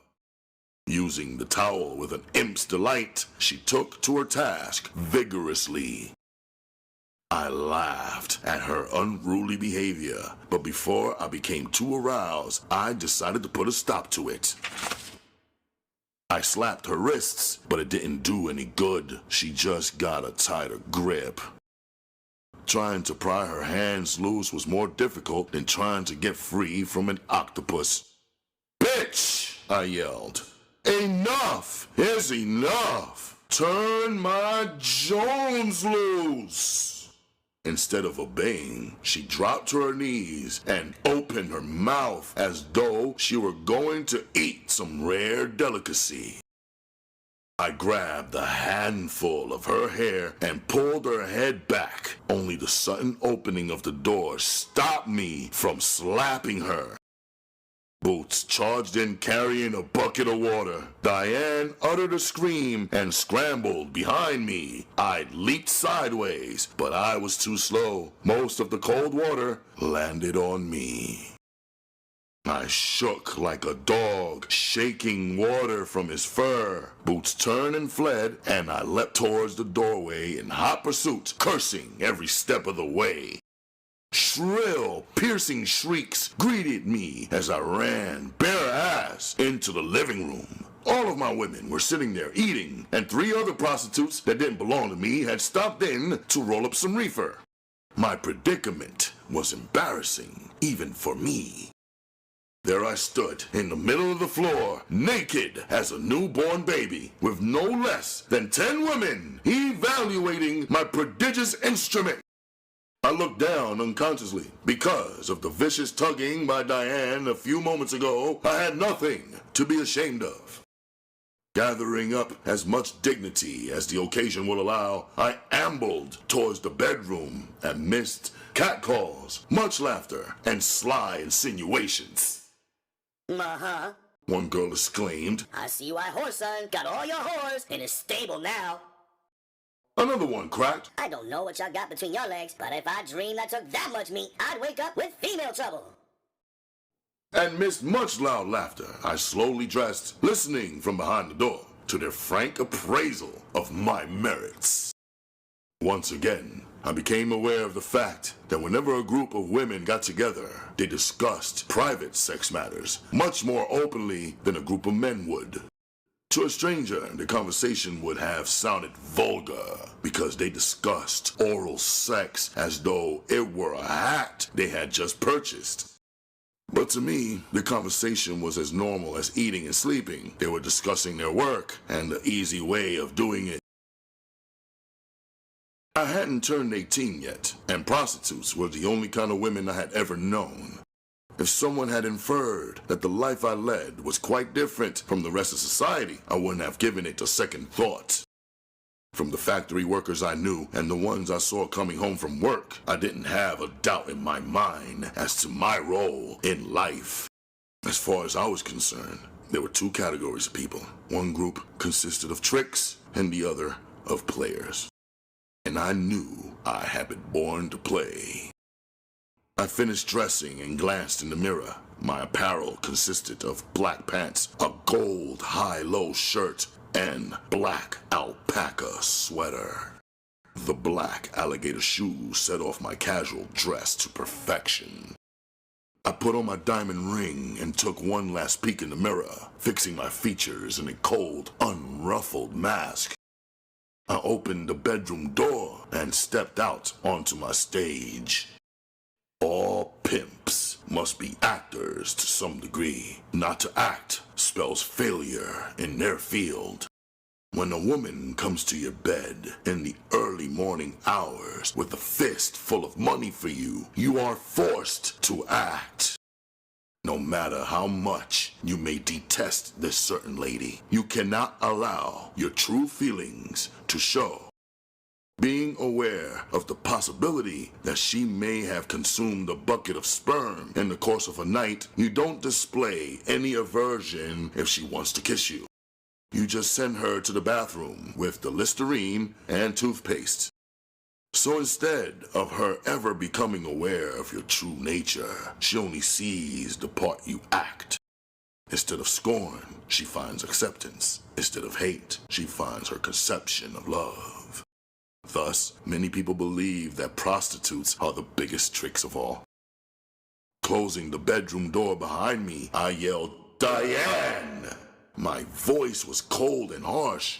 "You and some of them other bitches clean up that water on that floor. Then you get Boots' clothes and your own packed. I'll be back for you in a little while." Fear leapt into her eyes. She searched my face for a clue, then turned and stared at Boots. Their eyes met, and whatever transpired seemed to relieve her. She was laughing as much as ever when Boots and I went out the door.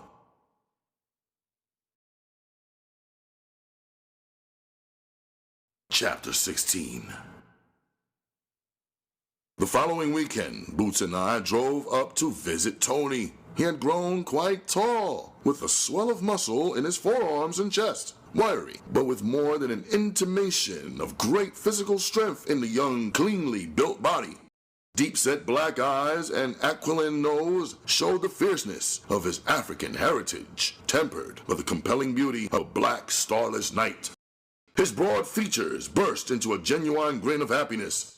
Damn, Whoreson, I done damn near gave up on seeing you until I got out. Without any embarrassment, he embraced me and crushed me against his broad chest.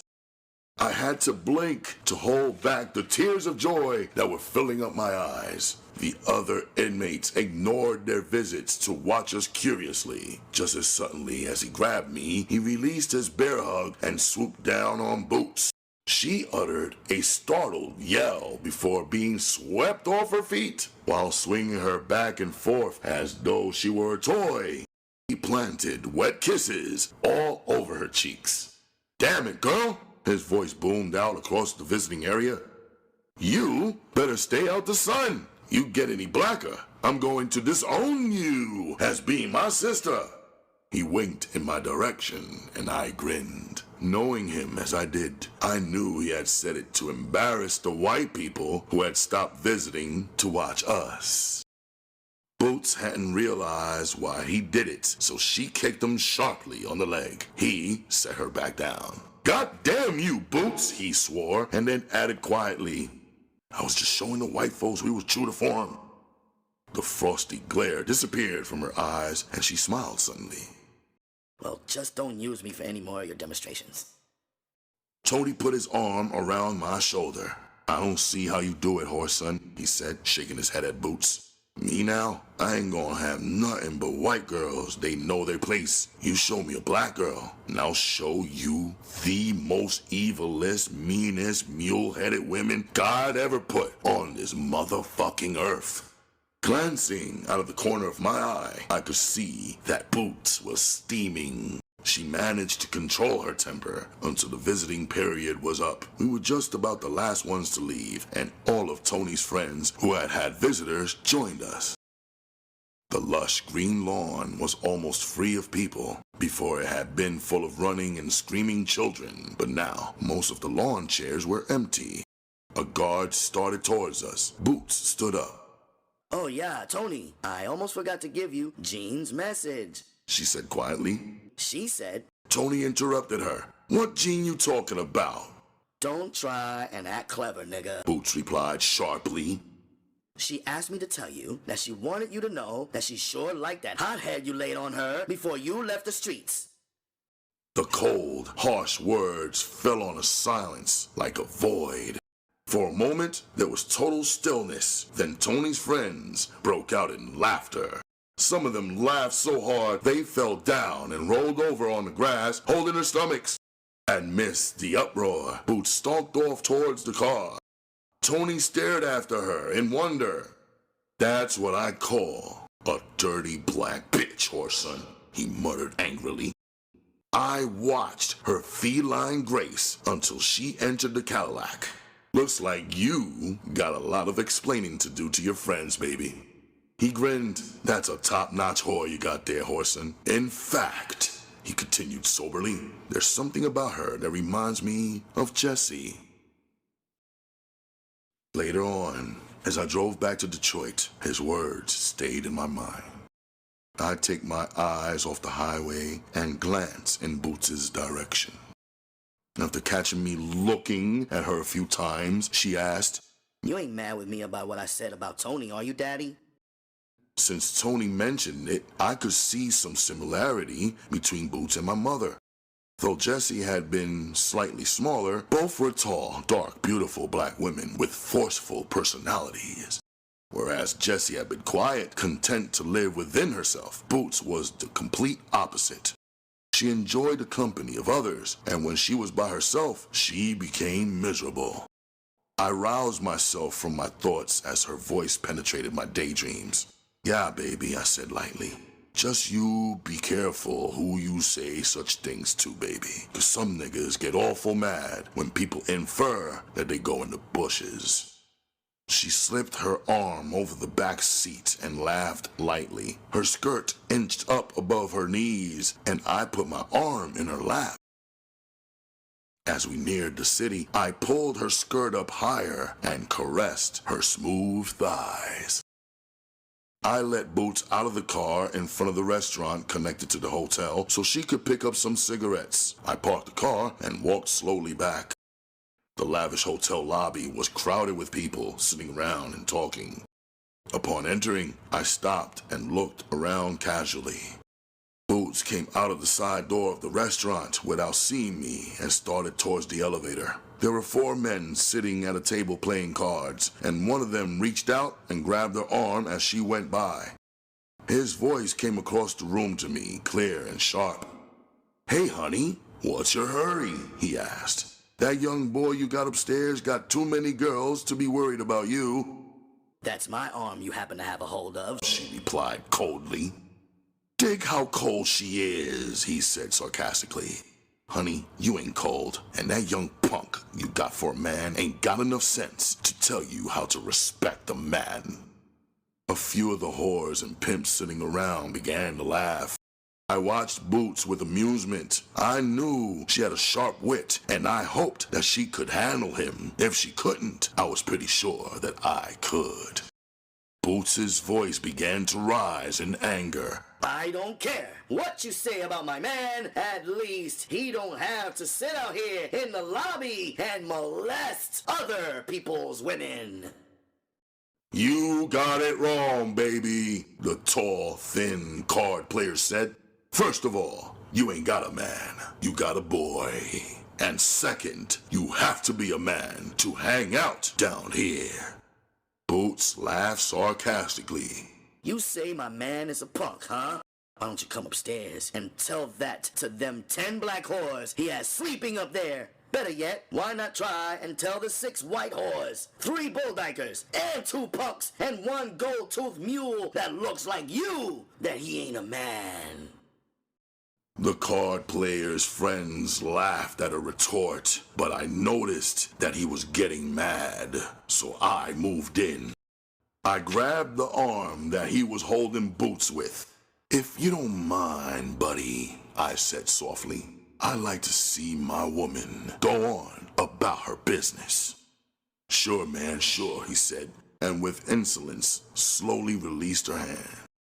He turned his back on me and started laughing and talking to his friends as though I didn't exist. As Boots took my arm, I could feel my temper mounting. "Next time one of these tricks stop you," I said loud enough for the whole lobby to hear, "you'll find out how much money the sissy is spending, baby. And if he ain't spending any money, don't waste any time with him."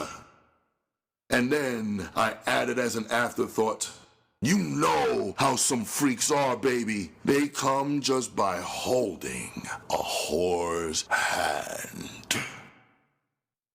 When the elevator stopped, I turned around before entering it and saw that 2 of the card player's friends were holding him in his seat. We entered our apartment and hugged up, laughing our heads off. The smell of burning hair was strong in the air. I could hear the chatter of many feminine voices coming from the kitchen. I sighed with resignation. Moving from my flat hadn't done any good. The girls just found an excuse to leave a dress or a coat whenever they visited my penthouse, and before I knew it, they had just about moved in. Boots uttered my very thoughts. "Oh, Whoreson, every time I enter this suite, I'm overwhelmed by its beauty." "You should be," I answered. "For $30 a day, it should have a swimming pool in the front room." I walked into the lavishly furnished living room. The deep, blood-red wall-to-wall carpet felt plush beneath the $85 lizardskin shoes I was wearing. The carpet alone seemed to trumpet my arrival. and as an up-and-coming young pimp. Whoreson? I turned as Boots glided to a stop before entering the bedroom. What, baby? I'm going to change into something more comfortable. How about twisting me up a joint? Okay, pothead, I said, grinning. We already done smoked a matchbox this morning, woman, but just for you, I'm going to smoke some more. Oh, baby, you sure treat me good, don't you? She said gaily. She dipped down in her bra and came up with a small brown envelope. I took the weed from her, and as she turned towards the bedroom door, I playfully slapped her on her wide ass. Ouch, Whoreson! I sat down on the white sofa and placed the envelope of marijuana on the coffee table in front of me. My eyes roamed around the room. The architectural design was typical of middle-class hotel suites around the country. However, whoever did the decor knew his business. Everything was ultra-modern. My fingers savored the smooth texture of the fine material covering the sofa as my mind received vivid impressions from an abstract oil painting on the wall in front of me. I rolled a stick of weed for myself, relaxing against the soft cushions. I enjoyed the mellow feeling of contentment that flowed through my body. I realized that, with the house full of women, I should value this stolen time. To be alone for just a few moments gave me a tranquility that was indeed rare. I had never before seen a wall painted black, that is, not in a hotel. It complemented the blood-red carpet. Turning my head, I took in the enamel white wall with its louvered door through which Boots had walked. At the far end of the room, set between the flat black wall and the mild orange-colored one, was a Nero reclining couch. Placed between this and another like it, both upholstered in leopard skin, sat a large palm plant that appeared to be growing out of the carpet. Behind a large window, behind the sofa I sat on, stood a floor-to-ceiling cylindrical lamp. It seemed to be made of frosted glass with small circular designs etched into its surface. Looking up, I felt a strange sensation as the zebra patterns on the ceiling gave an illusion of melting together. To me, this was a hip joint. I stood up and walked over to the Grundig stereo sitting below the abstract painting. As I turned on the switch, the sounds of violins filled the room. Although I'm strictly a blues and jazz fiend, the mellow sounds of strings in that room seemed appropriate, so I left it on. Whoreson, what the hell is that on the box? Boots asked me from the open bedroom door. It's music, woman! You think the whole world listens to nothing but Jimmy Smith and Little Richard? Oh, Daddy, I was just asking.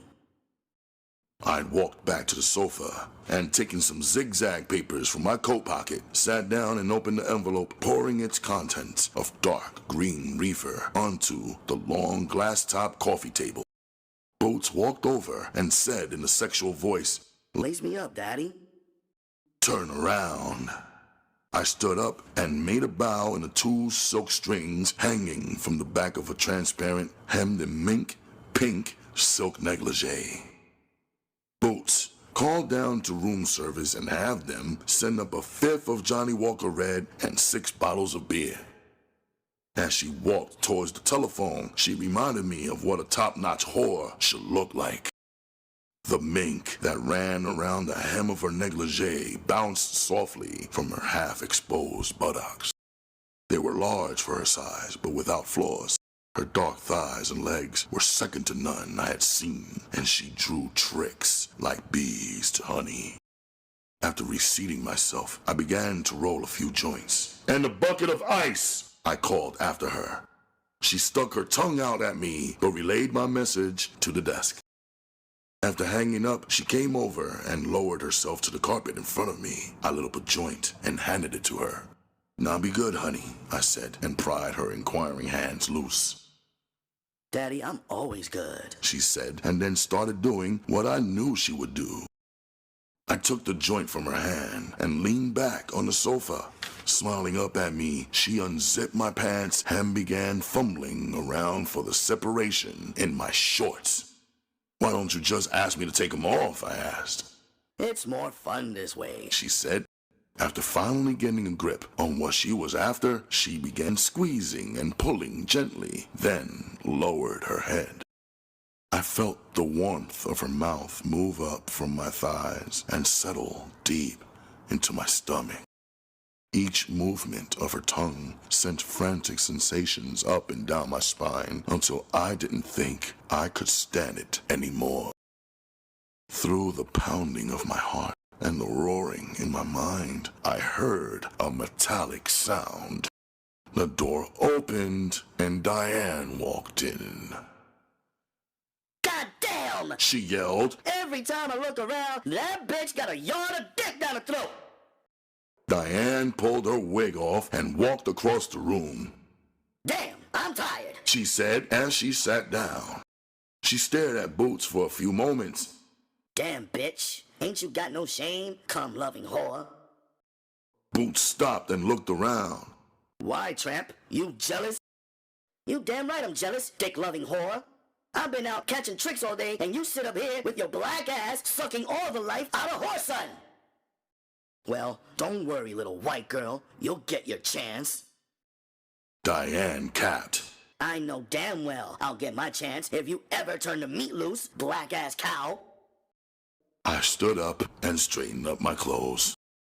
Diane looked down at Boots and removed a large roll of bills from her bra and laid them on the coffee table. With her last remark aimed at Boots, she said, "With tricks outside riding bumper to bumper, all this sorry bitch could catch would be a cold." She turned on her heel and walked into the bedroom. Boots got up off the floor and sat down on the couch. "Daddy, I was thinking you might have some trouble out of that fella that was down in the lobby." I stared at her silently for a few moments before answering, "The only thing that nigga better do, baby, is try to get along with me. 'Cause I ain't letting nobody put no static in my game." The telephone rang and Boots answered it. I had made it a point to never answer the phone whenever there was a woman in the house, because sometimes tricks called. If a man answered, they would hang up. Boots waved the receiver towards me. "It's for you, Daddy." I took the phone out of her hand. "Who is it, baby?" "It sounds like Dot." I frowned at the receiver.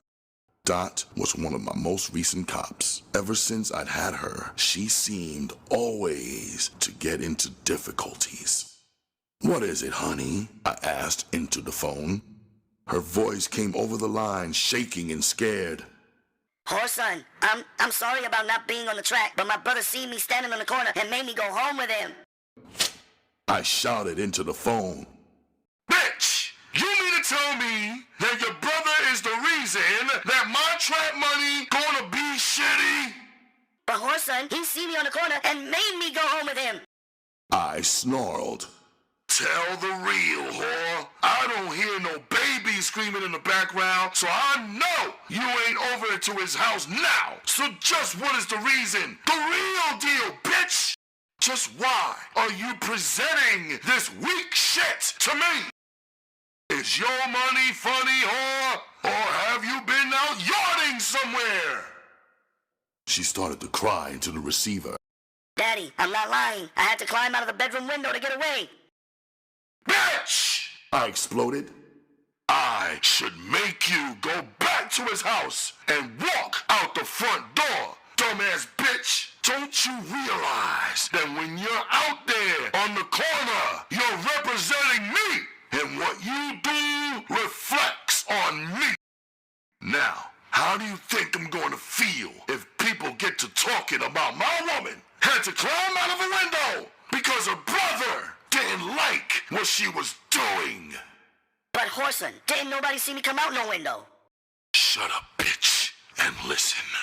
It ain't the idea that anyone saw you come out the goddamn window. It's the fact that I know that you came out of the goddamn window. My whore had to climb out of some goddamn damn window because her winehead brother took her home! I interrupted her reply. Just shut up and listen. I ought to kill you, bitch. But I ain't. I'm gonna give you another chance. Now I want you to get your ass back up on that track and get my motherfucking money right. If your brother should come back up there looking for you, don't hide. Just tell him you're up there taking care of my business. And I don't want him blocking my game. I continued. If he should take you home anyway, don't climb out no windows, bitch. Just walk out the motherfucking front door. Now, if you don't think you can handle this, I'll take you back to your brother's house and talk to him myself. Before she could hang up mad, I smoothed her feelings so she wouldn't go to work mad. Listen, honey, all young girls make mistakes when they first go to work, so don't feel bad about it. This all goes along with the making of a good whore. Whoring was easy. Every woman you see will be out on those streets with their motherfucking legs in the air. But it takes a certain kind of woman to be a good whore. So most of them back up from it because they be lazy and it just ain't in them. She was quiet for a moment. Daddy, I'm gonna be a good whore, ain't I? Sure you are, baby, but it just takes hard work.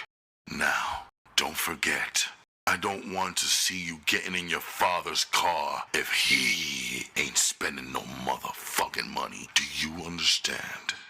She laughed. Whoreson, you wouldn't want me to trick with my daddy, would you?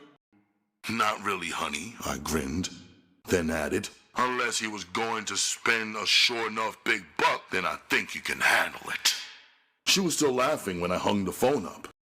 Boots picked up a joint from the coffee table. Pimp hard, Daddy, pimp hard. I laughed coldly. Yeah, baby, I said, and looked at my watch. You can start getting ready for the track too, Miss Fine. Diane came into the room with the bellboy who was bringing up the whiskey and beer I had ordered earlier. She was wearing a pair of very tiny panties with a see-through bra. The bellboy, who was about 40, couldn't keep his eyes off her. The hallway door opened, and a troop of my women came in. They were all scantily dressed, and the bellboy didn't know which one to look at. His eyes were going back and forth like pinballs. The girls, noticing his excitement, began to harass him. Diane stepped up and took control. Honey, you saw me first, didn't you? So why you making all them eyes at them sluts? Don't you think I could handle your problem, honey? He shook his head up and down dumbly, and she took his hand and steered him into the bedroom. In less than 5 minutes, he was back out of the bedroom, looking around sheepishly. Diane escorted him to the door. Be sure to ask for me the next time you come up, big fella. You hear? She said sweetly. As soon as he left, Diane pulled a $10 bill out of her bra and twisted her hips provocatively as she crossed the living room. You see, girls, what a good whore gets? He paid for the drink that you all are trying to consume, and plus he tipped me this for being so sweet. The girls laughed and talked and gossiped until I interrupted. Well, ladies, the party is over, and I know you have all had your kicks. But the time has come for you all to catch some tricks. I settled back on the couch with Diane in my arms and watched them prepare to go to work. It still took better than an hour before they had all dressed and departed, leaving just Diane and me in the suite.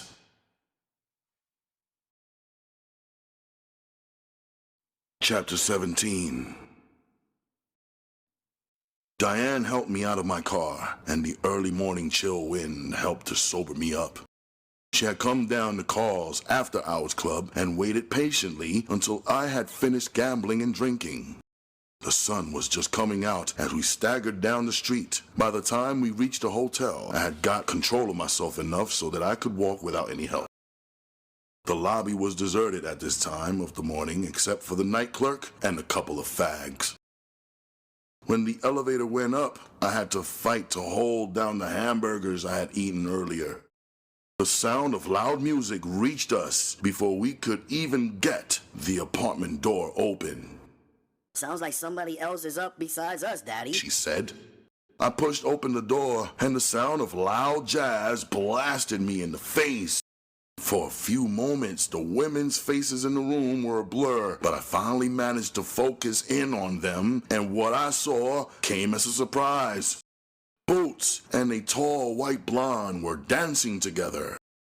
They were both about the same height, and they were swaying to the beat of the music with an intimacy that suggested a strange relationship between two women. Boots broke away when I entered. Diane poured coal oil on the fire. Don't y'all stop belly rubbing just because we showed on the set.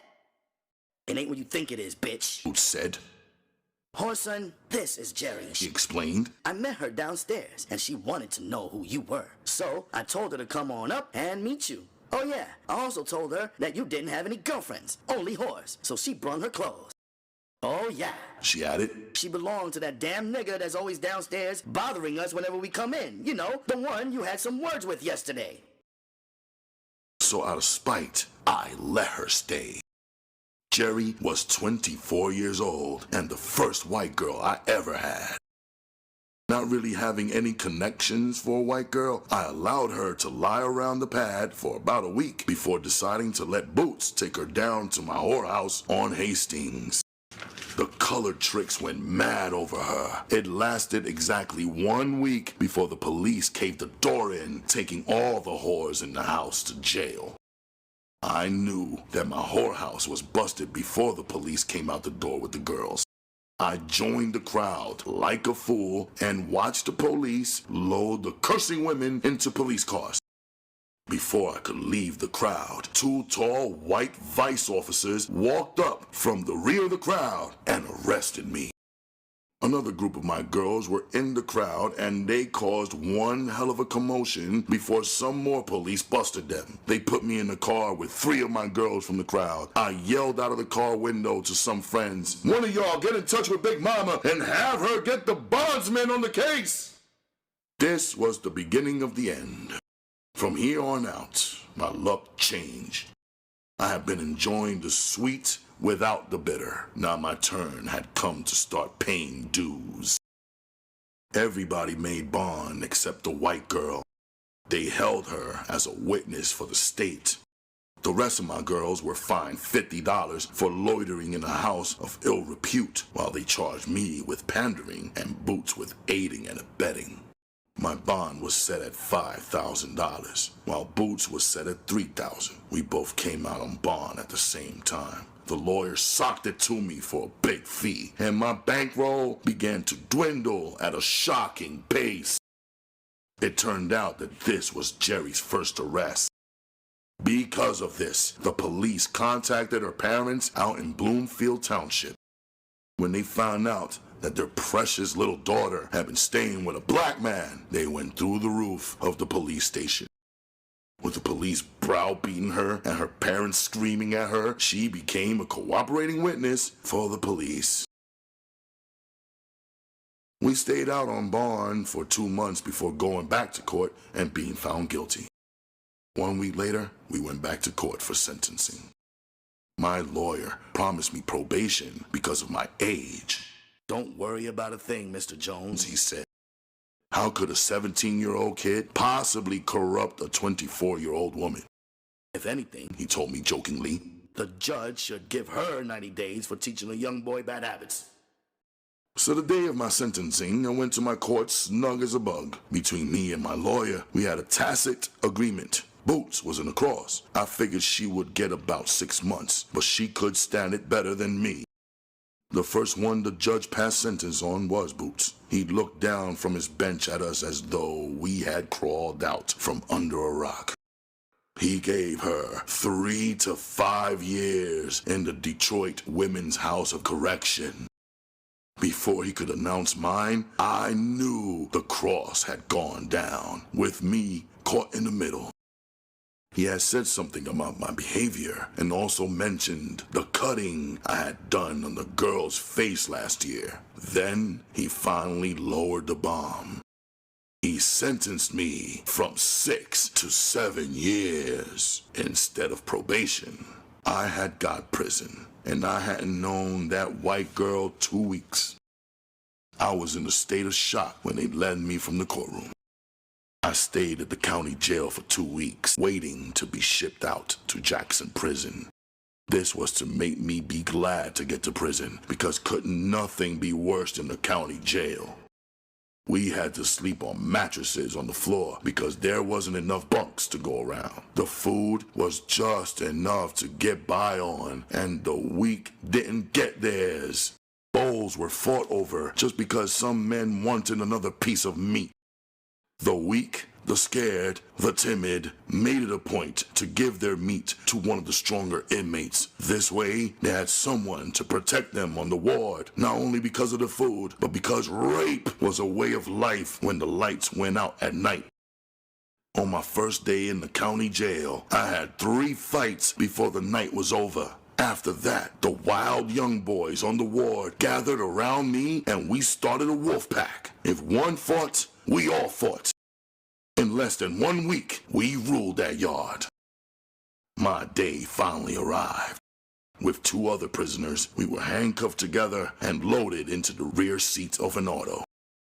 Our hands were cuffed tightly behind us and leg irons were firmly secured to our ankles. 1 long chain went each man's leg iron, securing all 3 of us together. In the 2-hour drive to the prison, I watched the passing scenery with unseeing eyes. When the car pulled up in front of the gate, I stared at the huge walls surrounding the penitentiary. I watched men in blue uniforms trimming the grass and hedges in front of the institution. There were no guards visible around them. I would learn later that these were trustees, and it would be many years before I would reach this status. Like many black men before me, I realized that it was ridiculous to worry about that which you couldn't change. I was confronted with the problem of making my mind accept the fact that I would be behind these forbidding gray walls until my sentence was served. It is typical of a man's nature that he could adjust to almost any environment. Prison life was no different. The only large problem was the absence of any females. Some men even adjust to this. I met men who had been sentenced to life imprisonment, and they had adapted to this abnormal condition. Many of these men went so far as to abstain from indulging in relationships with the various homosexuals who abounded in prison, while others quickly accepted this as the new way of life and fell in love with one of the boy girls. After we got out of the car, they marched us inside. Here, we undressed, leaving our civilian clothes behind and putting on the prison blues. Many of us would wear these clothes and similar ones for many years before we would ever have another chance to wear civilian clothes. From there, we were marched to 7 Block, a place in Jackson Prison that was used for quarantine. We were isolated from the rest of the prison population. We stayed in quarantine from 1 to 3 months, waiting to find out where we will be sent. I stared around the large brick building with trepidation. It was 4 floors high, and on each gallery there were single cells. As I followed my guard up to the 3rd gallery, I noticed most of the cells had men in them. The men whistled at us as we passed. Some of them made smooching sounds with their lips. At first, it was unbelievable to me. The thought of spending the next few years locked up in one of these cages was beyond my comprehension.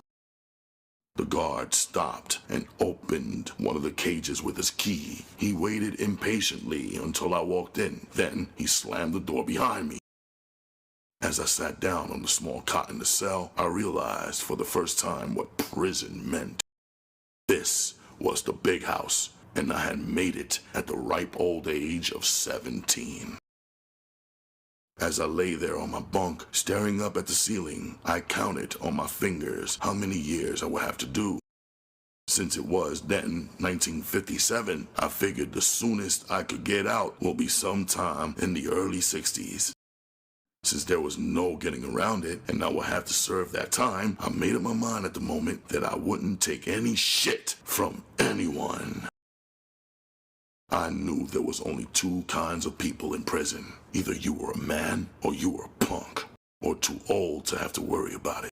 So I made up my mind to be one of the pushers, and not be one that got pushed. The first weeks in prison I spent receiving blood tests and shots. After that, we were given lectures on prison life and constant warnings not to borrow anything from other inmates. We were let out of our cells to eat 3 times a day, then put back in and locked up. The only time we were allowed out was when we were on call or taking a shower at night. Once a week, we were allowed to see a movie. Then they broke all the doors and we were let out to go downstairs and sit in the dining room. We had to remain silent at all times during this outing, but the men and young boys quickly learned how to talk without their lips moving. At the movie, when the lights went out, it became a whorehouse.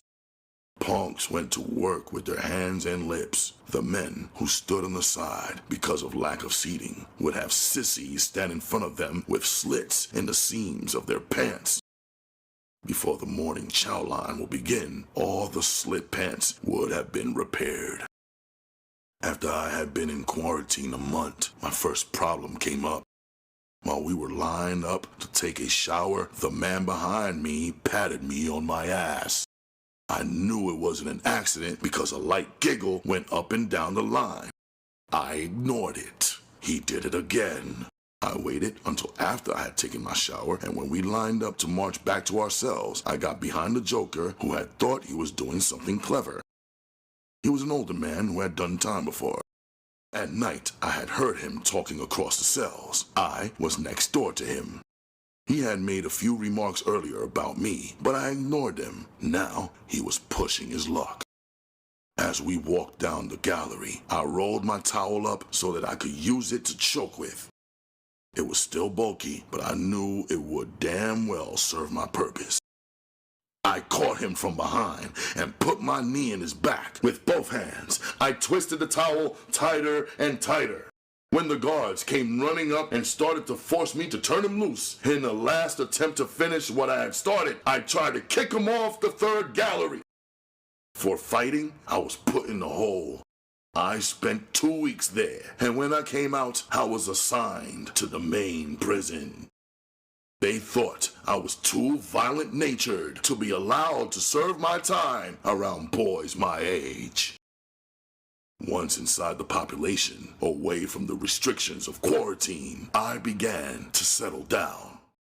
The everyday routine of prison life became acceptable. The few problems I had because of my age were quickly settled.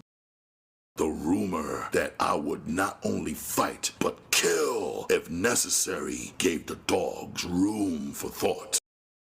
There were too many soft marks inside the wall for them to go out of their way for me, and then I was considered a dog myself. The days ran into months, and the months into years. Boots and I corresponded with each other all the way through her prison bid. After her release, it was another story. When she sent me $10, I sent it back. In the letter I wrote her, I told her if that was all she could send, she needed it more than I did. When I had come to prison, I had brought $1 grand with me. Since then, Tony and Big Mama had sent money off and on. My prison account had over $2,000 in it after I had been in prison 4 years. After Boots released from prison, I received $300 from her in 1 year. With the arrival of Ape in prison, I found out that Boots had chose Tony. Chapter 18. With the passing of Christmas, my year was coming up. Parole board had given flop, but that didn't make any difference. I now had 4 months to go for discharge. Tony had come up to visit me twice in the past year, but each time he came, I had refused to go to the visiting room. In my mind, I knew there was nothing he could tell me. He had my woman. And that was that. I had left my jewelry and all my clothes for him when I'd gone into prison. that hadn't been enough. He had taken my woman. I didn't want the bitch back. If anything, I wanted to kill her. She could have chose any other than my only friend. I was not the only one who was mad at them. Big Mama, before she died, had barred boots from her trick house. And some of my old friends who had just left the streets told me she wouldn't have anything to do with Tony since he'd copped boots. After Big Mama's death, I started running the yard until I would almost fall out, trying to forget and forgive, but it didn't do any good. There was a burning hate inside of me that no amount of running and training would relieve. I practiced punching on the big bag until I could hit with either hand with devastating effect. An old con I had become close to asked me one day why I trained so hard. After listening to me explain, he laughed.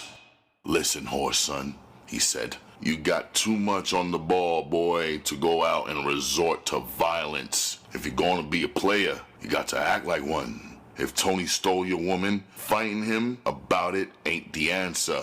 Always remember this. What goes around comes around. You just wait and have patience. You'll get your chance to play on him. And when it comes, make sure you do it good and smooth." I listened to what he said, and acceptance came slow, but it came.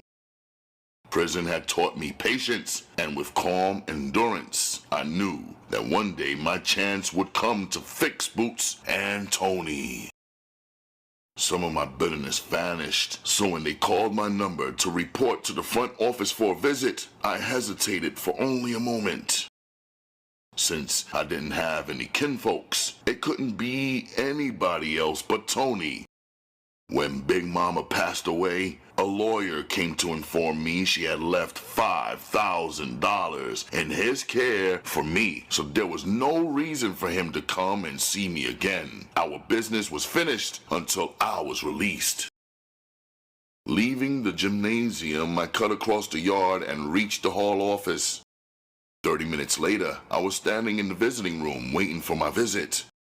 When the door opened, I recognized my visitor at once. It had been over 6 years since I'd seen her.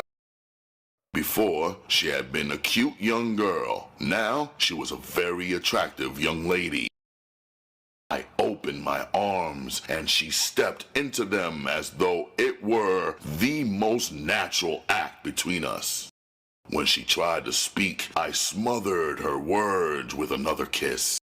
I held her by the shoulders and looked down at her with genuine pleasure. "Janet, how good the gods have been to you. Surely you know you have become a creation of art," I said graciously. Her laughter was soft and gentle. "My Whoreson, what have they been teaching you in this place?"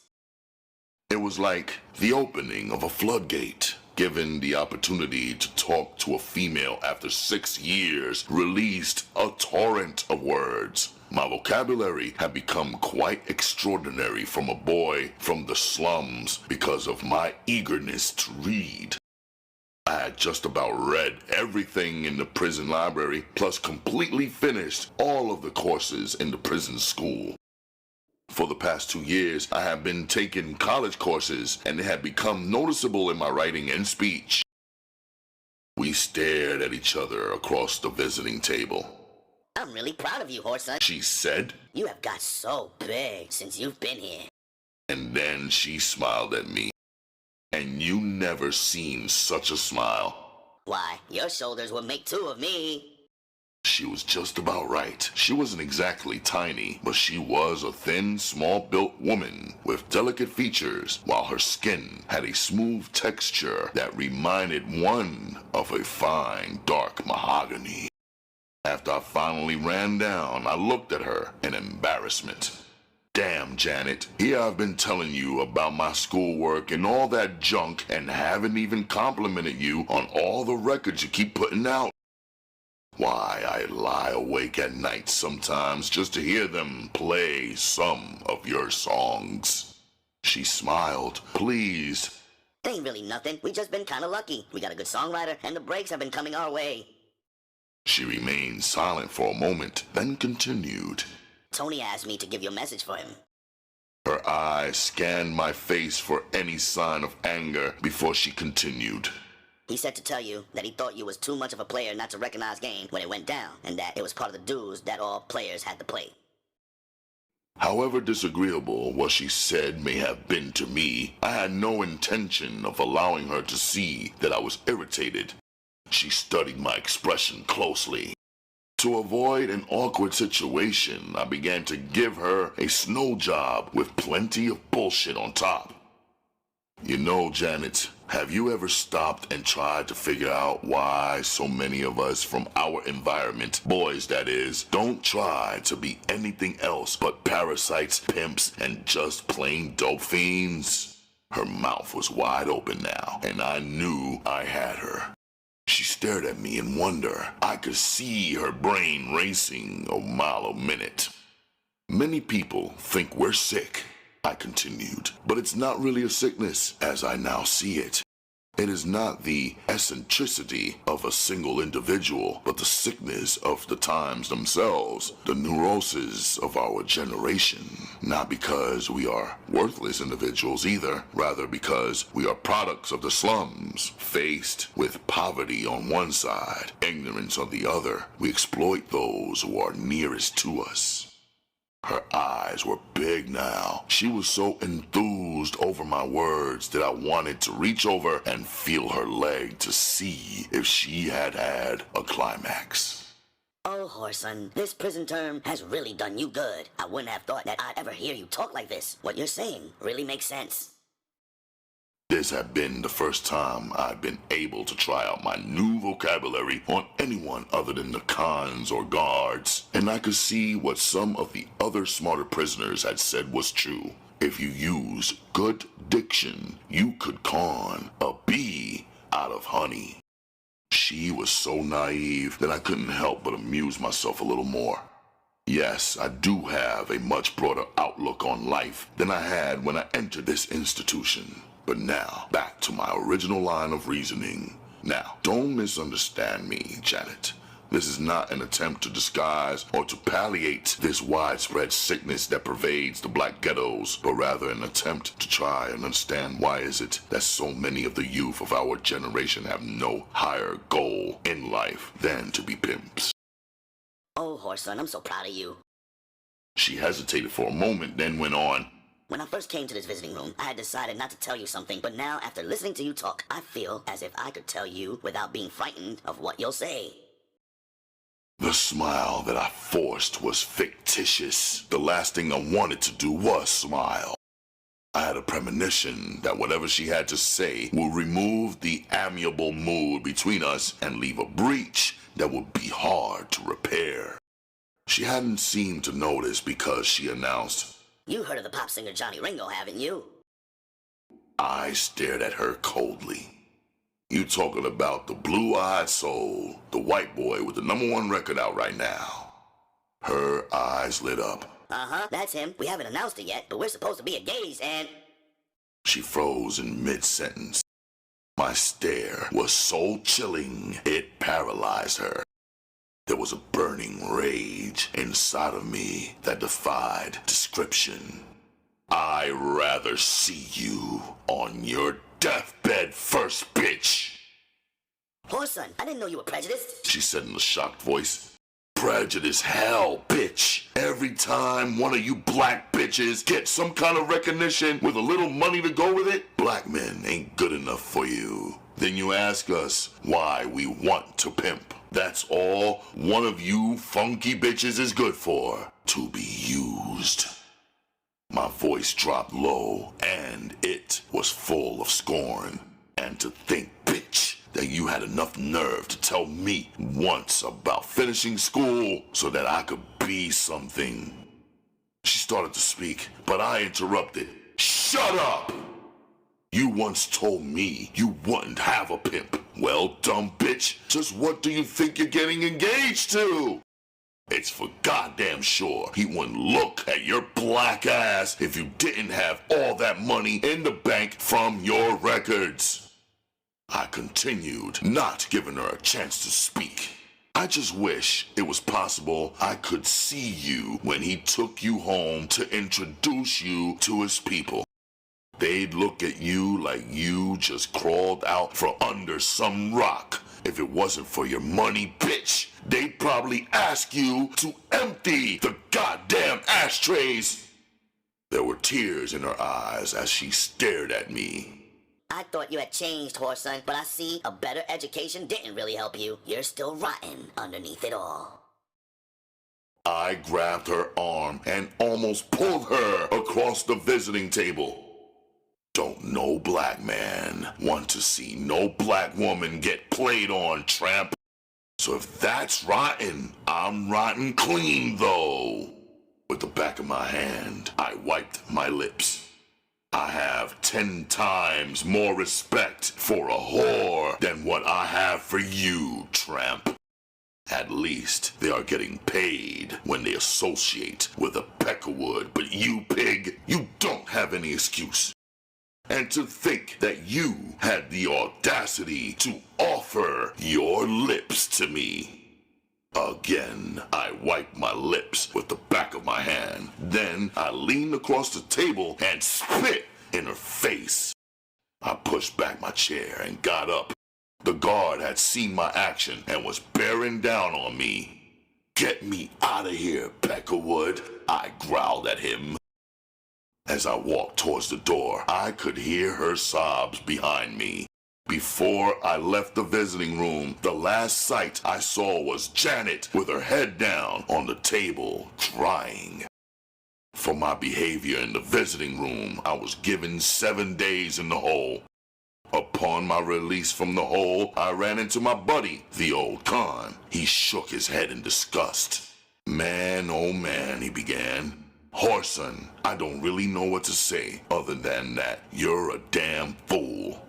The whole prison is talking about you. The brothers who were in the visiting room recognized Janet Wilson, boy, and they say you really spit in that girl's face. The bitch had it coming, I stated harshly. What do you think I should have did after the bitch told me she was going to marry a honky? Kiss her? He continued to shake his head at my ignorance. So what, fool? Do you think it helped your cause any by spitting in her face? He began to lecture me as though I were a child.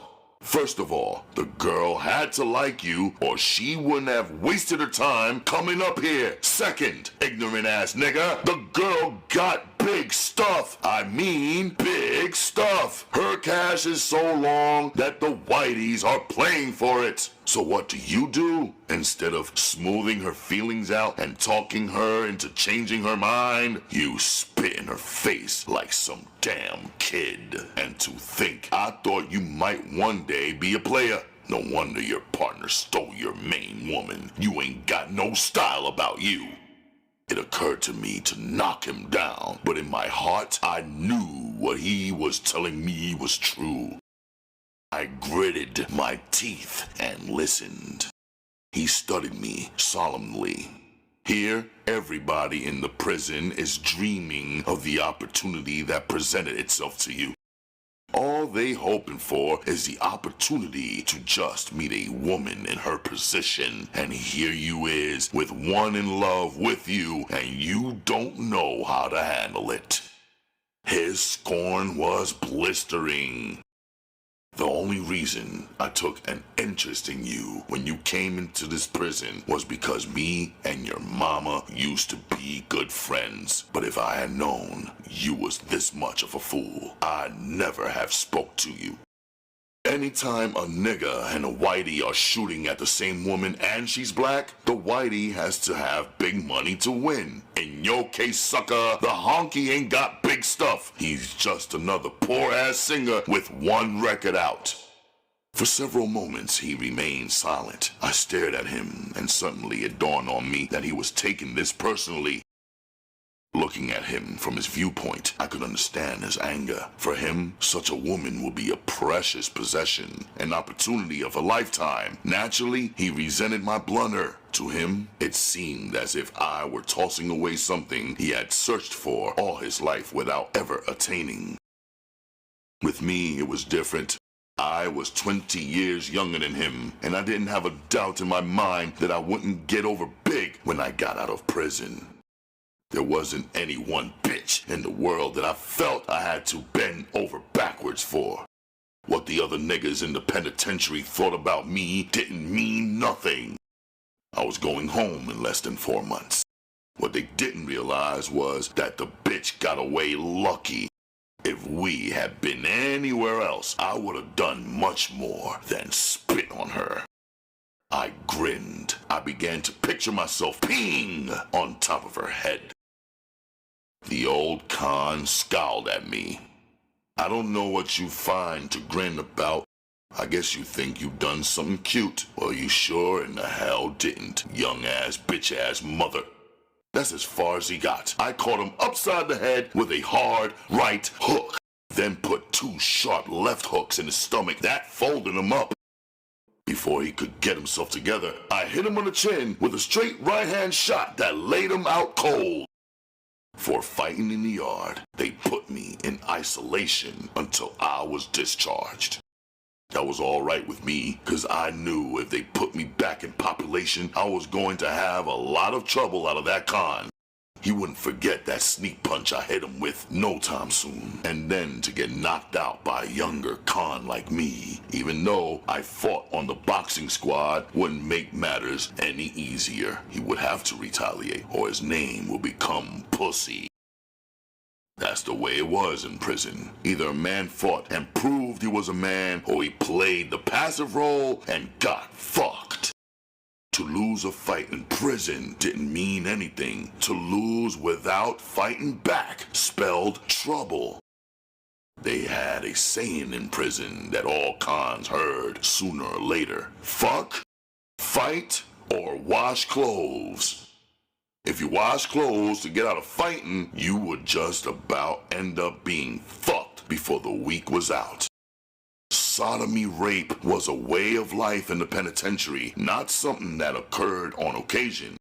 If you were weak or showed fear, you became fair game for the dogs. What they couldn't do with fear, they would accomplish with force. That's how some of the prisons get a steady supply of punks. The dogs turn them out, by rape if necessary, by persuasion when possible. Is there any wonder then that when I left prison, I was more an animal than a man? My nickname while I was in prison shows more than words could do what kind of man I was becoming. Boss Dog. Chapter 19. My return to the free world was uneventful. No one really cared whether I came home or not. Big Mama was dead, and I didn't have anything in common with Tony since he plucked off my woman. In fact, I made it a point to stay out of their way. I didn't know how I would react if I ran up on Boots, so I kept my distance. The streets hadn't changed that much. There was a new group of young pimps hanging around on the corners, but besides that, it seemed as if the clock had stood still. My first stop had been at the bank where the lawyer had deposited my money. I withdrew it and made a beeline for the nearest Cadillac dealer. I put $4,000 down on a new Caddy with the promise to bring the other $2,800 on the date of delivery. Since I didn't have any credit, I had to pay cash, but it didn't make any difference. When I left prison, I had close to $3,000 in my account, and with the $5,000 Big Mama left me, I still had enough to get a few rags to wear. Tony had my jewelry, and I was on my way to get my diamonds from him without any static. I spoke to the car dealer. How about letting me use one of these old junks till my car is delivered? He shook his head. I don't think I could do that. If you had an accident or something, we'd be in one hell of a fix here. I pulled out my bankroll and peeled off a $50 bill. Do you think that will cover your problem until my car is delivered? He pocketed the bill and called one of the colored men working on the lot and had him put a dealer's plate on one of the older cars. I drove off the lot and headed downtown. After getting my license straightened out, I stopped at a clothing store and bought a few outfits. Dusk was just falling when I turned onto Hastings. Tony had moved all of his girls down to the lower end of the street because of his misunderstanding with Big Mama, and after her death, he was too settled where he was to move back to the neighborhood we had been raised in. Since I didn't know where he lived, I pulled up in front of 6 girls working in a doorway to inquire as to his whereabouts. 5 of them rushed up to the car. They all wore short skirts and their faces were heavily painted. Hi, honey. The leader of the group yelled. Which one of us do you want to see? The leader was a large woman with an abundance of everything. You could look at her and see that she must have been cute before she allowed herself to gain so much weight. Now that she was going to fat, it was hard to discover anything attractive about her. But when she smiled, showing the tip of her tongue at the corner of her mouth, there was the promise of sweet sensuality and exorbitant delight. There hadn't been the slightest thought in my mind of playing stuff, but since she had hit on me, I decided to teach her a lesson. Yeah, baby, why don't you sit down for a minute? Maybe you and me can reach some kind of agreement. She tossed a wicked look over her shoulder at her friends, as though to tell them she had just pulled off a grand coup. Her attitude was one of authority. You could tell she was under the impression that she was the leader of the hen house. I drove around the corner and parked. What's your name, honey? I asked softly. Most of my dates just call me Ruby, sweetie. Appearances could really be deceiving. This bitch actually thought I was a mark. I want to talk to you for a few moments, Ruby, I said while pulling my huge bankroll out. I scanned through the money for a second, then found a $10 bill and put it in her lap. Her eyes had got as big as dinner plates at the sight of my bankroll. Sure, sweetie. As long as you got the price, I got the time. She capped, trying to control the greed in her voice. Assuming an air of embarrassment, I put the little game into action. Ruby, I don't know how to ask you this, but I want you to teach me how to pimp. That really caught the bitch unprepared. She stared at me with her eyes wide and her mouth flopping like a caught fish. I continued before she had time to speak. What I mean is, I'll pay you to show me how to dress like a pimp, act like one, and really carry myself like one. I rushed on. You ain't got to worry about getting paid, 'cause my daddy died and left me $25,000. I'm going to buy me a Cadillac as soon as I get the rest of the money. I pulled the bankroll back out. As you can see, I got $5,000 of it now. I flashed 6 $100 bills at her. Beyond a doubt, the bitch was hooked. She just stared at me, dumbfounded. You don't think you'll have any difficulty teaching me what I want to know, do you, Ruby? She shook her head. Ain't no trouble in teaching you, but I mean, you ain't bullshitting about this, are you? This ain't some kind of joke you call yourself having on me, is it? Is that money in your lap a joke? I asked. Again, she shook her head. You mean you don't want to go to no hotel or anything like that? Absolutely not, young lady. Pimps don't go to bed with a woman the first time they meet her, do they? For a minute, I began to think I was laying it on a little thick. She stared at me as though I was losing my goddamn mind. That's right, honey. You don't want to go to bed with me if you want to be a pimp. They don't hop in and out of bed with every woman they meet the way a square would do. It hadn't taken her long to catch on to the way the trend was going. She rumbled around in her pocketbook and came out with a pencil and small notebook. She had come to the conclusion that I was some kind of nut and decided to play on me for the $10 bill I had given her. I didn't want her to give me the wrong number, so I aroused her greed. Peeling off a $5 bill, I put it in her lap. You make sure I can get in touch with you now, Ruby, because I want you to help me pick out my Cadillac and clothes. Plus, I'm going to pay you real well when I get the rest of my money sometime this month. The thought of playing me out of that money had become so exciting to her, she could hardly breathe. When she tried to speak, her words came out in blurts. Her features lacked any compassion. To her, I was the once-in-a-lifetime trick. I stared at her in amusement. This big, out-of-shape, cow-like bitch really believed she would end up beating me out of some money.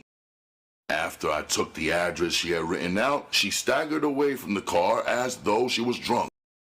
At no time during our conversation had she even asked for my name.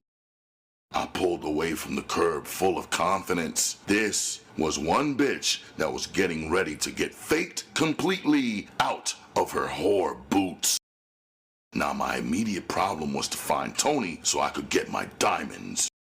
I drove slowly back up Hastings, examining various faces in the late model cars I passed. The neighborhood hadn't changed much, unless it was even more decrepit than before I left. For the first time in my life, I didn't feel as if I was coming home. I could look at the sores of poverty and truly understand the meaning of slum life, the filthy streets, the wineheads sitting in doorways, the horrible shacks some unfortunate souls called home.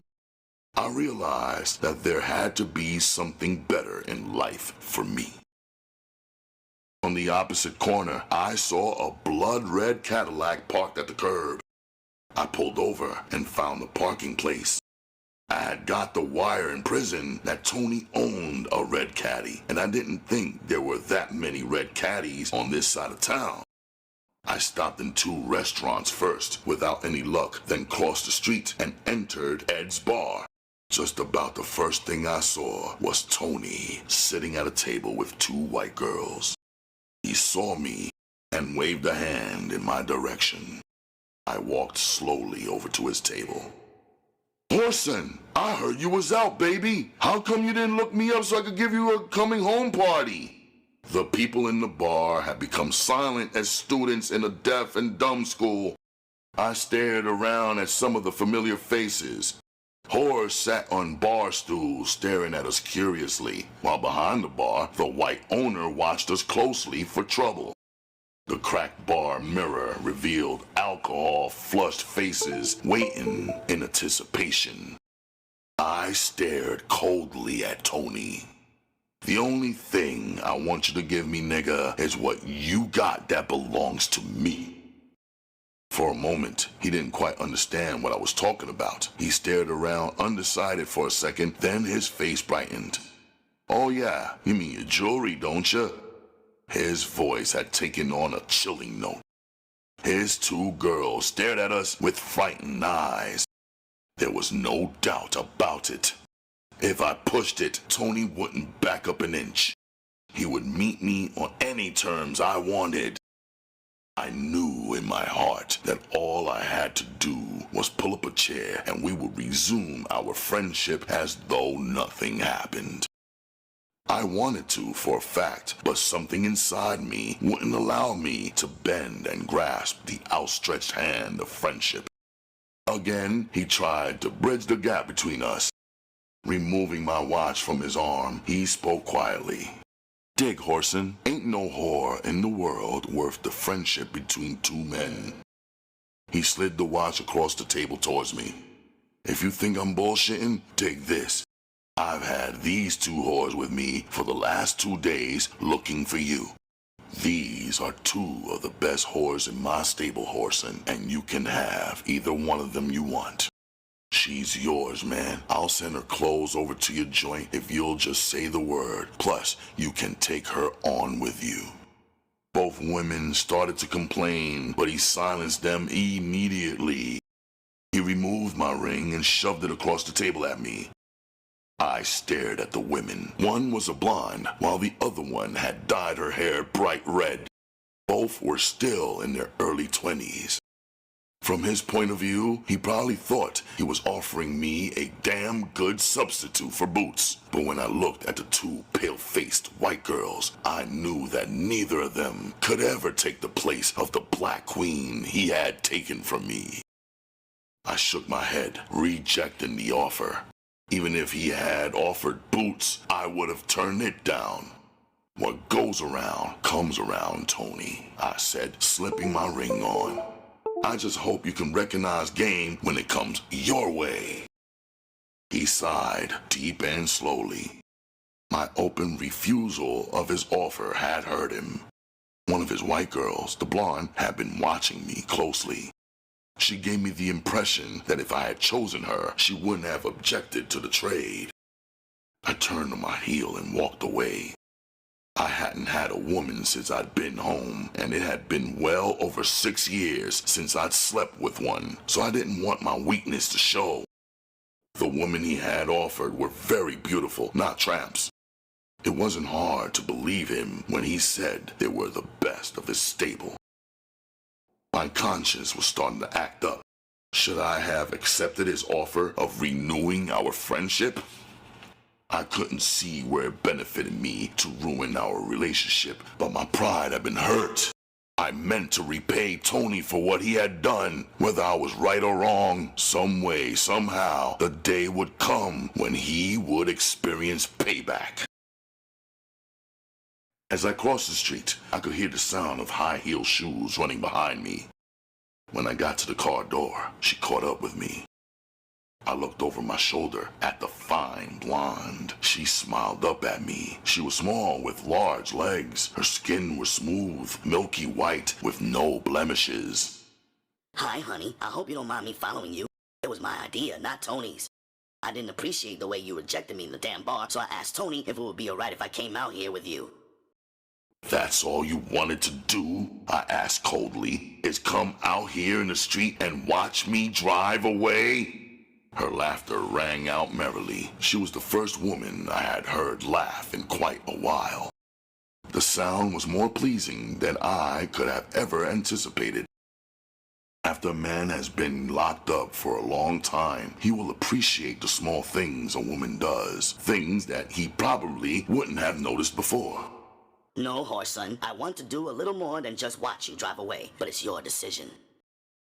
It was too much temptation. She was too attractive for me just to walk away from. I held the car door open. She climbed in from the driver's side, and her skirt rose up above her thighs as she slid across the seat. Words would fail me if I tried to explain how I gaped at those big, pretty thighs. How can I describe how a man feels after being away from something so long to have it laid out on a platter for him? My first stop after pulling away from the curb was the drugstore. After purchasing a fifth of whiskey, my next stop was the motel I had been staying at. We undressed slowly, sipping on the whiskey and smoking up some reefer I had stashed around the room. Whether or not it was the alcohol, I don't know, but as we drank, I began to turn mean. She had told me her name was Anne, but the more I drank, the more I began to call her Jerry. At the beginning, I hadn't meant to abuse her. Each drink I took convinced me that it was my right to dog her. After we had had relations, a brutal idea began to grow in my mind. She lay there beside me, nude on her stomach.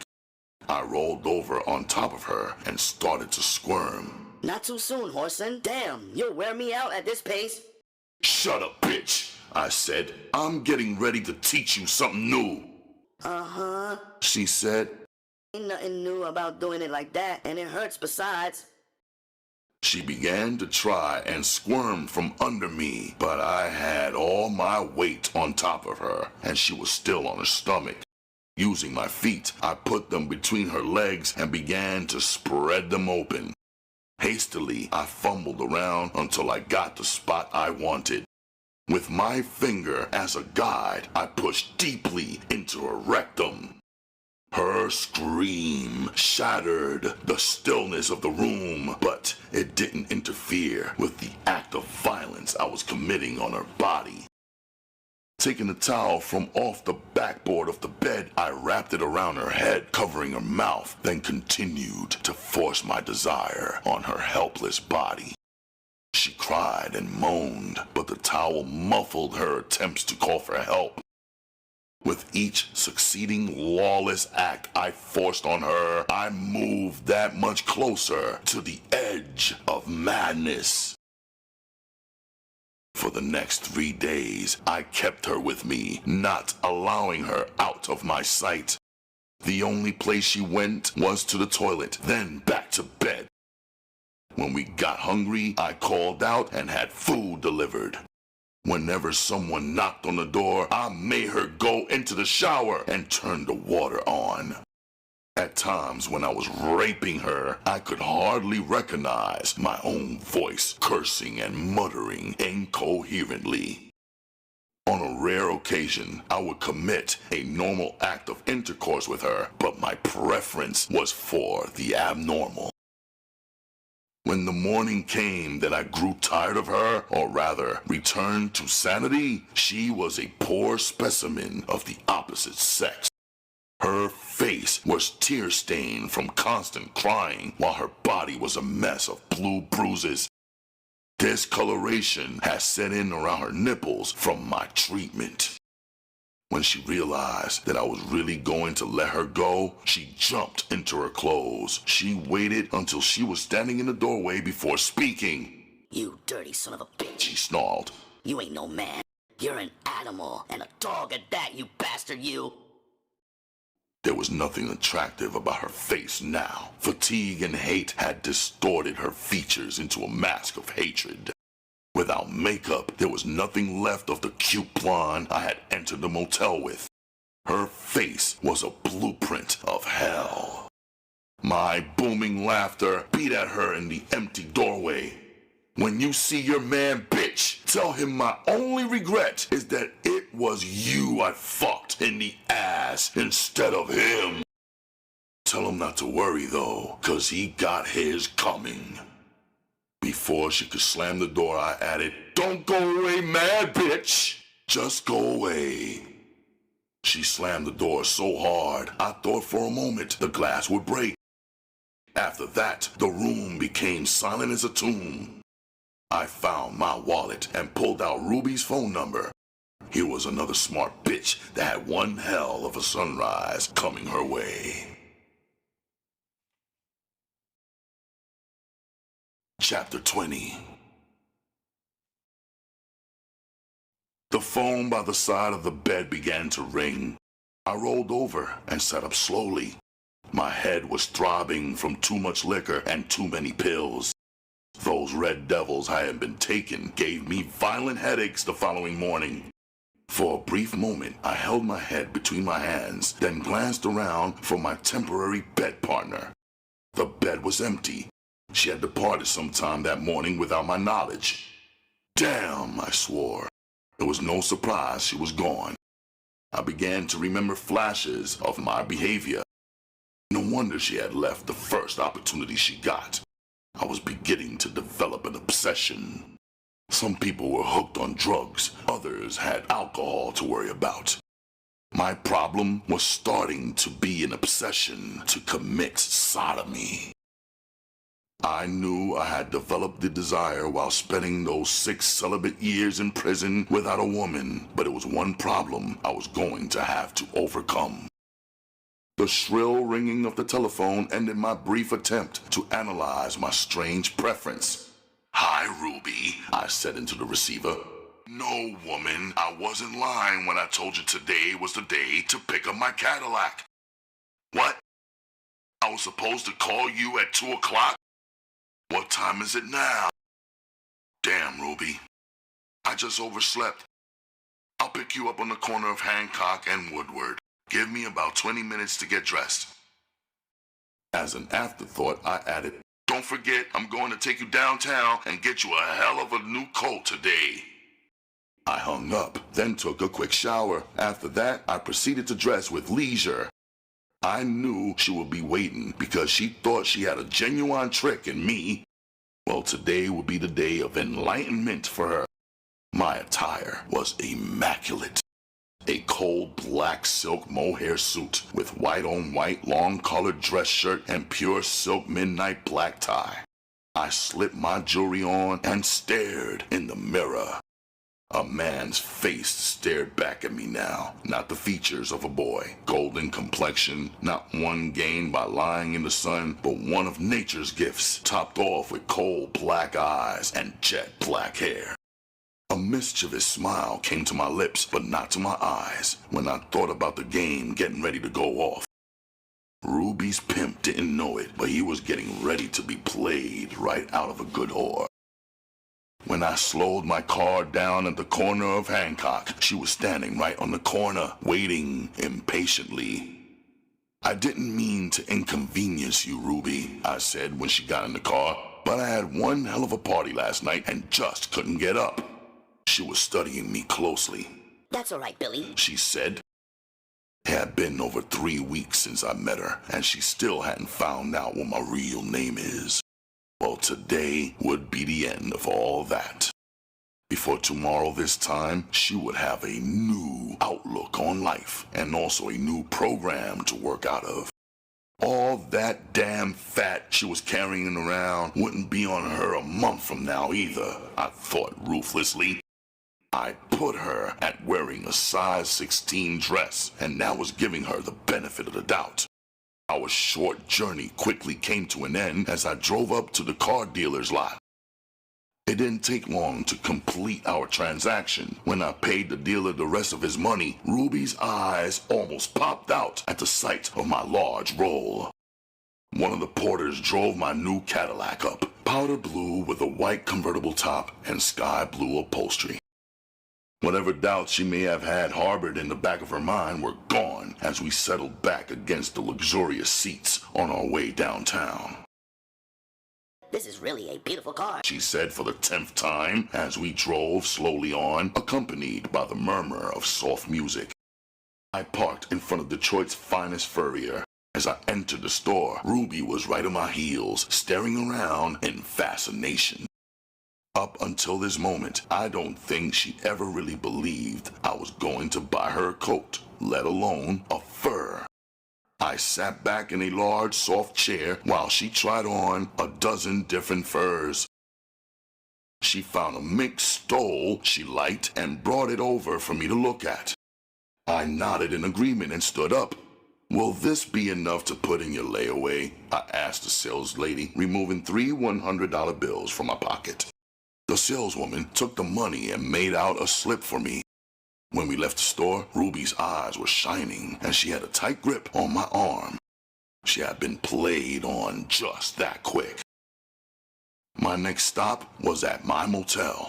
She took her clothes off quickly while I stared at the abundance of fat hanging from her sides. Her belly protruded grotesquely. I made love to her slowly, indifferently. Her obesity had killed any desire I had. Now it was just a matter of satisfying her. She moaned and groaned under me until I felt her reach her climax. Then I pretended to reach mine. Hastily, I rolled over on my side of the bed. "You know what I want you to do now, don't you, Ruby?"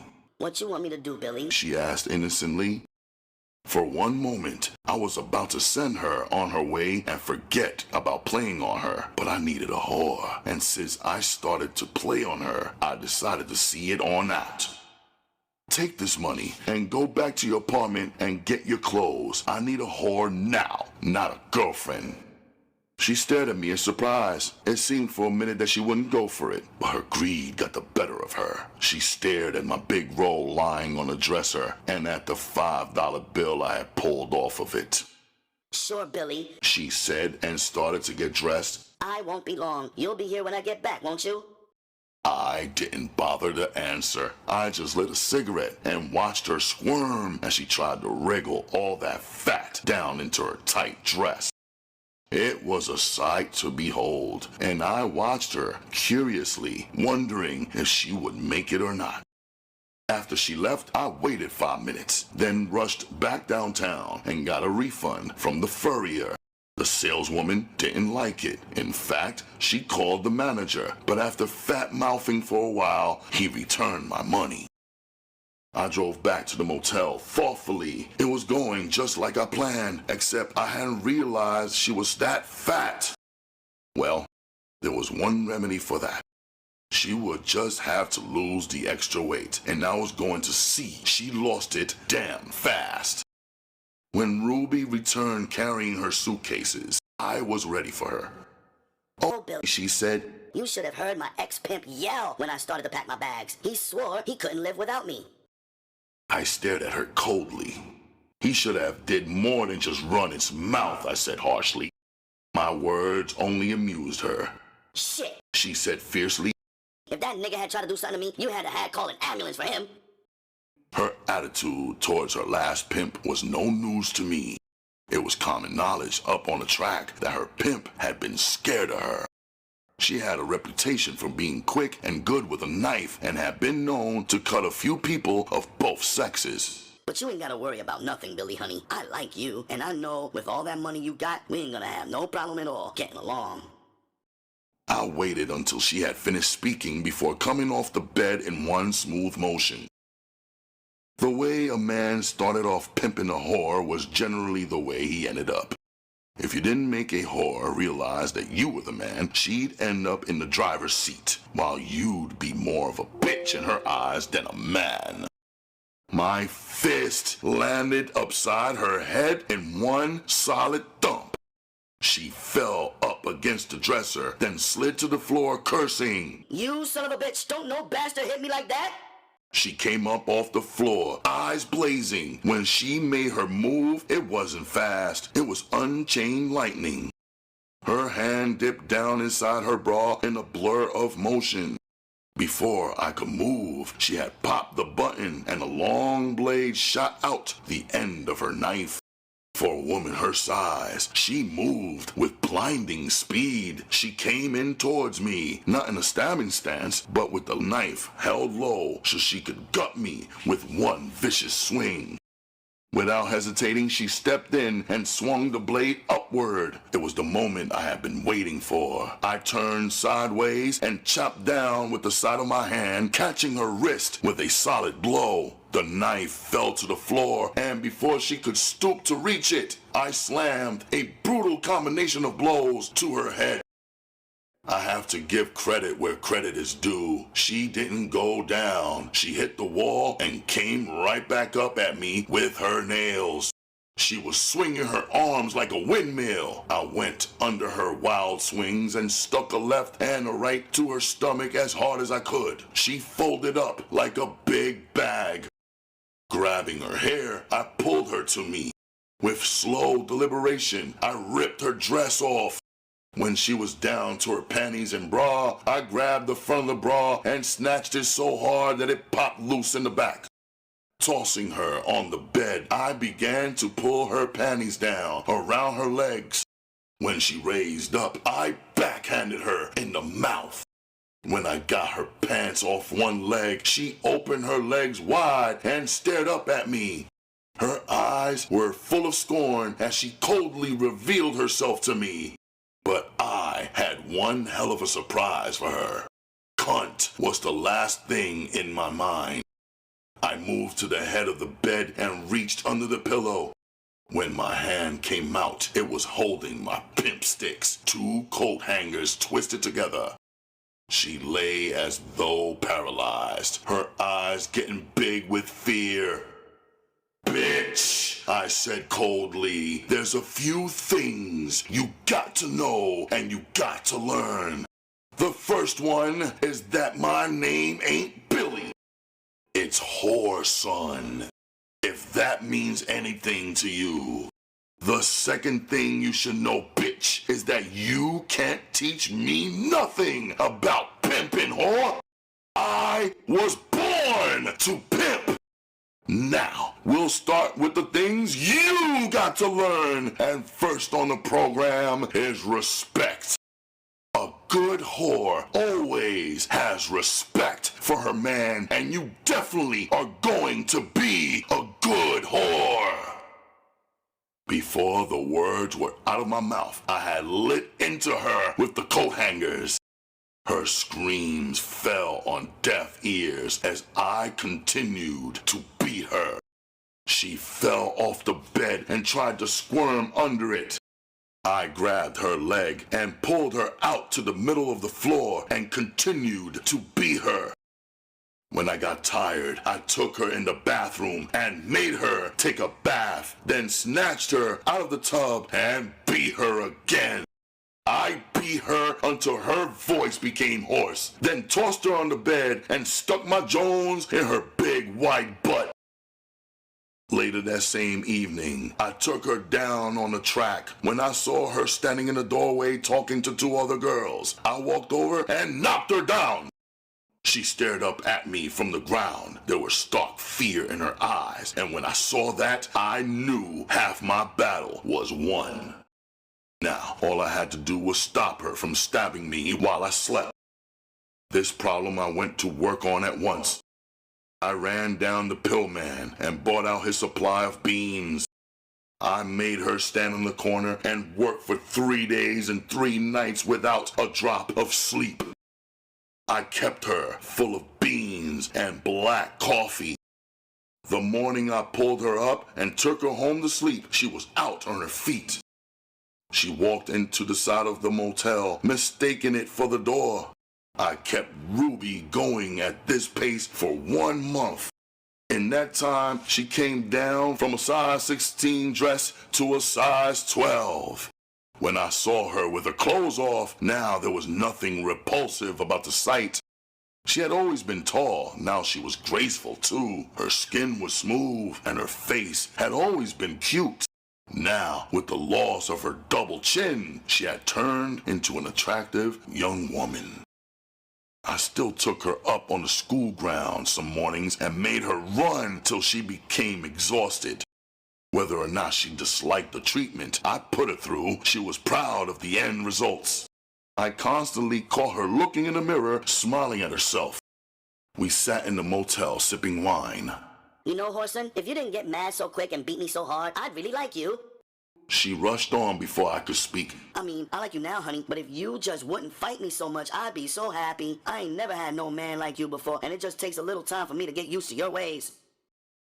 I stared at her coldly. Bitch, if I treated you any different, you would end up trying to put shit on me. This way, whore. You know if I catch you putting your funky little game on me, you know beyond a shadow of a doubt, I'll break both your fucking legs. She tried to fight back the sleep that was tugging at her. Her head dropped down to her chest, but she jerked it up. You know, Whoreson, she said in a drowsy voice, if you was a little more kinder, a whole lot of the girls on the corner would choose you. She added, they see how hard you work me, and it scares them, 'cause don't nobody's pimp work them the way you work me. Ruby, stand up and take off all your clothes. She jumped at my command as though I had kicked her. Her eyes got large, and she stood up hesitantly. Her voice shook with fear. Whoreson, I didn't mean any harm, she said, pulling off her clothes. Her hands trembled as she pushed her panties down and stepped out of them. I beckoned to her. Come on over here. I ran my hands over her smooth body. There were still a few flabby spots, but on the whole, she was becoming one beautiful brown-skinned girl. Quit all that shaking, Ruby, I said softly. As my hands traveled up and down her body, she was trembling like a frightened doe. Under my smooth caresses, she slowly quieted down. I pulled her onto my lap. Gently, I ran my fingers in and out between her legs. She emitted a low moan and lay back against me. I picked her up in my arms and carried her over to the mirror and stood her up. What you see in the mirror, bitch, I stated coldly, is my creation. Not something you did for yourself, but what I had to force you to do for yourself. I continued. So from now on, when some bitch comes up to you and begins crying on your shoulder about how hard I work you laugh in her face, bitch. 'Cause I ain't did nothing that didn't need doing. I wasn't complaining, Whoreson. My sarcastic laughter rang out in the small confines of the room. I know you wasn't, Ruby. You was just building up to trying to get around what I told you. You don't think, woman. I do your thinking for you. 'Cause whenever you try, something's bound to end up getting fucked up. Now ain't that right? She grinned at me shyly, then nodded her head in agreement. Whatever you say, Daddy. You know I'll do whatever you want me to. With a smooth motion, I stood up and picked her up in my arms. Her nude body went tense in my embrace as I carried her over to the bed and laid her down. With slow deliberation, I ran my tongue up and down her golden brown body. I could feel her muscles tighten unconsciously as I began gently to make love to her. The more elaborate pains I took, the more excited she became. Soon, Ruby was moaning as she began to feel thrills I had never before taken the time to arouse in her.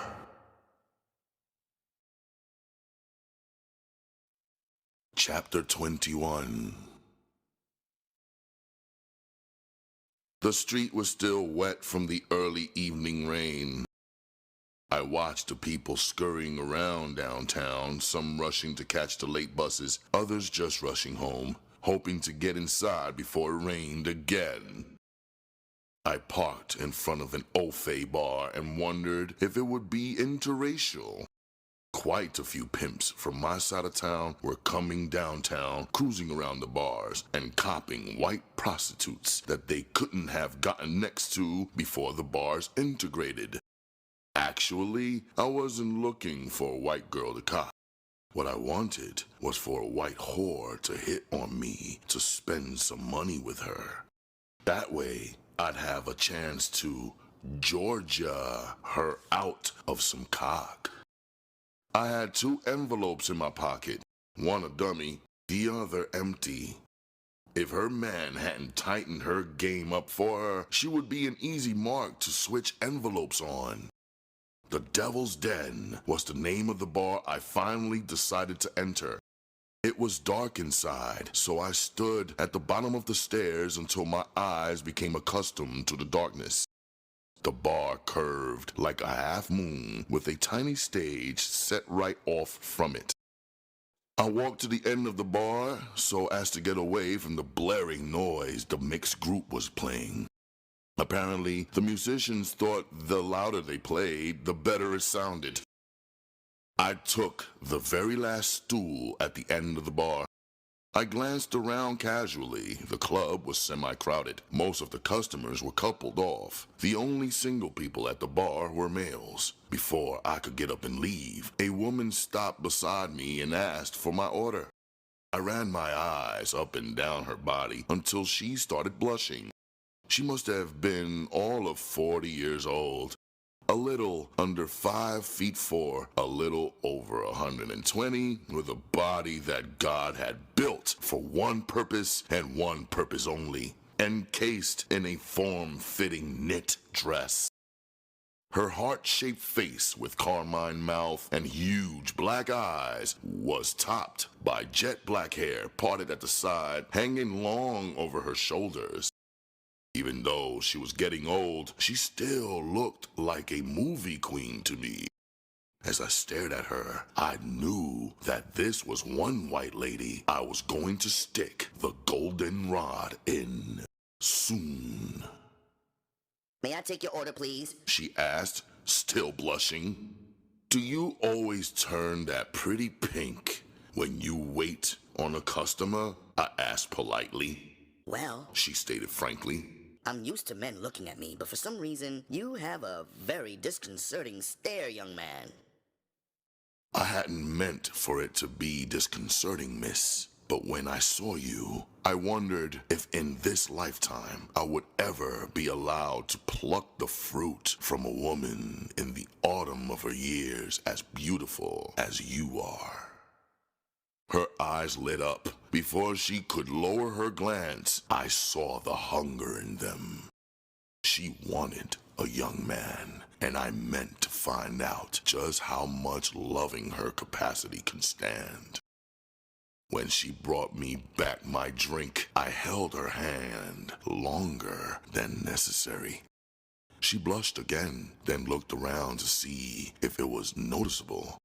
When I turned her loose, she went to the end of the bar, right up under the band, to get away from me.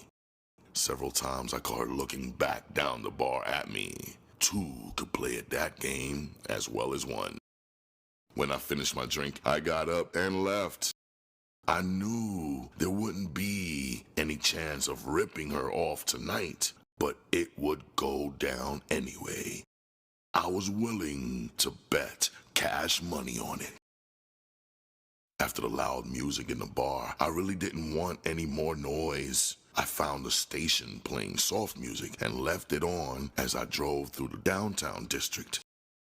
I turned off of Woodward and drove over to Hastings. It was like entering another world.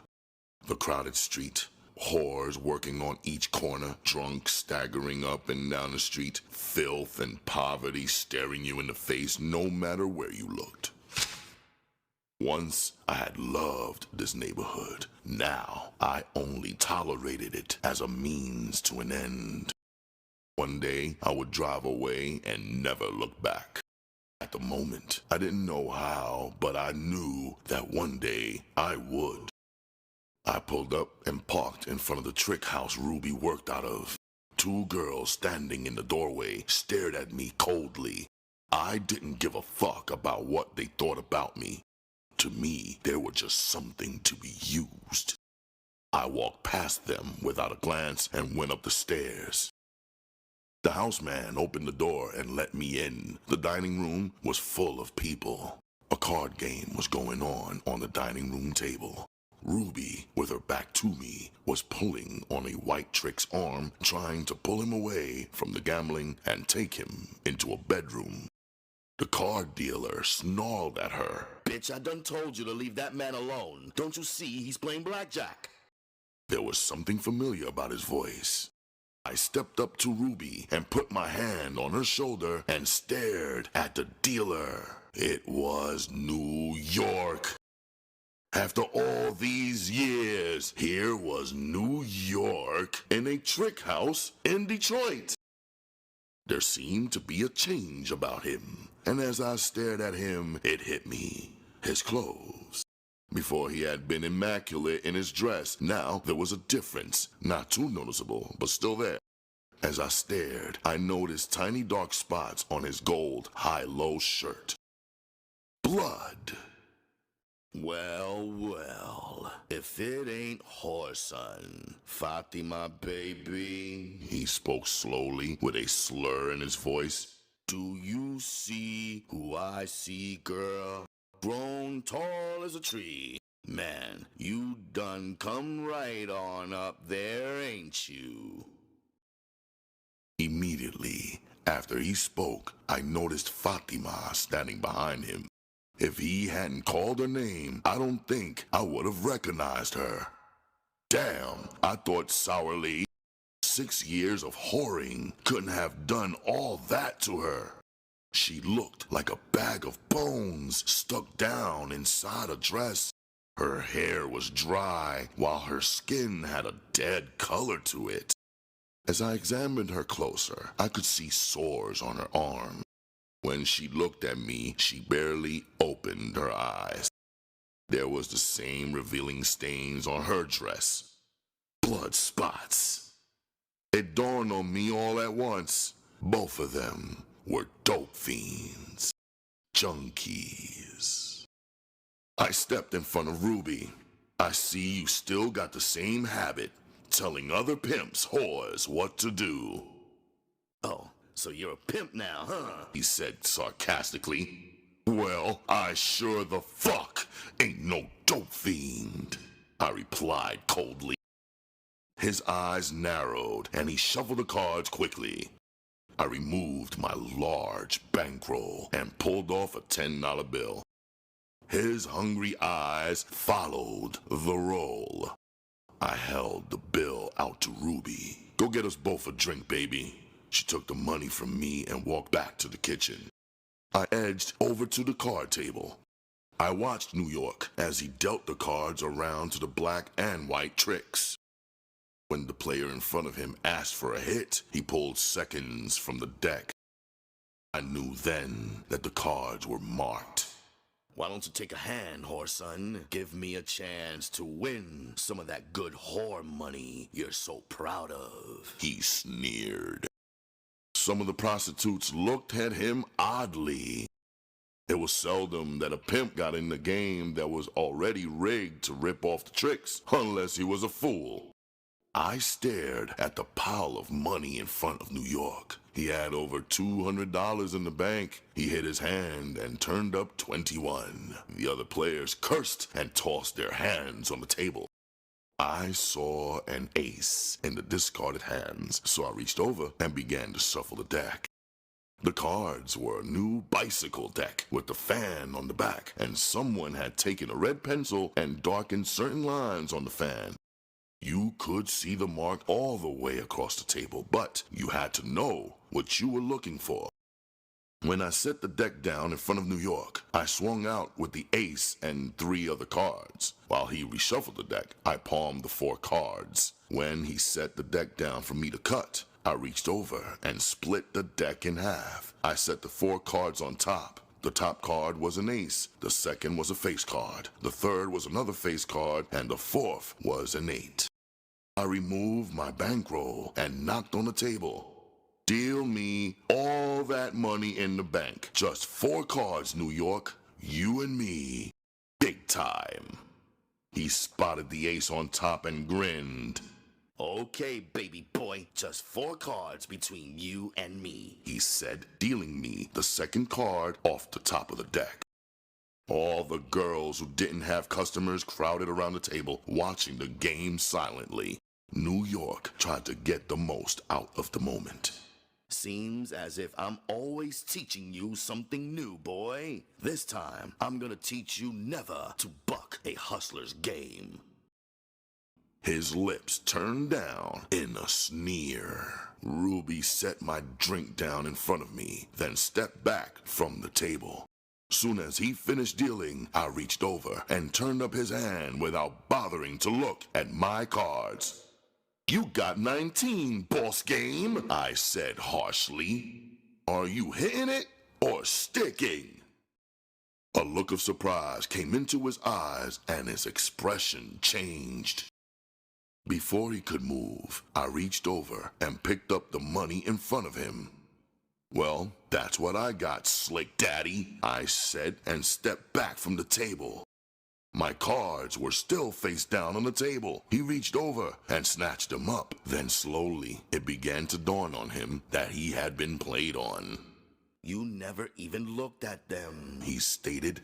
"I ain't going for no shit like that, Whoreson, from you or any other motherfucker."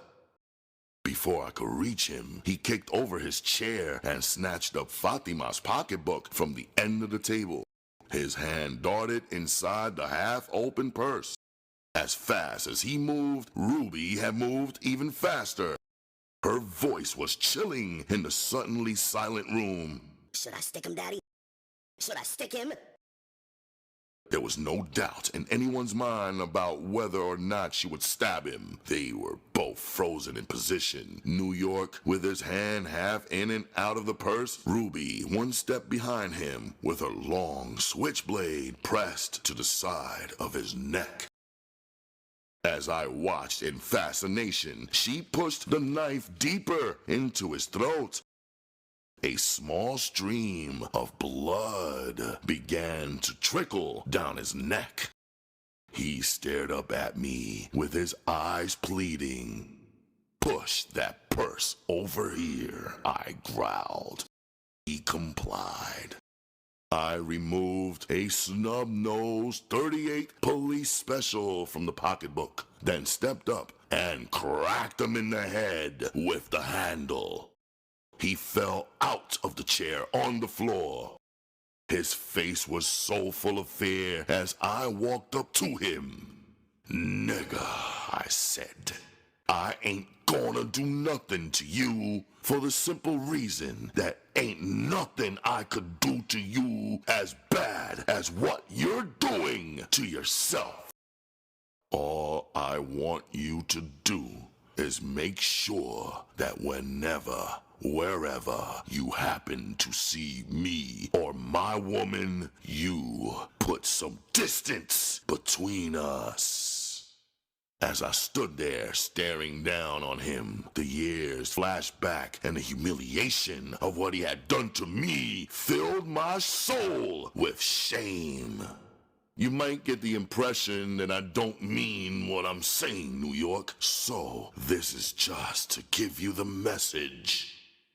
Before he could move, I grabbed him by his collar and began to pistol whip him about the head.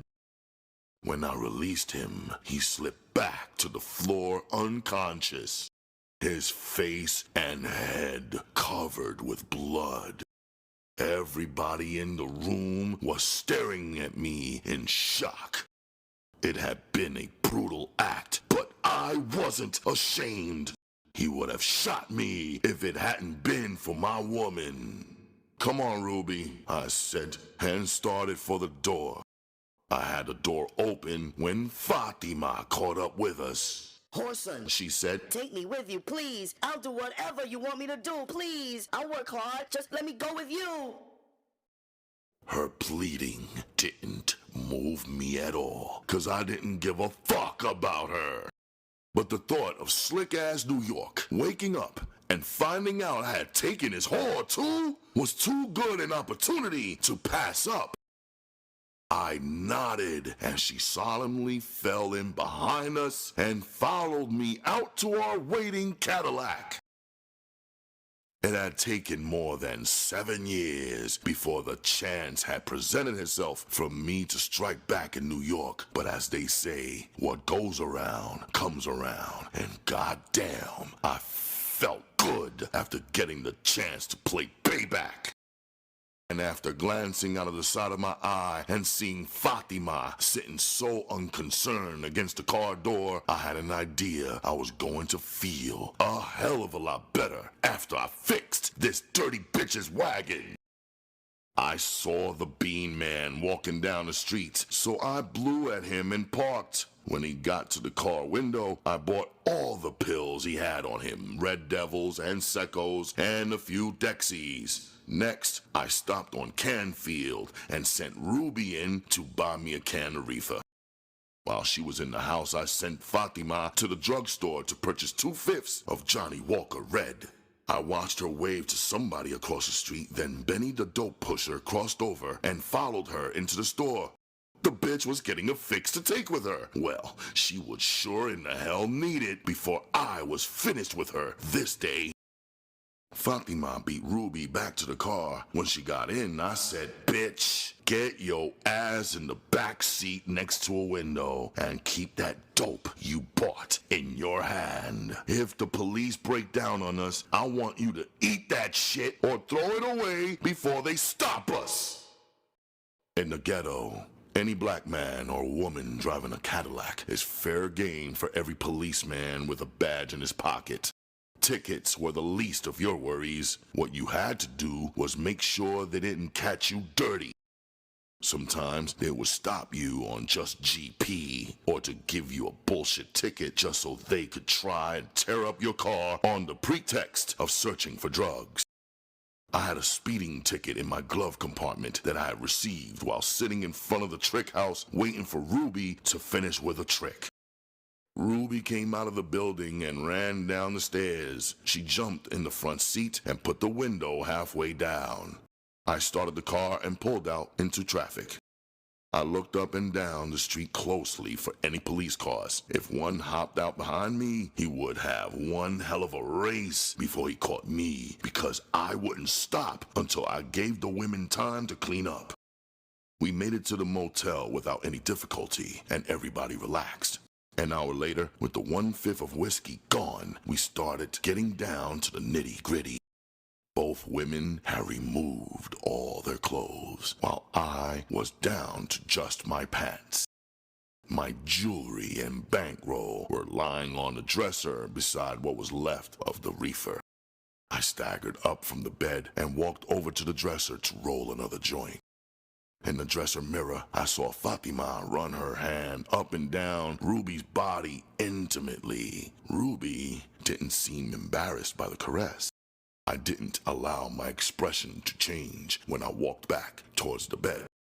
Fatima snatched her hand back at my approach. "You didn't have to stop because of me, bitch. You done stole one whore from me. You might as well try for two." She started to make some sort of excuse, but I reached for her, and she squirmed away and fell on the floor. As I started towards her, she rolled up in a ball with her arms around her head. I slowly opened my fly and pulled out my Jones. Before she knew what I was doing, I got a steady stream of piss going and spattered her head and arms. She rolled away quickly, and when I tried to hold her steady with my foot, I pissed all down my pants leg. "Bitch!" I screamed. "You done made me pee all down my pants leg!" She jumped up and ran for the bathroom. I tried to piss on her as she went by, but missed her and peed on my watch and bankroll on top of the dresser. I stared angrily at Ruby. She was sitting up in bed, laughing so hard that tears ran down her cheeks. "Bitch," I said drunkenly, "I don't see a goddamn thing funny about me pissing on myself." I wasn't laughing at you, Whoreson, Ruby said, lying through her teeth, then started laughing again. "You don't think you messed your watch up, do you?" "Hell no," I stated, and walked over to the dresser and picked up my watch. I wiped it off on my pants, endeavoring to look stern. Suddenly, the mood hit me, and I started laughing. Maybe it was the weed. Whatever it was, I fell on the bed, and Ruby and I laughed like two fools. The sound of the shower came to us, and a little later, Fatima peeped out of the door. "Come on out, girl. I ain't gonna do nothing to you," I said slowly. She came out and stared at me angrily. "You ain't had no reason to do that to me, Whoreson." "Shut up, bitch," I said. "Here, catch." I removed a $10 bill from my roll and tossed it towards her. "Take that, bitch, and let the door hit you in the ass. I don't need you, don't want you, and wouldn't have you, so get the fuck out of here." That kind of took her by surprise. The angry look disappeared. "Whoreson, wait a minute, Daddy, and let me talk to you. I know you was mad because I left you, but we should be even now." She continued before I could interrupt. "And if you're worried about me using, I'll kick if you want me to." I sat up in bed. "Listen, Fatima, 'cause you use stuff don't mean a goddamn thing to me. I wouldn't have you no kind of way. Don't no bitch ever leave me and then come back thinking I'm gonna take her back. The truth of the matter is, I don't need you. For what? You ain't nothing. All you'd do is bring me grief, and that I don't need. Take that money, baby, and buy yourself a trip to Cloud9. Then I added, when you go out the door, woman, close it easy, please."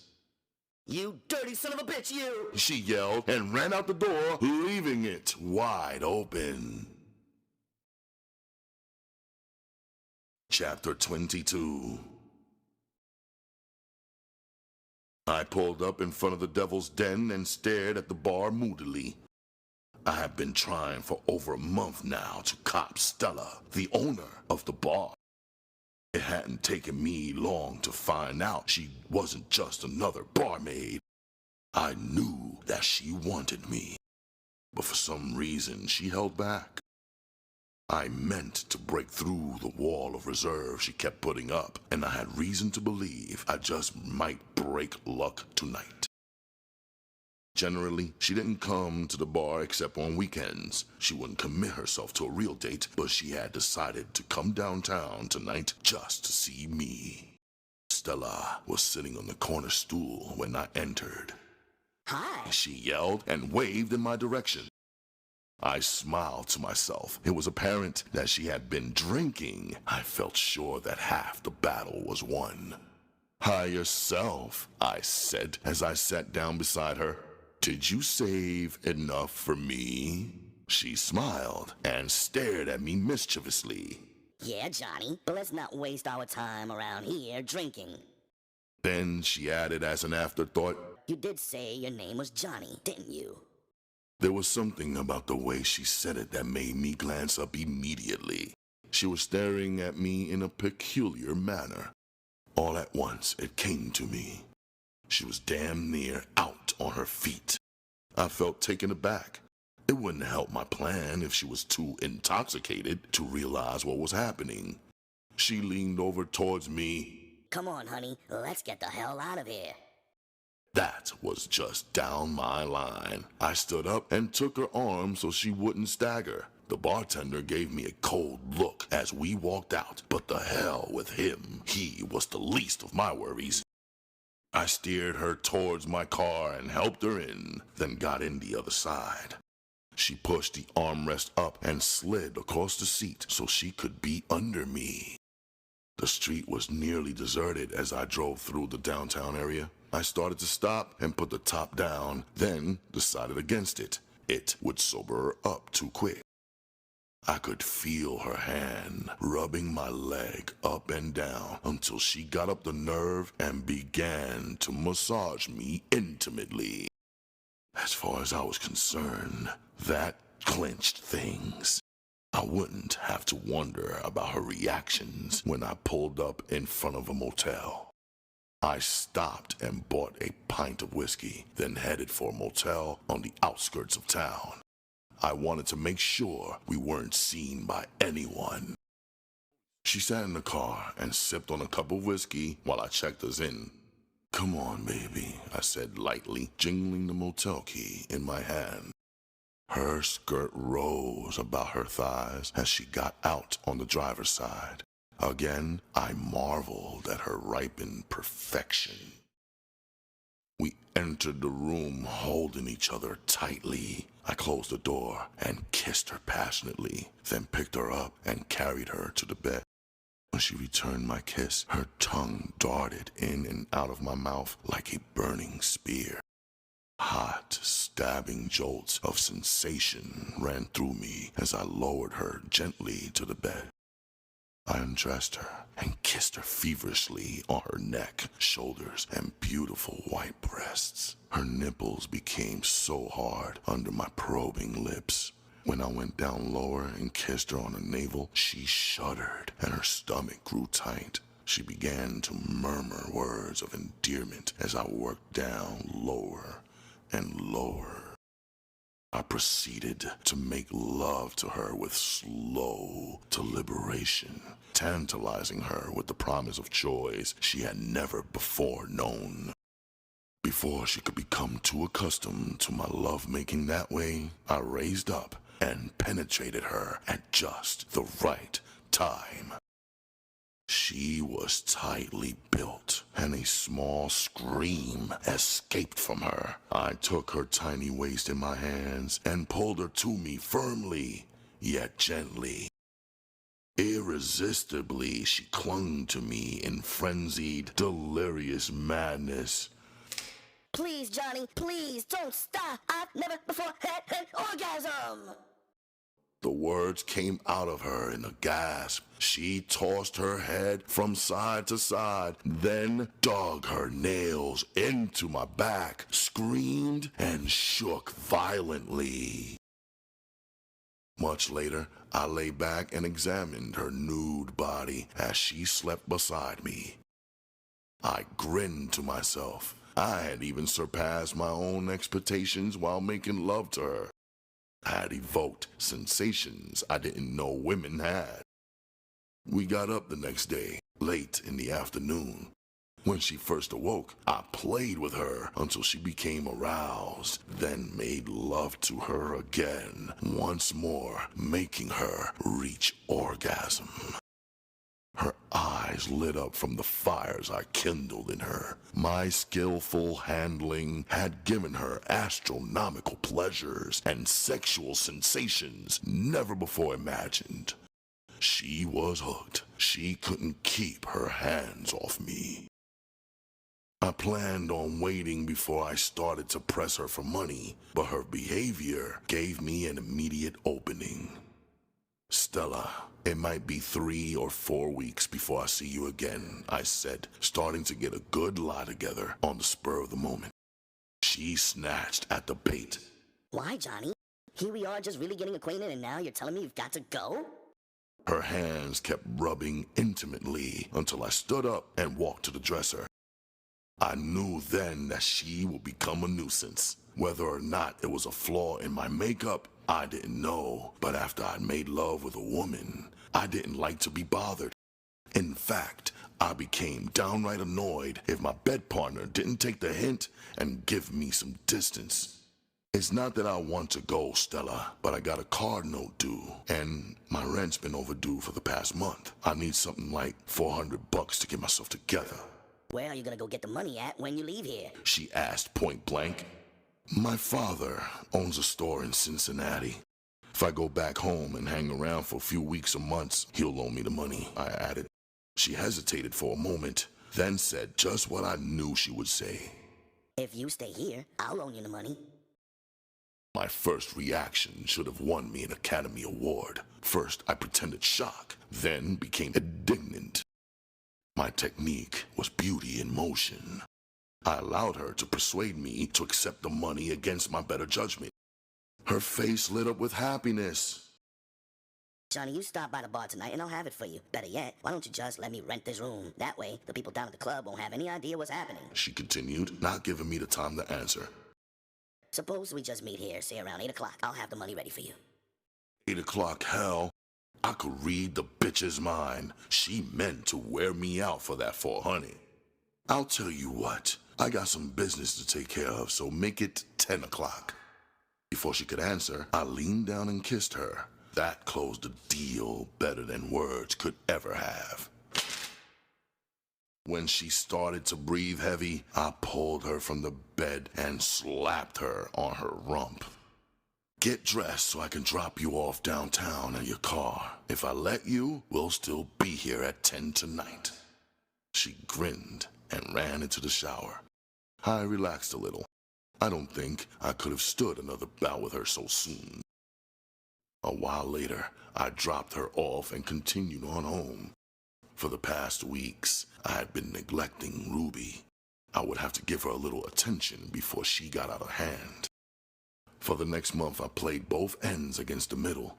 Stella had become wise to what was happening, and Ruby knew I had a square girl for her wife-in-law. Even though I tried to explain to her I was getting big stuff from my Ofe, it didn't sit right with her. I think what really dragged her was that Stella was white. Black girls just don't like to stable up with white girls, no matter how much money their pimp is getting from the Ofe, and the shoe fit the same way on the other foot. I had started a bank account now, and I had over $5,000 put up for a rainy day. 3,000 of it came from Stella in the last month. 2 days ago, I had just got $2,000 from her, and when we met tonight, I was going to hit her for some more. I stared out of the motel window. The weather was beautiful, but I didn't feel in the mood to ride down on any bitches. I had just heard on the news that Janet was back from abroad, and she had called her engagement off. That should have made me happy, but for some reason, I couldn't build up any sweat over it. Right now, Janet was in a different world from the one I lived in. I had enough problems with the 2 women I was living with to last 3 lifetimes without dragging Janet into the picture. Stella had given me an outright no bullshit choice. Either I married her or no more money. I would have fired the bitch outright, but she had sweetened the pot with the promise of $20,000 cash on the day we were married. Perhaps to some men, this wouldn't have been a problem. For me, it wasn't that simple. I was a pimp, inside and out, and marrying a bitch wasn't in my program. Stella had presented the opportunity, and I meant to take advantage of it. If the bitch didn't think I could play her out for that money, she was crazy. I didn't have it absolutely together, but I had a plan. The phone rang. I picked up the receiver and spoke for a few moments, then hung up. I smiled. It was coming together. The pieces were falling into place. I put 2 joints in my pocket and stepped outside. It was just dusk dark, not too hot or cold. I let the top down on my caddy and headed for the west side. I appreciated this big, expensive car as I drove across town. When I stopped at a red light, 4 teenage girls waiting for the bus flagged me down. The women standing at the bus stop stuck their noses in the air as the young girls ran over and climbed in my car. Those old bitches were just mad because I didn't pick them up. All the teenagers had on shorts, and I mean short shorts. The young girl who sat down in the front seat beside me had big, pretty brown thighs, and I stared at them in appreciation. Hey, baby, this sure is a hip ride, ain't it? One of the girls in the back yelled. I caught her reflection in the mirror, and she didn't look to be over 13. You need a woman, honey? She asked. I smiled at their frankness.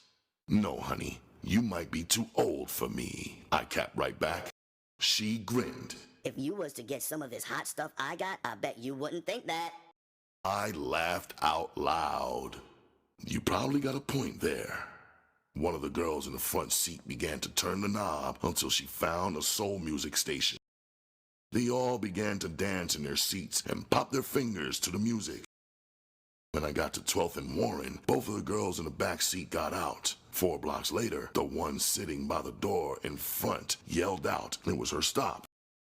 After letting her out, I turned to the one beside me. How far do you go, honey? I asked. I go all the way over to Linwood, if you're going that far. She replied. I got to make a stop first, baby. Then I'll take you on home. That is, if you ain't in a big hurry. She looked up at me out of some of the prettiest eyes. What, are you Mexican or something? I laughed. No, baby, I'm not a Mexican. But you can bet I'm something. When she laughed, it wasn't the laugh of a child. It was the sound of a young, healthy woman coming into her own.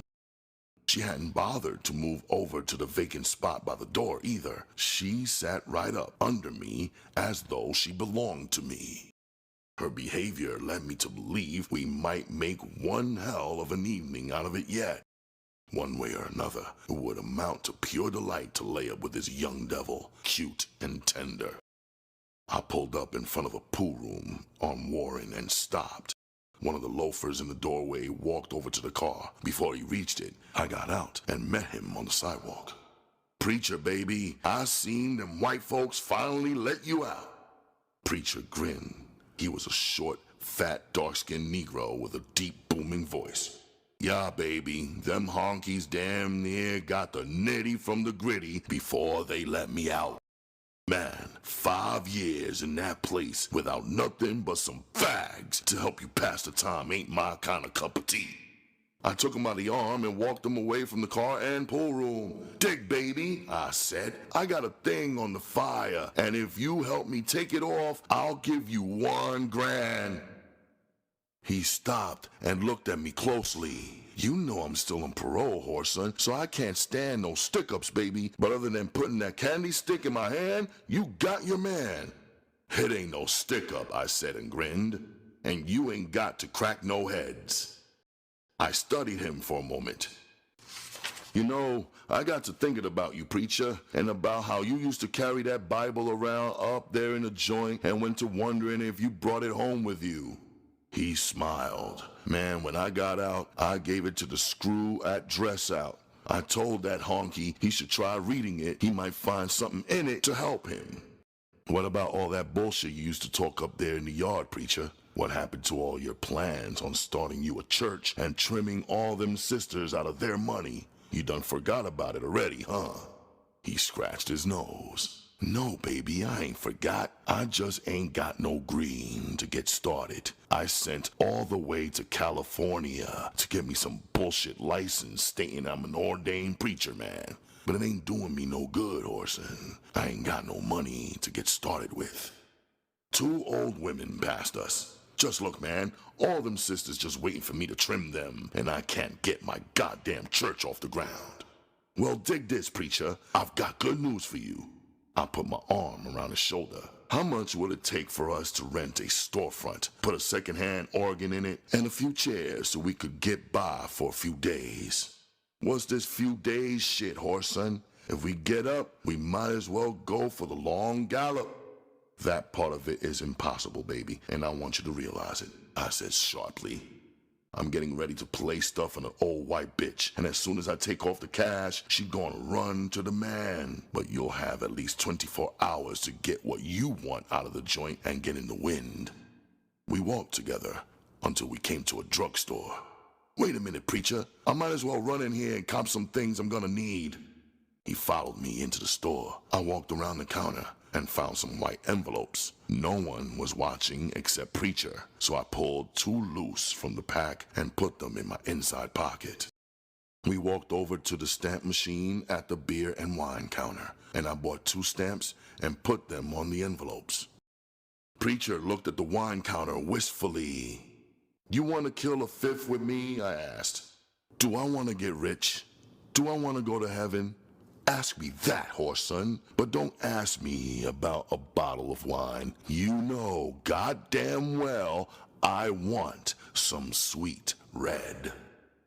I bought 2 bottles and we walked back towards the car. Man, don't tell me you gonna play on that young kid in your car, Whoreson. Don't look at me like that, preacher. All I'm doing is keeping my game tight. He snorted. Game tight hell, man. All you want to do is Georgia, that young kid. That ain't cunt, man. That's still pee-hole. I looked at him in disgust. Looks to me like you read too much of that goddamn holy book while you was doing your last bit. He studied me closely. You ain't changed none, Whoreson. I had forgot that you was a genuine snake. King Cobra out this motherfucker. He continued as though he was reading the gospel. The white race won't have you, and the black race don't want you. Fuck you, nigga, in your black ass, I stated angrily. He ignored me and opened the wine and took a long drink, then passed me the bottle. I remember, Whoreson, while we was in the joint, you was strange fruit. While some of the dogs ran around raping white boys, you went them one better. You raped white and colored. It didn't make you no difference. If you saw a weak man, he was gonna be had. I turned up the bottle and drank deep and long before replying. That was only because I was young and wild, preacher. You can't hold that against me. He shrugged his wide shoulders. I don't hold nothing against you. It ain't my place to judge, nor would I judge you if I could. I done did some rank things in my life too, but I ain't never tampered with no child. I cursed. Call me in the morning, man, if you ain't changed your righteous mind. I gave him the open bottle and walked on over to my car. She greeted me as soon as I got in the car. I thought for a minute you was gonna stay up here all night. I set the second wine bottle down between her legs. She opened the bag and sniffed.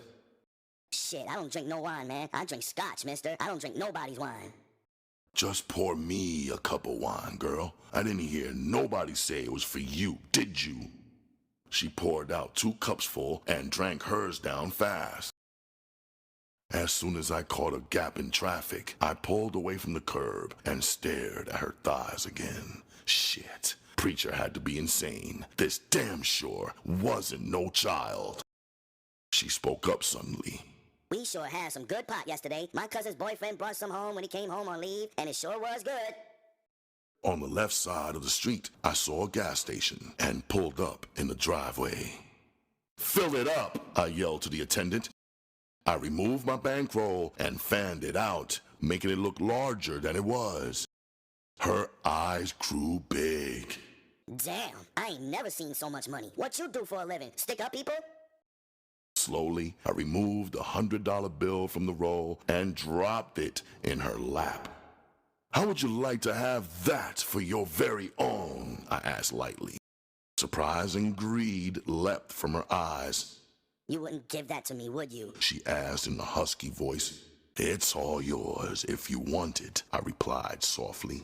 What would I have to do for it? She asked. I smiled coldly to myself. There was the bait, and she was nibbling at it greedily. I put my hand down between her legs and rubbed her intimately. She didn't pull away or resist. No. She said more to herself than to me. If you gave me that money, you'd just take it back as soon as you got through doing whatever you wanted to do. The gas station attendant came to the window, and I paid him. "I'll tell you what I'll do, honey. I'll let you put the money in an envelope and mail it to your mother. Or if you want, mail it to yourself." The fish was caught. She leapt clear out of the water. I ain't gonna mail nothing to my mother because she wouldn't give it back to me. I pulled an envelope out of my pocket and handed it to her. She stared at it for a moment. "Put the money in it," I said quietly. She dropped the bill inside it as if in a trance. "Now close it up and seal it," I said, leading her right down the road to the butcher shop. She wet it with her tongue and sealed it. "Here, let me see if you got that sealed right." I removed the envelope from her hand, made my switch, and handed her the dummy back. Yeah, it's sealed. Reach in the glove compartment and get a pencil out and put your name and address on it. She started to hand it back to me, but I refused. "No, baby, I don't want you to give me the envelope. I don't want you to get the notion I might switch on you, so you hold on to it. You know the money's in it now." She clutched the envelope to her. I never did nothing like this before, she said while writing out her address. I drove slowly and watched for a mailbox. When I saw one, I parked beside it. "Well, baby, here we are." She looked scared for a moment. You sure you want to go through with this? She stalled. "Give me back my money then, if you don't want to go through with it," I said, bluffing. She bit down on her lip. How long have I got to be with you? "About 5 minutes. It shouldn't take longer than that, should it?" I asked, amused. I don't know. Should it? She replied. I could tell she was way out of her program. When I reached for the envelope, she opened the door and got out hesitantly. I watched her closely until she mailed the letter. If she had tried to run, I'd have run her little ass down and probably jumped on her for trying to put shit on me. She climbed back in the car and sat over by the door nervously. I put my foot in the gas tank, making a beeline for the nearest motel. Even though I had 2 motel rooms, I wasn't about to take this tender young thing to one of them and have one of my war horses walk in on me. I pulled up behind the hotel on Linwood. When she saw me park, she shook her head. I ain't going in that place. "Well, I don't know what you're planning on doing, girl. You done took my money, and I guess you know I can't get it back out no mailbox." She shook her head. I know that. I just ain't going in none of them motels. "What do you want to do then?" I asked. "Do it in the car someplace?" I don't care. She answered in a frightened voice. For a few moments, I just sat and thought about that. Well, it wouldn't save me the motel money, I reasoned. It was good and dark now, so I wouldn't have any difficulty finding a good spot to rip this sweet meat off. I slammed the car in gear and backed out. After my third alley, I found just what I was looking for, an old, dilapidated garage with the house vacant. I thumbed up into it and pointed to the back seat with my thumb. "Climb over the seat," I directed. I wasn't taking any chance of her getting away this close to the finish line. She climbed over obediently, then sat in the corner like a frightened kid. "Take them shorts off, everything," I growled. I removed my sport coat, shoes, shirt, then climbed over the seat. She hadn't taken anything off, so I straightened her out on the seat and removed her shorts and pants. The sight of such a young, tender thing excited me, so I just stripped her down. Her breasts were small and hard, and I kissed them affectionately. My breathing became deep and broken as that beautiful sight aroused me. When I put my finger inside of her, she began to cry, but I was beyond any feelings of concern. I unzipped my zipper. She became aware of what was about to happen and cried. Wait, I didn't tell you, but I ain't but 16. At that moment, it wouldn't have mattered if she wasn't but 10. I was beyond the point of caring. I removed my finger and used it to guide myself with. She screamed piercingly as I entered her, causing me to come instantly. "Damn," I swore, sat up. "Instant cock. I could make a fortune off of you on the market." I straightened up my clothes and climbed back in the front seat. She sat in the corner, slowly dressing. "You hurt me," she said angrily. "You hurt my pocket. You ever think about that?" I said, amused. She smiled. Now that her ordeal was over, she was happy. "I'm going downtown and buy me 10 dresses when my money arrives." For a moment, my conscience nagged me, but not enough to make me part with $100. "Would you do that for another $100 bill?" I asked curiously. She hesitated for a moment. "If you promise to do it as fast as the first time," she replied coldly. I started to laugh and continued to laugh until she climbed up in the front seat. "I don't see nothing funny. What's so damn funny?" she asked and punched me in the side. "Nothing," I said, holding back my laughter. I pulled out my bankroll and gave her a $5 bill. "I'm going to put you out at the bus stop. You can either take a car or catch the bus. Suit yourself. I just don't have the time to drop you off." She clutched the 5 spot to her. "Do you always spend this kind of money on the girls you go out with?" she asked.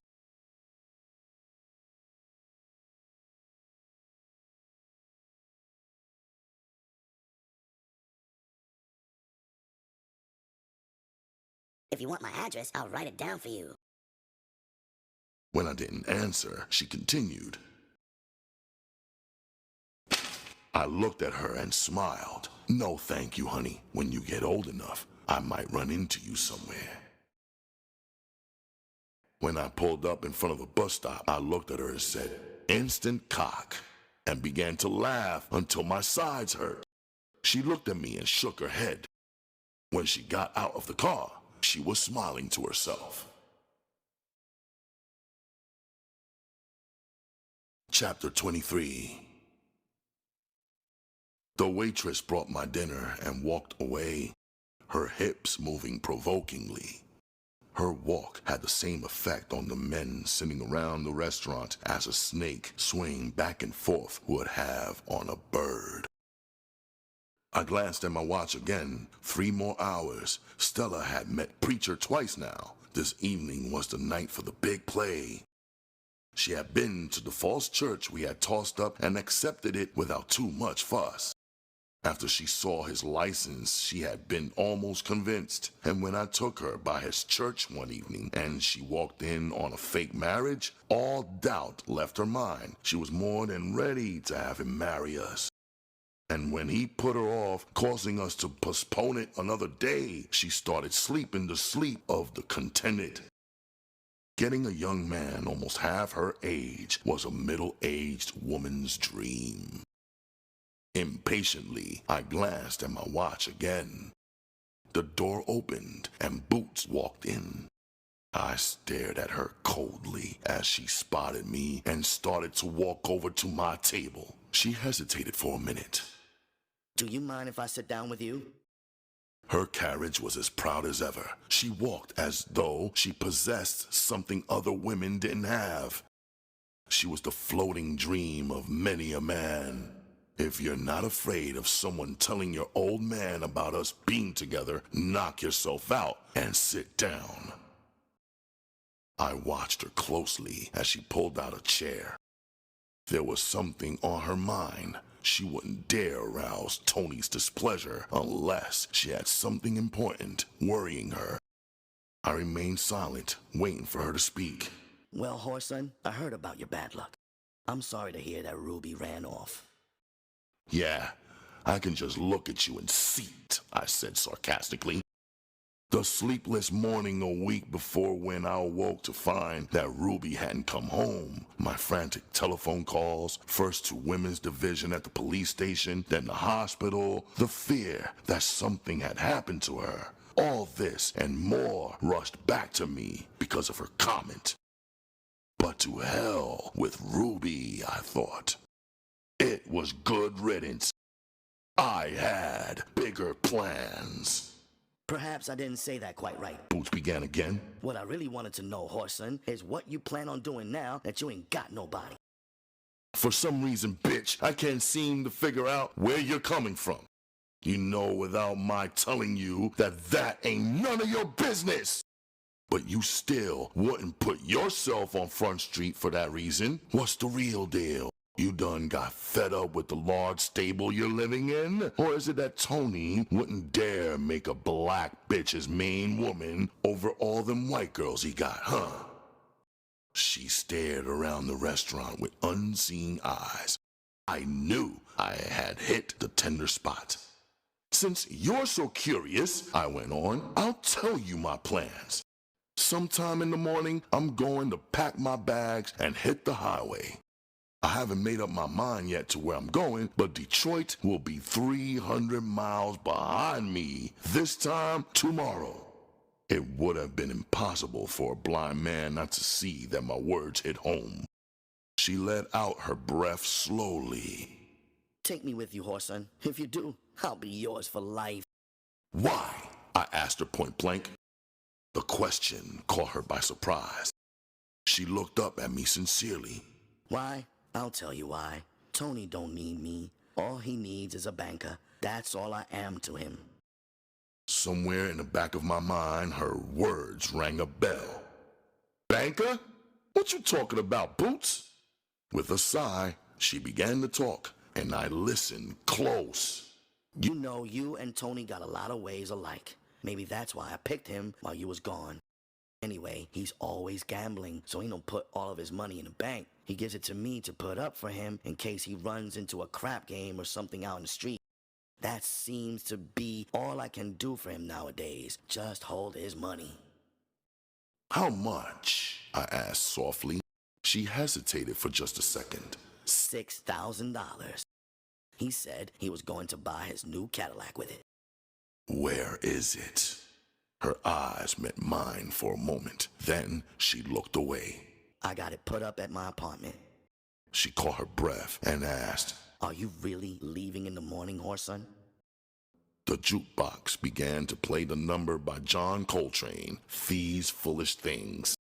I sat back and smiled. What goes around comes around. I could see it in the bitch's eyes. That money belonged to me. All you gotta do is walk out to my car and open the trunk. All my clothes are already packed, sitting out there waiting for me to ride out. Her voice was hoarse.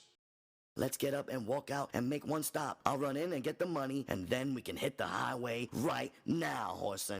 I'll give you every penny of it. She stopped long enough to get her breath. It don't make no difference when we leave. If you was going, we can just as well leave now. Now that was just like a bitch, I thought to myself coldly. She didn't stop to think that I might have some business on my own to take care of. I knew she was on the borderline and could jump either way, so I pushed her. I wasn't going to allow her time to think, because if she did, she might change her mind about the money.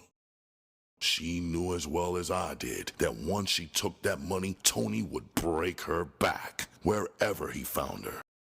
Her only chance would be to put many miles between her and Tony.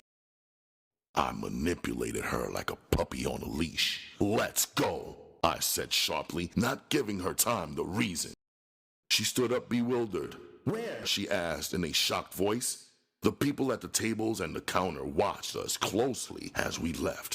There would be much talk, and it wouldn't be long before Tony was informed about us leaving together. If I knew Tony, he'd make a beeline for his money stash. No pimp with anything on the ball would trust his woman in the company of her ex-pimp. There was no time for any bullshit, so I drove straight to her apartment. "Get the money and whatever clothes you can toss together at once," I ordered. She jumped out of the car and ran up the stairs. I glanced at my watch. I wasn't afraid of Tony, but I didn't want any static from him until I got that money in my pocket. After that, I didn't give a damn what he did. I wasn't planning on kicking back no $6,000 either. It didn't take her long. She came out with 2 suitcases under her arms, walking fast. Before she got to the car, another girl came out of the building behind her and ran down the steps. Their voices came drifting to me. Boots, you know what you're doing, girl? Tony gonna kill you. At least leave his money. You know how he is about that. Boots hesitated. I yelled out the window, "Bitch, if you don't get your ass in this car, I'm gonna kill you myself." I stared at the girl holding Boots' arm. "And if you don't turn her arm loose and get the hell out of my game, bitch, I'll get out of here and break those funky little legs." She released Boots.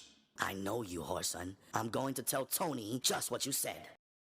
"It don't make me no difference if you tell your black-ass mammy, bitch," I yelled and jumped out of the car.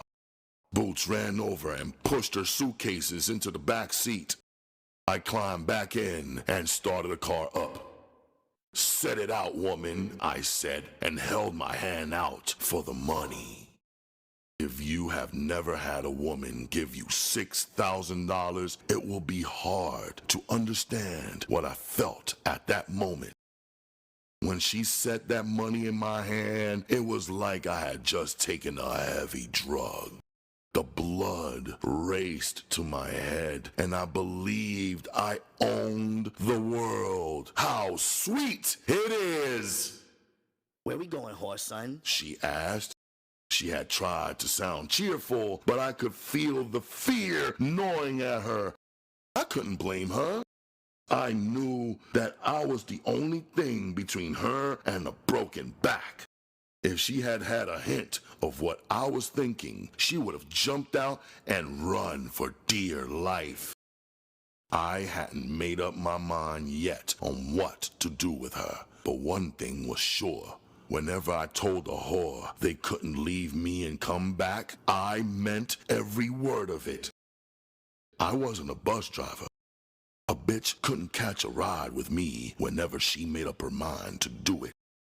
Since I didn't want any trouble from Tony until I took off my big sting, I found a motel on the outskirts. Boots' eyes got big as I pulled up and parked. "We ain't gonna check in here, are we?" "Well, I don't know what the hell you're gonna do, but I'm sure in the hell gonna check in," I said. She stared at me angrily. "Whoreson, you lied to me just to get your hands on Tony's money?" I leaned over and slapped the shit out of her. "First, bitch, don't you call me no liar. Second, it ain't Tony's money, it's my money." Whatever inconvenience the bitch was going to cause me, I had to put up with for at least the next few hours. She followed me docilely into the motel. I checked us in and we settled down. I made her go out and get her bags.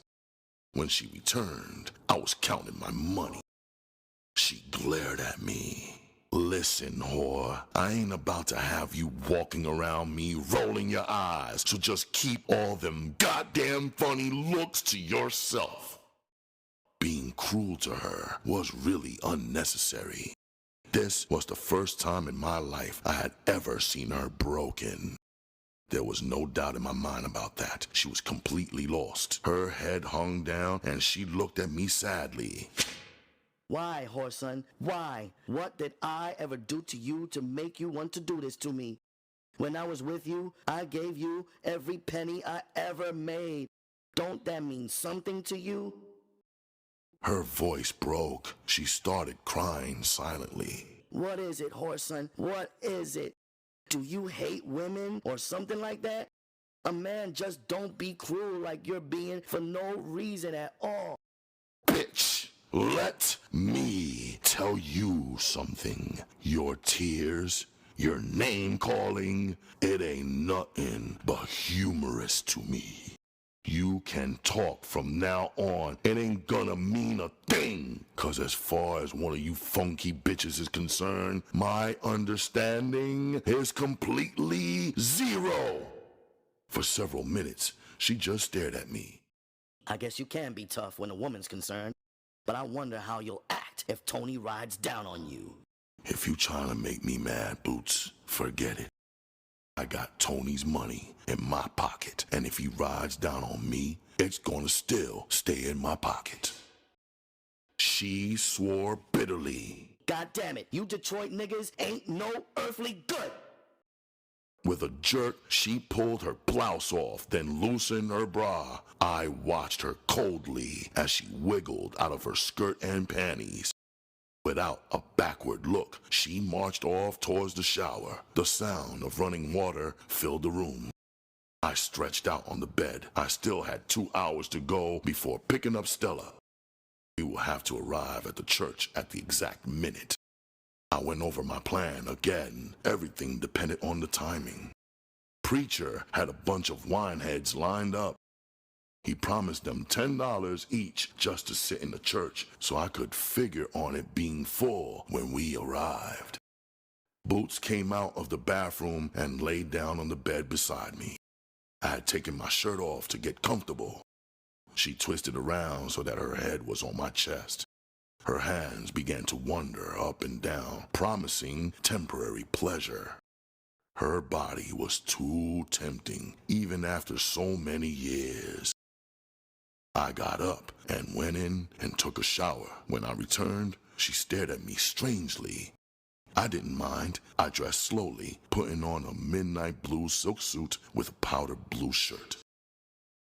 She remained silent as I dressed. When I finished, I said, "I'll be back sometime in the morning. If you ain't here, I'll figure you done rode out. Do whatever you want to do. It's your decision." She watched me silently as I went out the door. To me, it didn't really make a difference. She could stay or leave. Chapter 24. It was a clear, starlit night. Most of the traffic was gone. It was that in-between hour of the evening. When I got downtown, Stella was standing in front of Hudson's department store. When I blew my horn, she came running over. Her black silk dress hugging her hips provocatively. Her eyes sparkled at the sight of me. Oh, Johnny, I was so worried you changed your mind. She stepped into the car, displaying more class than I was accustomed to. I let my eyes run up and down her body slowly. It made her happy when I looked at her like that. She knew she was getting old, so I guess she figured she was losing her looks. The dress brought out her complexion, though, and when she smiled, it made her look 10 years younger. We stopped and had dinner at Harry's Supper Club before continuing on our way. When I pulled up in front of the church, I saw by my watch that I was 2 minutes early. I pulled her to me and kissed her. She complained happily. Stop, Johnny. You're gonna mess up my makeup. When a woman is really in love, she looks desirable. Or maybe it was just the $20,000 I was about to get. Whatever it was, something made her look very good that night. I got out of the car and opened the door for her. She smiled her appreciation as she got out. It's so easy to make a woman in love happy. We walked into the church, hugged up tightly together. She was lying in my arm as though she had been made there. Preacher had to wave frantically at the organ player to stop him from belting out one of Jimmy Smith's latest numbers. Stella was too far gone to notice. The people sitting around the church played their parts well. Most of them were too drunk to know what was going on, while others thought it was the real deal going down. I glanced around and noticed one winehead holding his woman in her chair. She was too drunk to sit up by herself. I held my breath, prayed that it would end in a hurry, and rushed Stella towards the front of the church.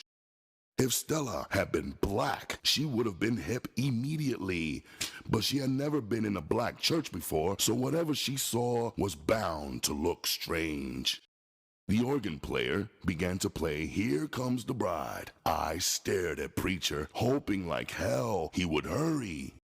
My stomach flipped over on me as though I was standing in front of a judge getting ready to be sentenced on first degree. Preacher mumbled out the words, and I managed to get my yeses in at the right place. As soon as it was over, I kissed the bride. I let out a sigh of relief. One drunk came up and tried to kiss the bride, but I pushed him away. I didn't give a damn about him kissing her. I just didn't want her to smell that goddamn booze on his breath. I handed Preacher a fat envelope. "Here you go, Rev," I said. "Maybe this will help you get a larger church." He grinned and accepted the sealed envelope. "Good luck to both of you happy people. May you get what you both hope for." Stella was beaming with happiness. Thank you, sir, she replied sweetly. Her face was full of joy, and for a moment, I hated myself for the low-down trick I was getting ready to put on her. I glanced over my shoulder and saw one of the drunk-ass bitches trying to do a striptease. I damn near shit on myself until I saw someone pull her back down to her seat.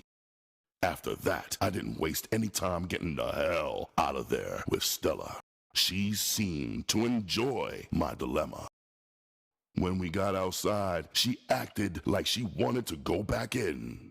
"All I want to do is thank all the nice people for showing up," she said happily. "The hell with the nice people," I replied quickly. "They would have been here anyway. It's a church night." Again, I held the door for her while she got in. A little more kindness wouldn't hurt a thing this late in the game. She gave me directions as I drove. When we got to the suburbs, it was like another world to me. No broken down houses staring you in the face. Everything neat and clean. The streets unlittered with tricks accosting every woman that walked past. "Yes, Stella," I thought coldly. "You're going to pave the way so that I'll never have to live in another slum again. From here on out, it will be penthouses with the best of everything tossed in."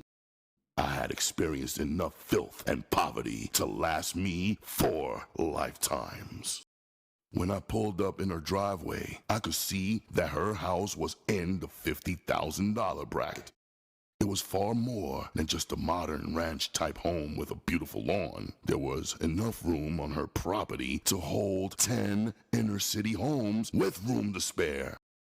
The inside of the house turned out to be just as beautiful. Wall-to-wall carpet, rooms big enough for a man to really live in. I felt good at the thought of all this being mine now, if I wanted it. But I had my cap set for bigger prey. This was just a beginning. Stella was just one more woman for me to use on my way to the top. Right then, I came face to face with myself. I didn't care for no one woman, black or white. They were all just stepping stones. Life had begun a giant jungle for me in which the coldest, most brutal animal won. To fight your way out of the quicksand of the slums, you had to be ruthless. Maybe Preacher was right when he said I was a man caught between two races with neither one wanting me. If so, I didn't give a damn. I didn't need to be anyone or anything but me. Stella had everything prepared. Here, honey, She said, and held out a champagne bottle for me to open. I took a towel and wrapped it around the cap and opened it without a pop. We drank up the bottle, then moved to something a little stronger. I rolled up some weed and gave her a joint. The weed on top of the whiskey lit her up. Before she got too high, she grinned at me and got up. Here, honey, I want you to see I'm holding up my end of the deal. She got up and staggered towards the bedroom. I followed her and watched closely as she opened up her wall safe. She flashed the money at me, then started to close it back up. Wait a minute, baby, I said quickly. That's mine, ain't it? She nodded drunkenly. I removed the money and set it on the bed. It was the first time in my life I had ever seen so much money. I slowly counted it while she staggered out to refill our drinks. When she returned, I was drunk on power. Green power. I stacked the money on a dresser. Stella now wore only her slip. I caught her around the waist. If I hadn't known myself so well, I would have sworn I was in love.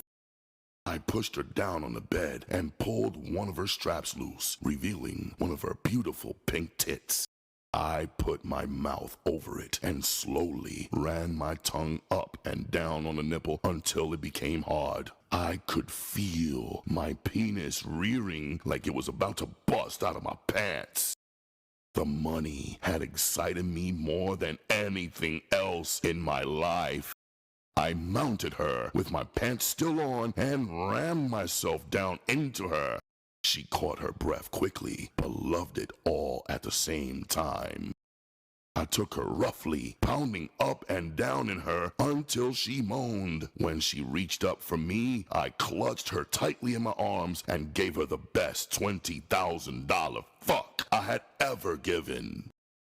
We lay beside each other, breathing heavily. Soon, her light snore came to me. I rolled over and stared down at her face. Gently, I kissed her cheek. I really liked Stella, but I couldn't allow my emotions to come between me and the bright lights. Playing heavy game was part of nature. I washed up, then came back and picked my money up and took it into the front room. I counted it again. When I finished, I wrote Stella a brief note, trying to say goodbye as gently as possible. This one small act of kindness was ruined for me as I thought of her waking up in the morning alone. When she found out she had lost her one opportunity to satisfy her sex drive and that one fuck had cost her 20 grand, she would be one mad bitch. As I walked out the front door, uncontrollable laughter escaped from me, mocking laughter filled with bitterness and hate. After locking the money in my car trunk, I went back to the motel. I was filled with an intoxicating drug, stronger than drink, more pleasing than drugs, the ripening fruit of greed. If Boots was still at the motel, she would really find out what payback was all about. Boots met me at the door. Get your bag, whore. I'm ready to ride out. Joy leapt in her eyes. She ran back in the room and came out with her bags and mine. I peeled rubber as I left the motel parking lot. Life was beginning to look sweeter and sweeter. I drove out to the city limits and pulled up in an all-night gas station to get the tank filled. While waiting, I made a phone call to Tony. One of his girls answered the phone. Honey, I said he was taking a bath and I don't think he wants to be disturbed. Her voice was low and polite. Bitch! I snarled into the receiver. You tell him that this is Whoreson on the phone. I could hear her relaying the message to someone else in the room. Almost instantly, Tony's angry voice came over the line. Whoreson, dig, baby. Don't play games with me. Before I could answer, he rushed on. Listen, man, I don't give a fuck about that whore, but I do want you to return my money. You understand what I'm talking about? I can dig where you're coming from, baby, but having that funky bitch steal my bread is going too far. I laughed loudly. I just called Tony to find out if you knew payback when you saw it. As you know, baby, the game ain't cop and blow. It's cop, block, and lock. I waited until he quit cursing. That I done blocked your game, copped your whore, and locked up your gold. Can you dig it, baby? Can you dig it, player? His voice was deadly as he replied, but I ignored him and continued to laugh. All that shit about killing the bitch when you catch her is bullshit. Though I couldn't care less. I just wanted you to really know, Tony, that I repaid you for what you did to me. And you can rest easy on the bitch's account, cause I'm going to fix her little red wagon too. I ain't gonna never forget this! He yelled wildly, then his voice changed and he begged, Just bring me my money back, Whoreson. That's all I want. I don't want you to ever forget it, Tony. And I don't want you to ever forget that I'm the one who did it to you, baby. I said harshly and slammed the phone down on him. When I reached the car, Boots smiled hesitantly. That was Tony, wasn't it? She asked, a tremor in her voice revealing her fright. He just got a taste of payback, baby, I replied as I started the car up. I gave the gas station attendant his money and pulled away from the pump. The stars were still bright as I hit the highway for New York. We drove most of the way in silence. Boots attempted to make small conversation, but I ignored her, so she cuddled up in the seat and tried to sleep. When morning came, I was almost there. I kept my foot in the gas tank, eating up the miles. It was noon when I finally reached New York. As soon as I got past the city limits and off the freeway, I pulled over to the curb. Boots stared at me in surprise when I stopped. This is the end of the road for you, bitch, I stated brutally. For a brief second, she just stared at me, too dumbfounded to understand what I meant. What you mean? What you talking about, Daddy? She stared around at the unfamiliar city. Honey, you don't expect me to get out here. Her features were frozen with disbelief. She stared more closely to see if I were joking. Whoreson, you wouldn't do this to me, would you? For an answer, I reached across her and opened the door. It ain't about nothing, bitch, I replied. Just a little payback. She shook her head mutely. She fumbled with her tiny purse and held it under my nose. I ain't got a penny, Whoreson. I gave you every penny I had in this world, man. Her eyes filled with tears. I'm asking you to please don't do this to me, Whoreson. Her voice was broken as she continued. I don't know a soul in this goddamn city, man, and ain't got a dime to make a phone call with. I laughed mockingly in her face. You don't know how sweet that is to my ears, Boots. The only regret I got now is that you ain't covered with gasoline so I can have the pleasure of tossing a match on your funky ass. She stared at me, fighting for control. Then you really mean to keep all that money that I gave you? You ain't gonna give me none of it. Not even enough to rent me a room so I can work out of it and get myself together. Her voice was beginning to get firmer to take on a frosty chill I should have paid heed to. Her room, I laughed. Bitch, if you could buy a house for one nickel and had to get it from me, you wouldn't have enough to buy the doorknob on that back door. She didn't bother to answer. She reached over the seat and got her bags. She tossed them out on the ground, then leaned over and spit. Before I could react, she jumped out of the car. I removed my pocket handkerchief and wiped my face. As far as I was concerned, I had come out on top. I watched her in my mirror as I pulled away, standing on the curb, staring after me, her hands on her hips, until I lost her from sight. Chapter 25. The wind rattled my windows, and I cursed this New York weather. I rolled over in the bed and sat up. I shook my head to shake off the fuzziness. I had been in New York for over a week now, and ever since I had gotten in touch with Janet, it had been one merry-go-round. I lit up a cigarette and thought about her. She was playing one of the most expensive nightclubs in the city now, and some of the people I had met through her had really been big stuff. I grinned to myself as I remembered the way she always introduced me, Mr. W.S. Jones. She was afraid to tell him my first name, but that was understandable. In the circle of white people she moved in, my name would really start some gossip. Even so, I could see some of the more experienced men staring at me closely at times. I knew that they were trying to figure just what the hell the deal was with me. I smiled. Just the thought of the 25 grand I had put in the bank made me feel legitimate as hell. The phone rang suddenly. Hi, honey. Are you awake yet? Her sweet laughter came tingling along the line.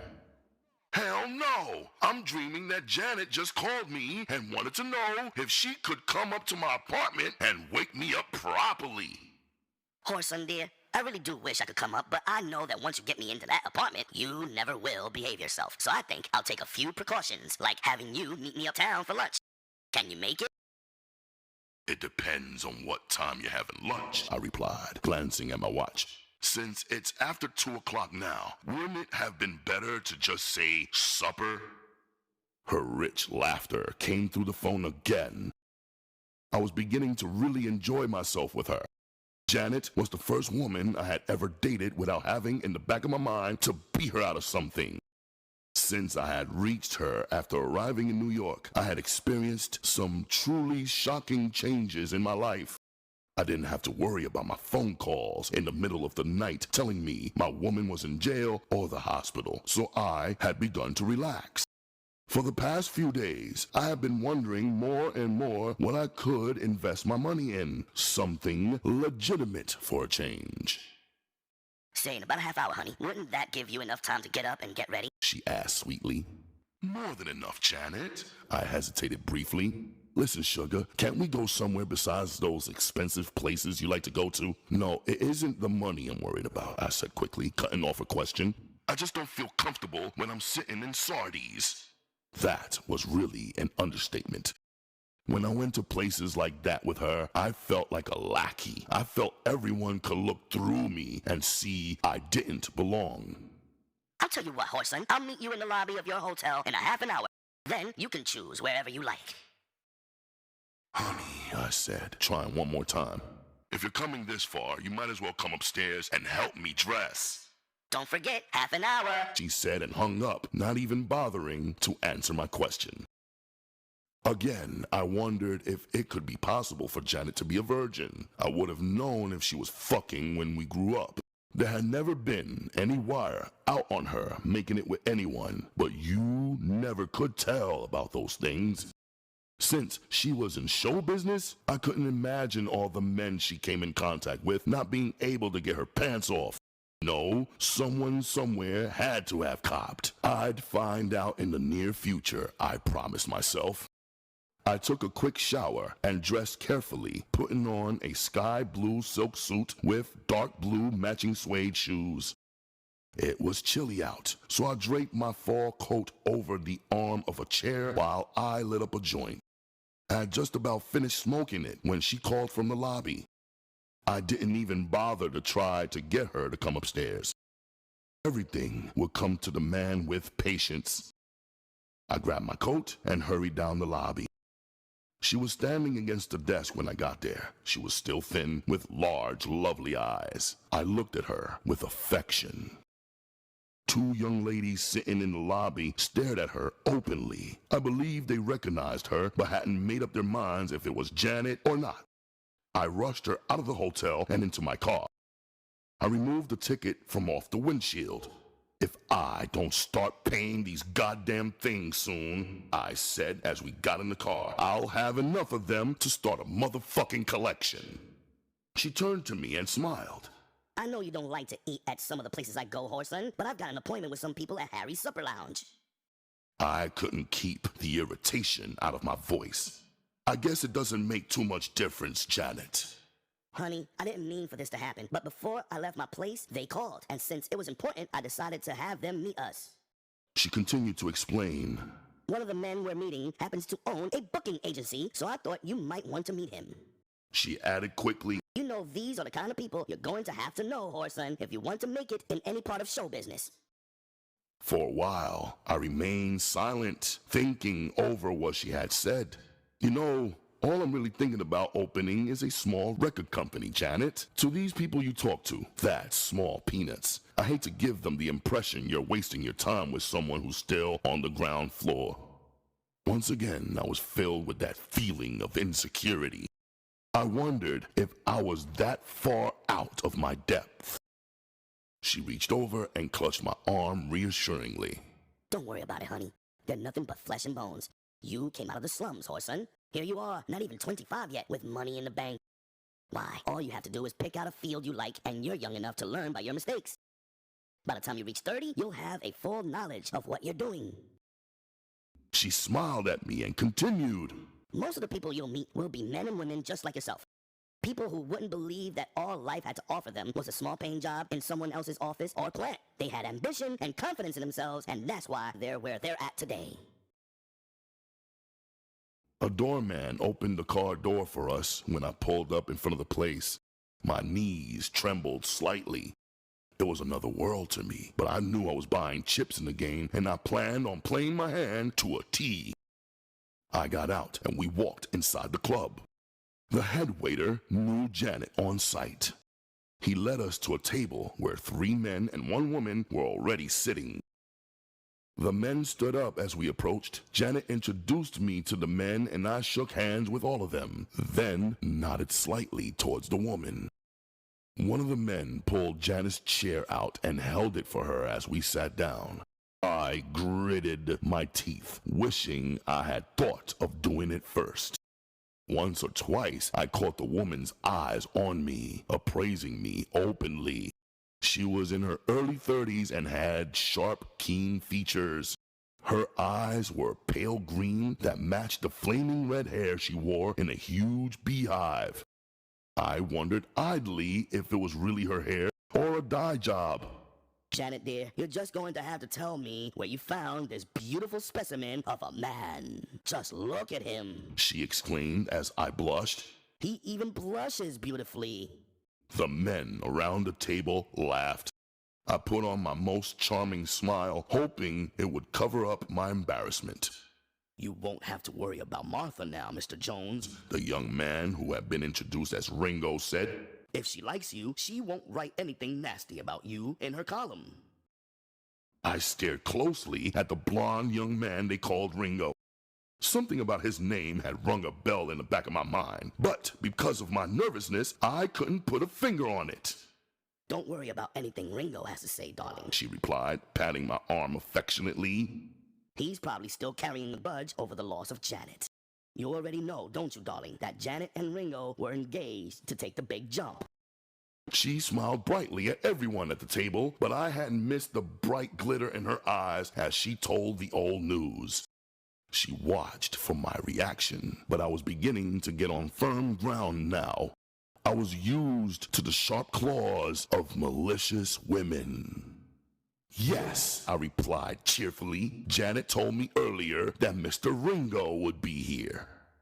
I have been aware of him, but I haven't had the opportunity to meet him until today. I glanced up at Janet and saw the relief in her eyes. After that, the conversation became more formal. They discussed the idea of having Janet and Ringo go on a 3-month tour of the West Coast after she completed her bookings in the East. I could tell from the look in Ringo's eye that he was all for the tour. He and Janet had the same agent, and the agent was all for that trip. It wasn't hard for my inexperienced mind to grasp what was behind the scheme. Ringo hadn't had a record in the top 100 in the past 2 years. With Janet drawing the crowd, they would be able to cash in on the rumors about their past romance, plus rebuild his image. Ringo was hungry. I watched his cold blue eyes search Janet's face. She kept her eyes away from him. She was up on what was going down. She glanced at me shyly. I shook my head, wanting her to know I didn't want her going for the deal at all. Martha caught my motion and smiled. Mr. Jones, I believe you might have a surprise for a lot of people in this town. I grinned at her in return, staring into her eyes until she looked away. I wanted her to know that I was a man and not some woman's play toy. I decided to put all my marbles in the pot at once. When a man has dealt with women all his life, he has a feeling about them that is seldom wrong. I knew that many women were slow to make a decision, but if you backed them in the corner, they would accept it. I decided to put Janet in that corner. I really didn't have that much to lose. Either she went for it, or I started to pimp everything that wore a skirt in New York. I don't think Janet will be able to accept that offer, I began, and waited until I was sure I had everyone's attention. Because we are getting married next month. Just like that, I laid it on the table. Everything was hanging out. Janet's mouth dropped open, and she looked like she was having trouble breathing. Martha was the first one to regain her composure. Is that right? Is that correct, Janet? Can I quote you on that?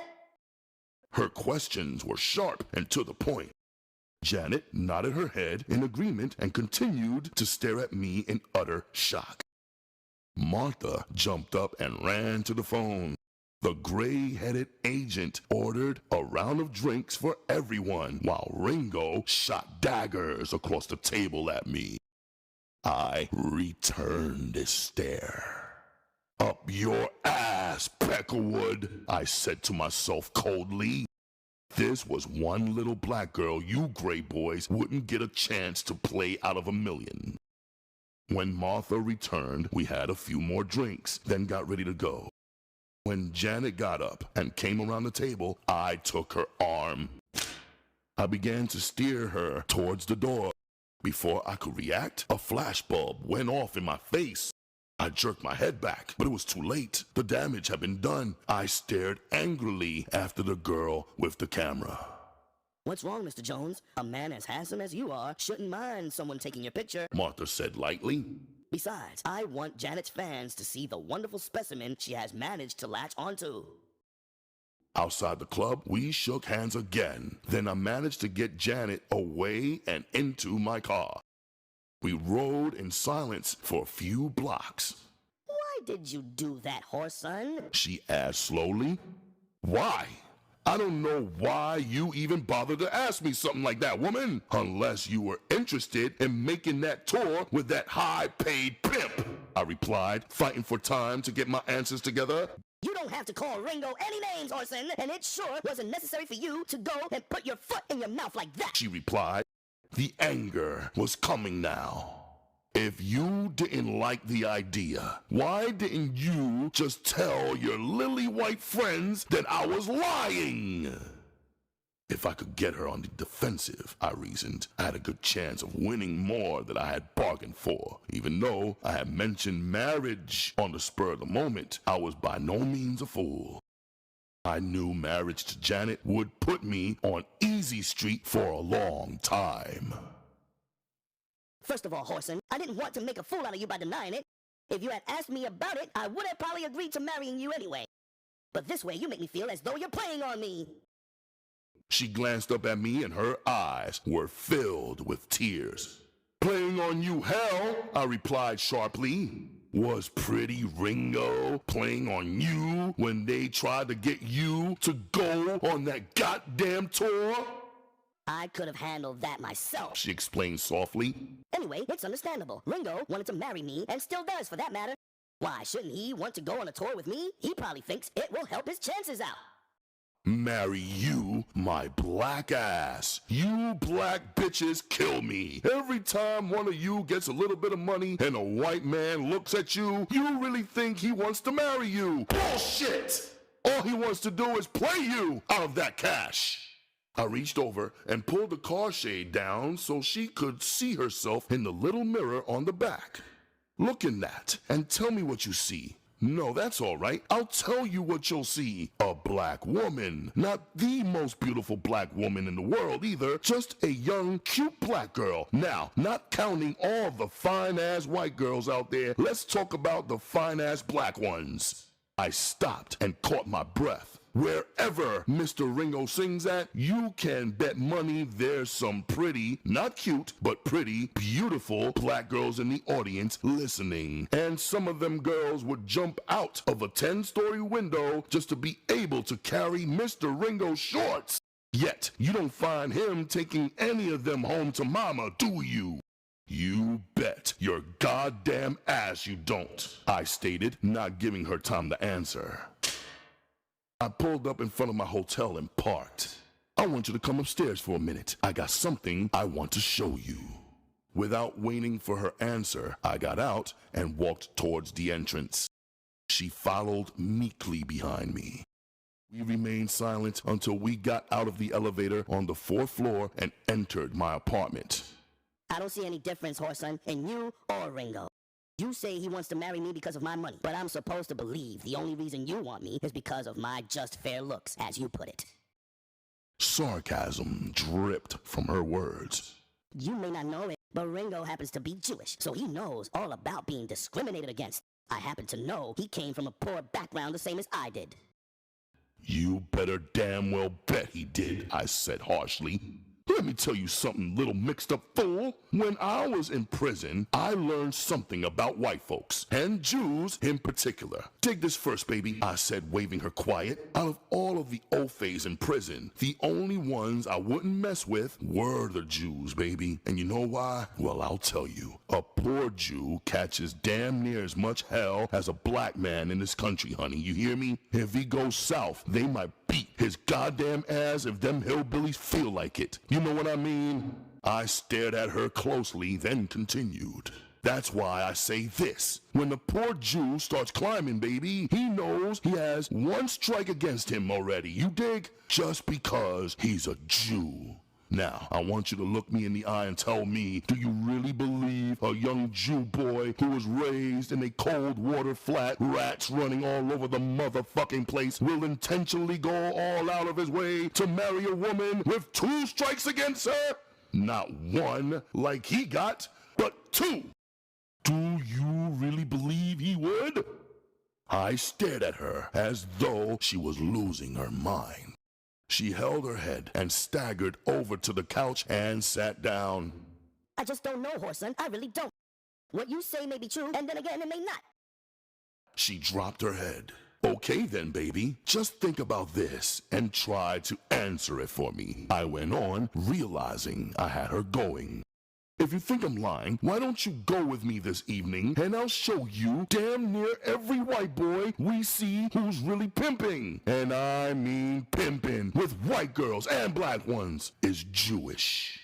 I stared at her intently. I had just told her one of the damnedest lies. If she asked me to prove it, I didn't have the faintest idea where to find any white pimps at, let alone any Jewish ones. She jumped up and ran over and hit me in the chest with her small fists. I don't care! You're no better! All you want me for is my money too! She was crying and screaming.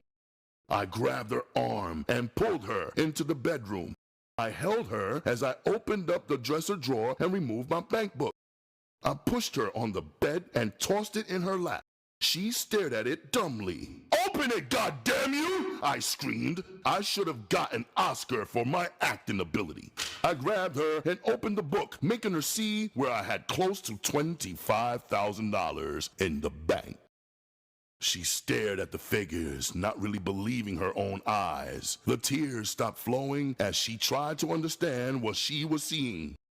She had known I had money in the bank, but by no stretch of the imagination would she have believed such a large figure. Now, do you still believe I want you just for your money? I asked slowly. I sat down and pulled her in my arms. She was still shook up. But, Whoreson, she managed to say before I interrupted. But, hell, I said and kissed her.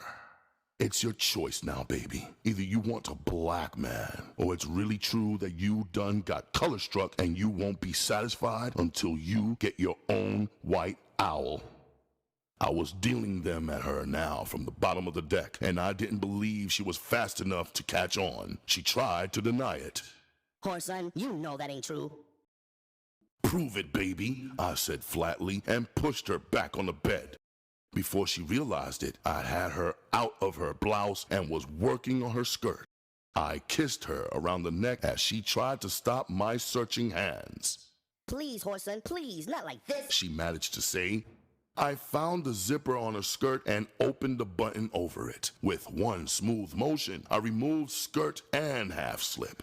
She glanced down at herself surprised. I had her undressed down to her panties and bra. Stop, Whoreson, stop! She started to squirm, but I pinned one of her arms behind her head while lying on the other one. Without allowing her time to think, I pushed one side of her bra up and stared down at her one small breast. Quickly, I covered it with my mouth, slowly releasing her arm as I felt her struggles cease. Please, Whoreson, please, don't do this to me, not like this. Her pleading was in vain. I could feel her hand on the back of my head as I slowly ran my tongue around her tiny nipple, making it harden. Her breathing became louder and louder. I removed her pants slowly, kissing her navel as I went down. She tried to close her legs, but it was only her last resort against the inevitable. When I mounted her, I had to force an entry because of her tightness. She cried out in pain. I kissed the salty teardrops from her eyelids as the wonderful discovery of her virginity dawned on me. Later, I made love to her slowly and tenderly, helping her over her awkwardness until she finally realized the beauty of lovemaking.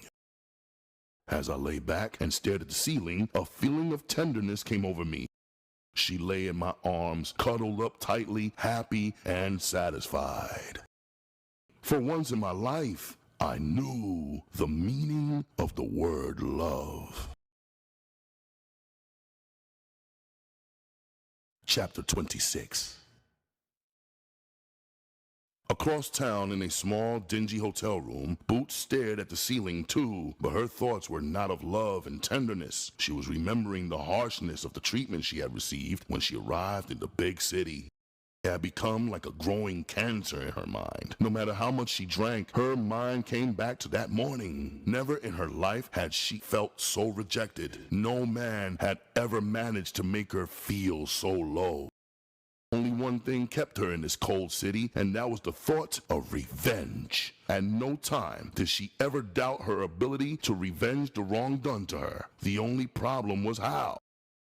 She blushed as she remembered how she had broken down and cried inside the car of the man who had stopped to pick her up. He had been an elderly white man with glasses, and he had watched her silently for a few minutes. After she had blurted out like a young schoolgirl how she was stranded in New York without any money, he had offered her train fare home. She had refused the fare, but had accepted $10 so she could get a room. He had refused to come up when he let her out. It was one of the few kind things she had ever had done for her. She would have liked to have been able to return his $10, but he didn't leave an address. He told her to accept it as a gift and not to worry about it. He had blushed when she leaned over and kissed him on the cheek. How beautiful life would have been, she thought at the moment, if her father had been anyway like that, kind and gentle, and most of all, understanding. Boots dressed slowly. She tried to remember the good times she had with Whoreson, but it didn't do any good.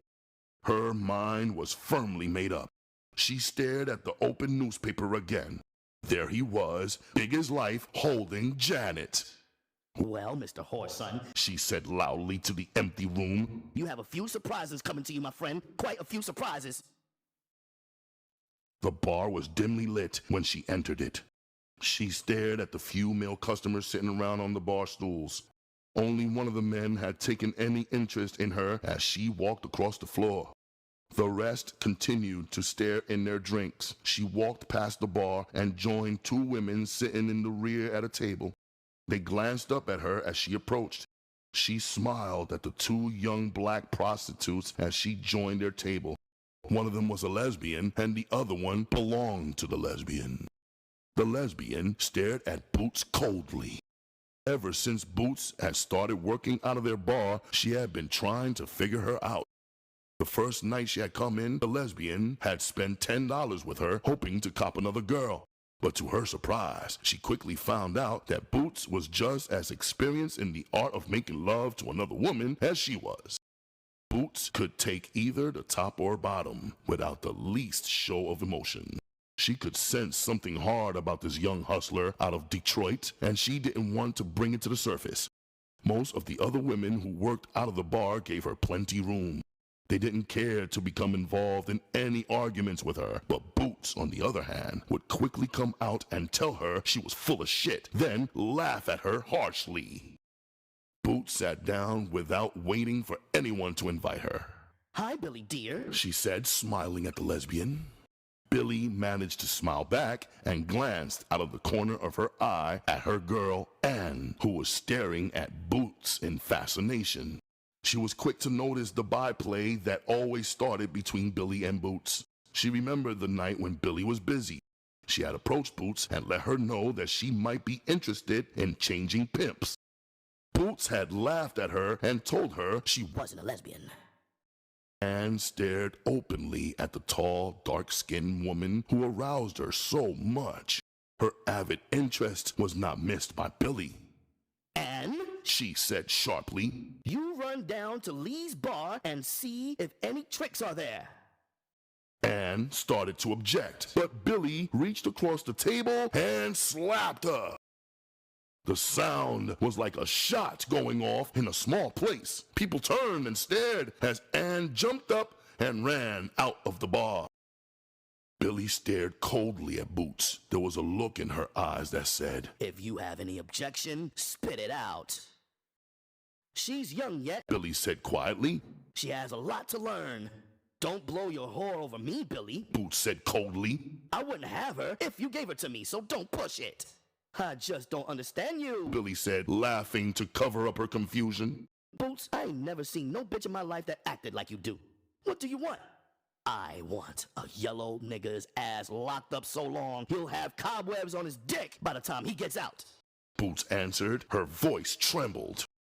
Billy glanced at her nervously, then said jokingly, If that's all you want, you ain't got too much of a problem. There's a detective sitting at the end of the bar now trying to catch some poor whore for soliciting. Boots glanced up at the young detective at the end of the bar.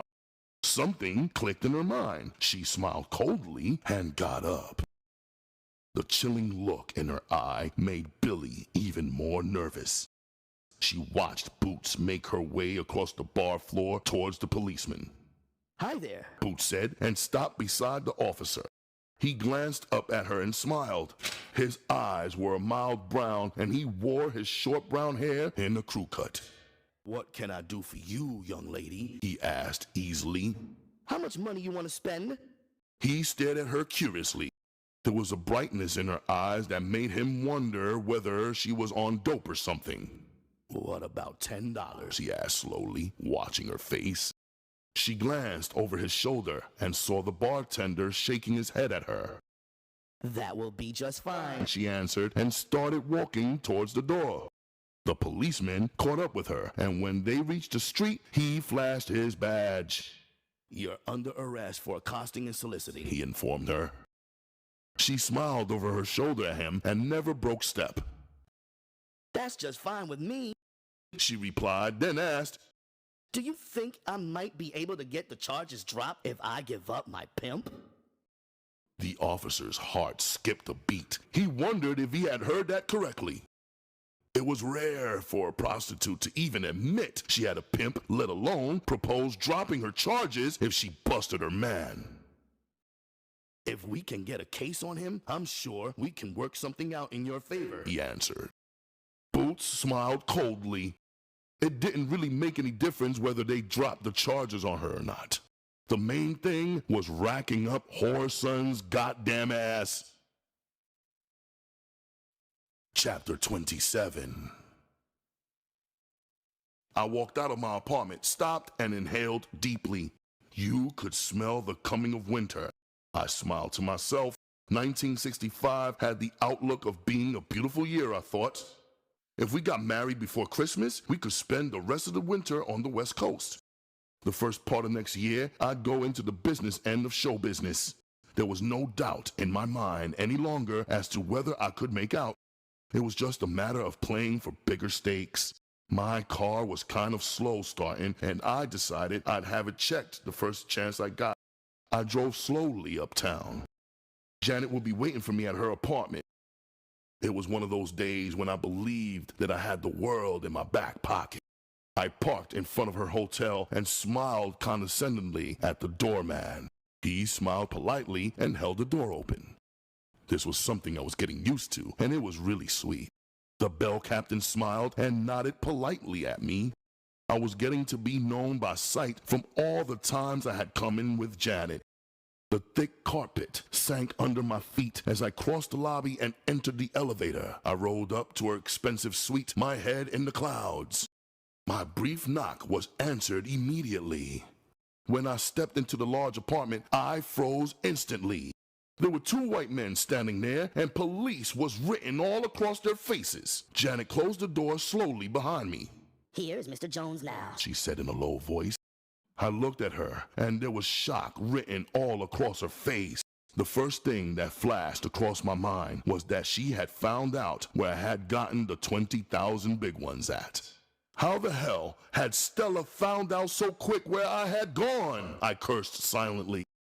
I have to play it by ear until I found out how much they knew. Whoreson, she blurted out. They want you on another pandering case. Tears welled up in her eyes. At the mention of another, both policemen glanced quickly at each other. It's not pandering we want you for, Mr. Jones, one of the well-dressed young men said. He flashed his badge at me. We are federal officers, and we want you for transporting prostitutes across state lines. I was stunned. For a minute, I couldn't believe what they were saying. I grinned. I knew they had me wrong. I hadn't brought any whores here. But Boots. Boots! Boots! The name exploded in my mind. What had that bitch done to me?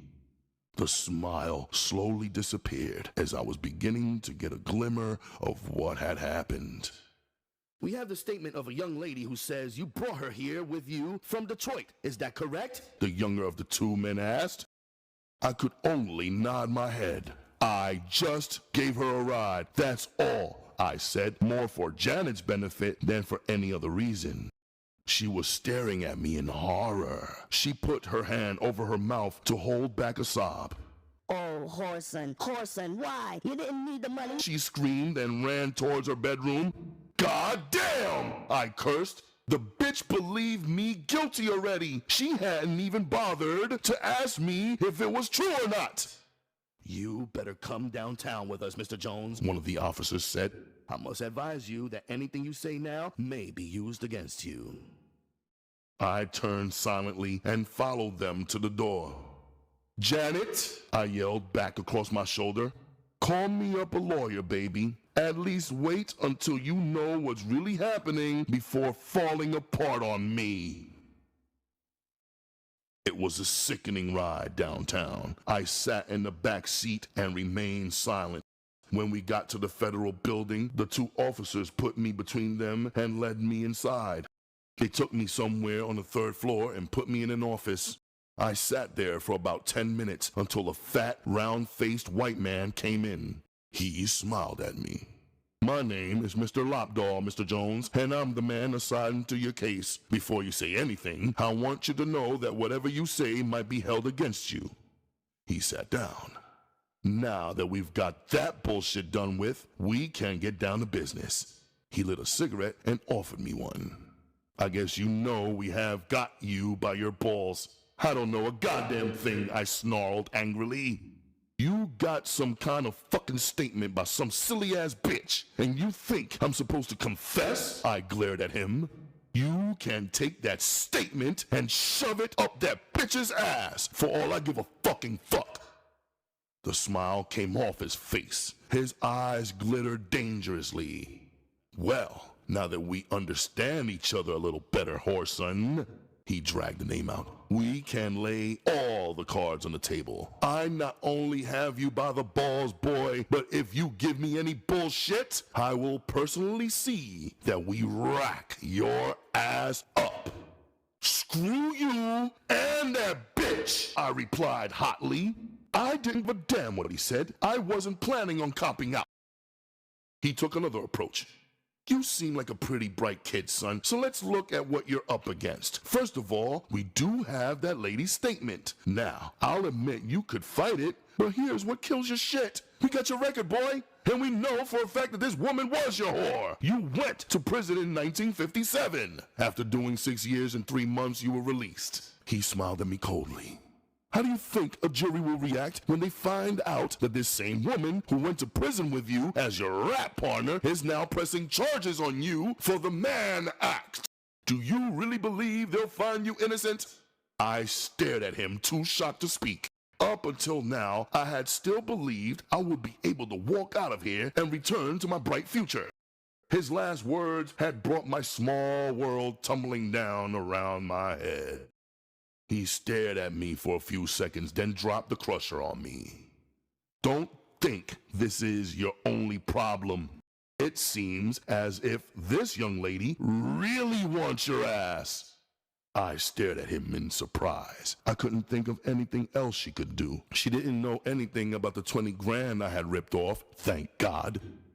She happens to be pressing pandering charges against you with the state of New York. You could get 10 to 15 for that alone, not counting the time we're going to give you. I slumped down in the chair. I felt as though someone had beaten me with an iron pipe. If you have ever been in a fight and it continued until you couldn't hold up your arms, you have an idea of what I'm talking about. I just wanted to lie down somewhere. I couldn't even think any longer. I stared at the officer, defeated. I knew I was finished. If I got time from the state, then got sentenced by the government, they could run the time wild. What I mean by that is, after you finish doing 10 years for the state, the feds will be waiting for you. They will pick you up at one prison and transport you right back to another one to start the second sentence. I guess you realize that if we wanted to, we can run your 2 sentences wild, he said. I could hear his voice coming to me as though we were miles apart. We don't want to give you the short end of the stick, though, Mr. Jones. I have already talked to the detectives on your case, and they have agreed to drop the charges against you if you will plead guilty to the federal charge. I came awake then as if someone had poured cold water on me. In the past 10 minutes, I had accepted the fact that I was going to prison. Now, we were bargaining on how many years of my life I would have to spend there. How much time would I get if I pleaded guilty? I asked hoarsely. He tapped his fingers on the edge of his desk, watching me closely. I can almost promise you, off the record of course, that you won't get over 5 years in prison. I smiled for the first time since entering his office. 5 years wasn't too bad. I'd still be in my 20s when I got out, even if I had to do all 5. It would be damn near 1970 by the time I got out, but that was better than a lot of people I knew. There were some men who would never get out. You just made yourself a deal, Mr. Lopdaw, I said as I leaned across the desk and shook his hand. Then I sat back in the chair and started to plan my future. It wouldn't pay to make bond because if my picture got in the paper again and Stella came across it, I'd have another case to fight. No, The best course would be to lie in the jail and wait for sentence. After that, I'd have no problem, except doing the time. They carried me across the street and locked me up in the bullpen. I ignored the 5 men who were there when I arrived.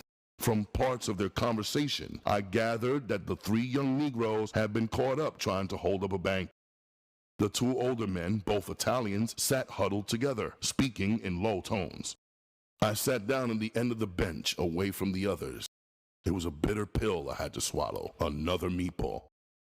Here I was going back to prison again for something I didn't even do. Technically, I had been innocent the first time. I hadn't received a dime from that particular prostitute, but I had been sent to prison nevertheless. The very thought of it was so ironic that I tossed my head back and laughed. The men inside the bullpen stopped gossiping and stared at me curiously. My laughter carried the sound of all the bitterness and loneliness I had experienced in my short existence.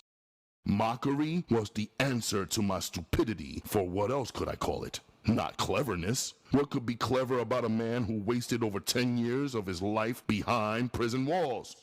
By the time I got out, I'd have over 10 years in. And for what? $20,000?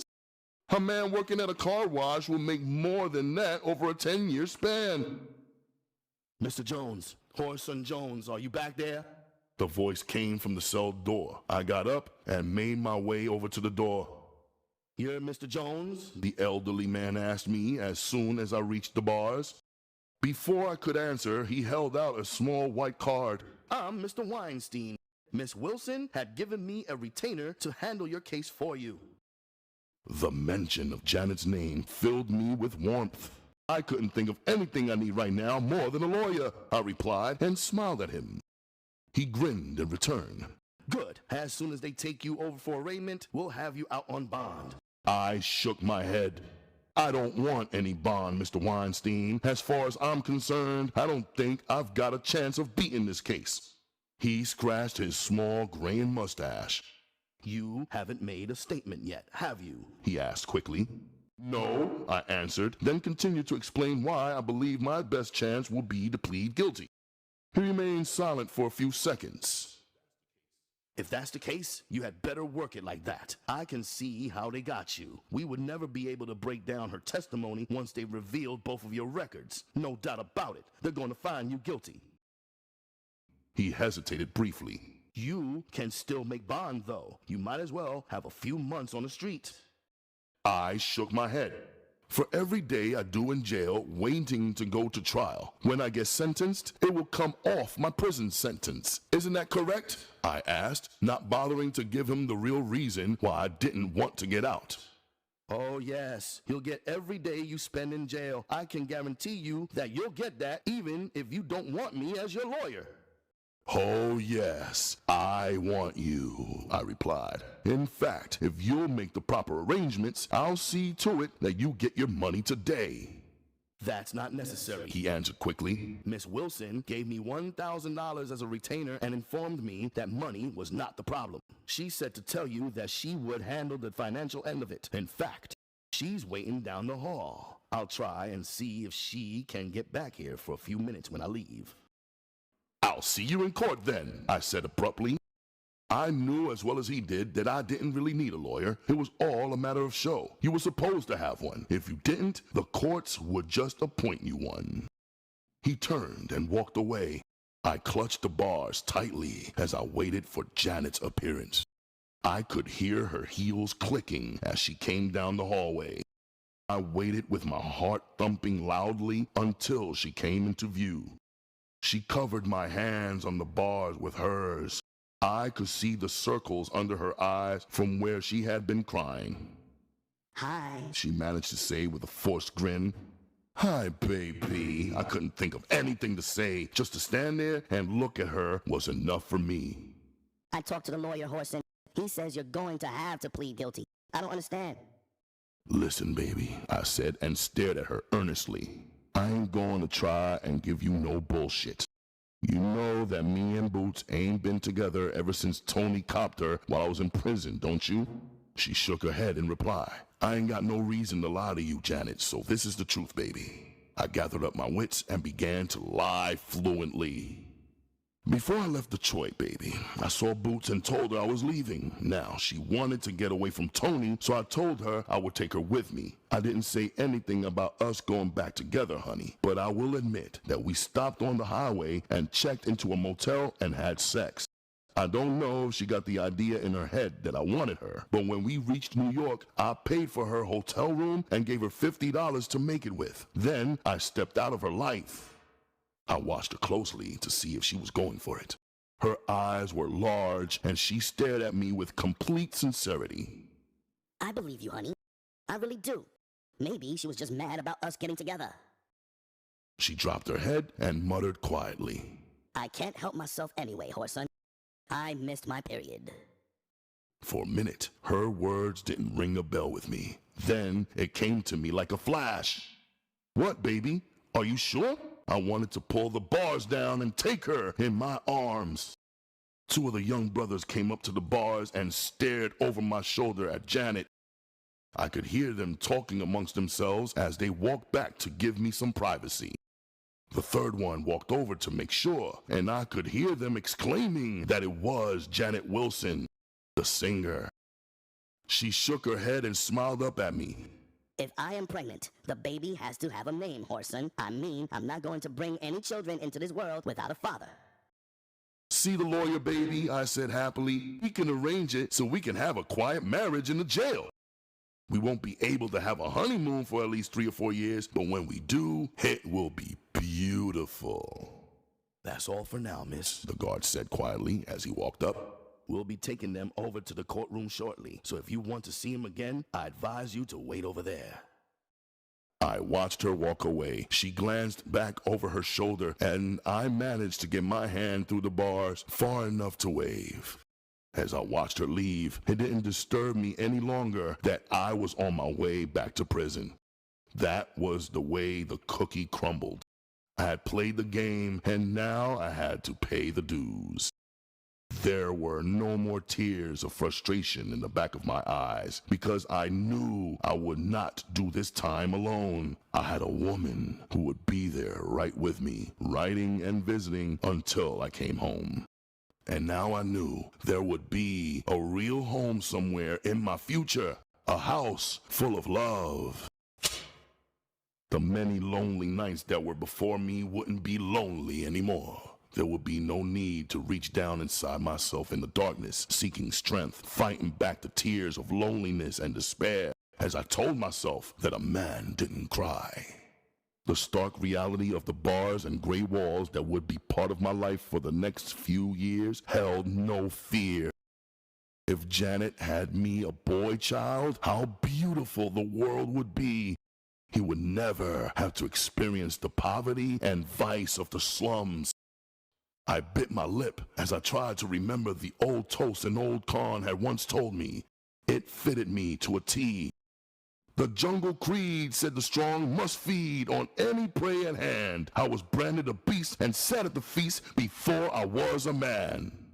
Yes, that was it. And that had been my problem. I had been introduced to too much game at too young an age.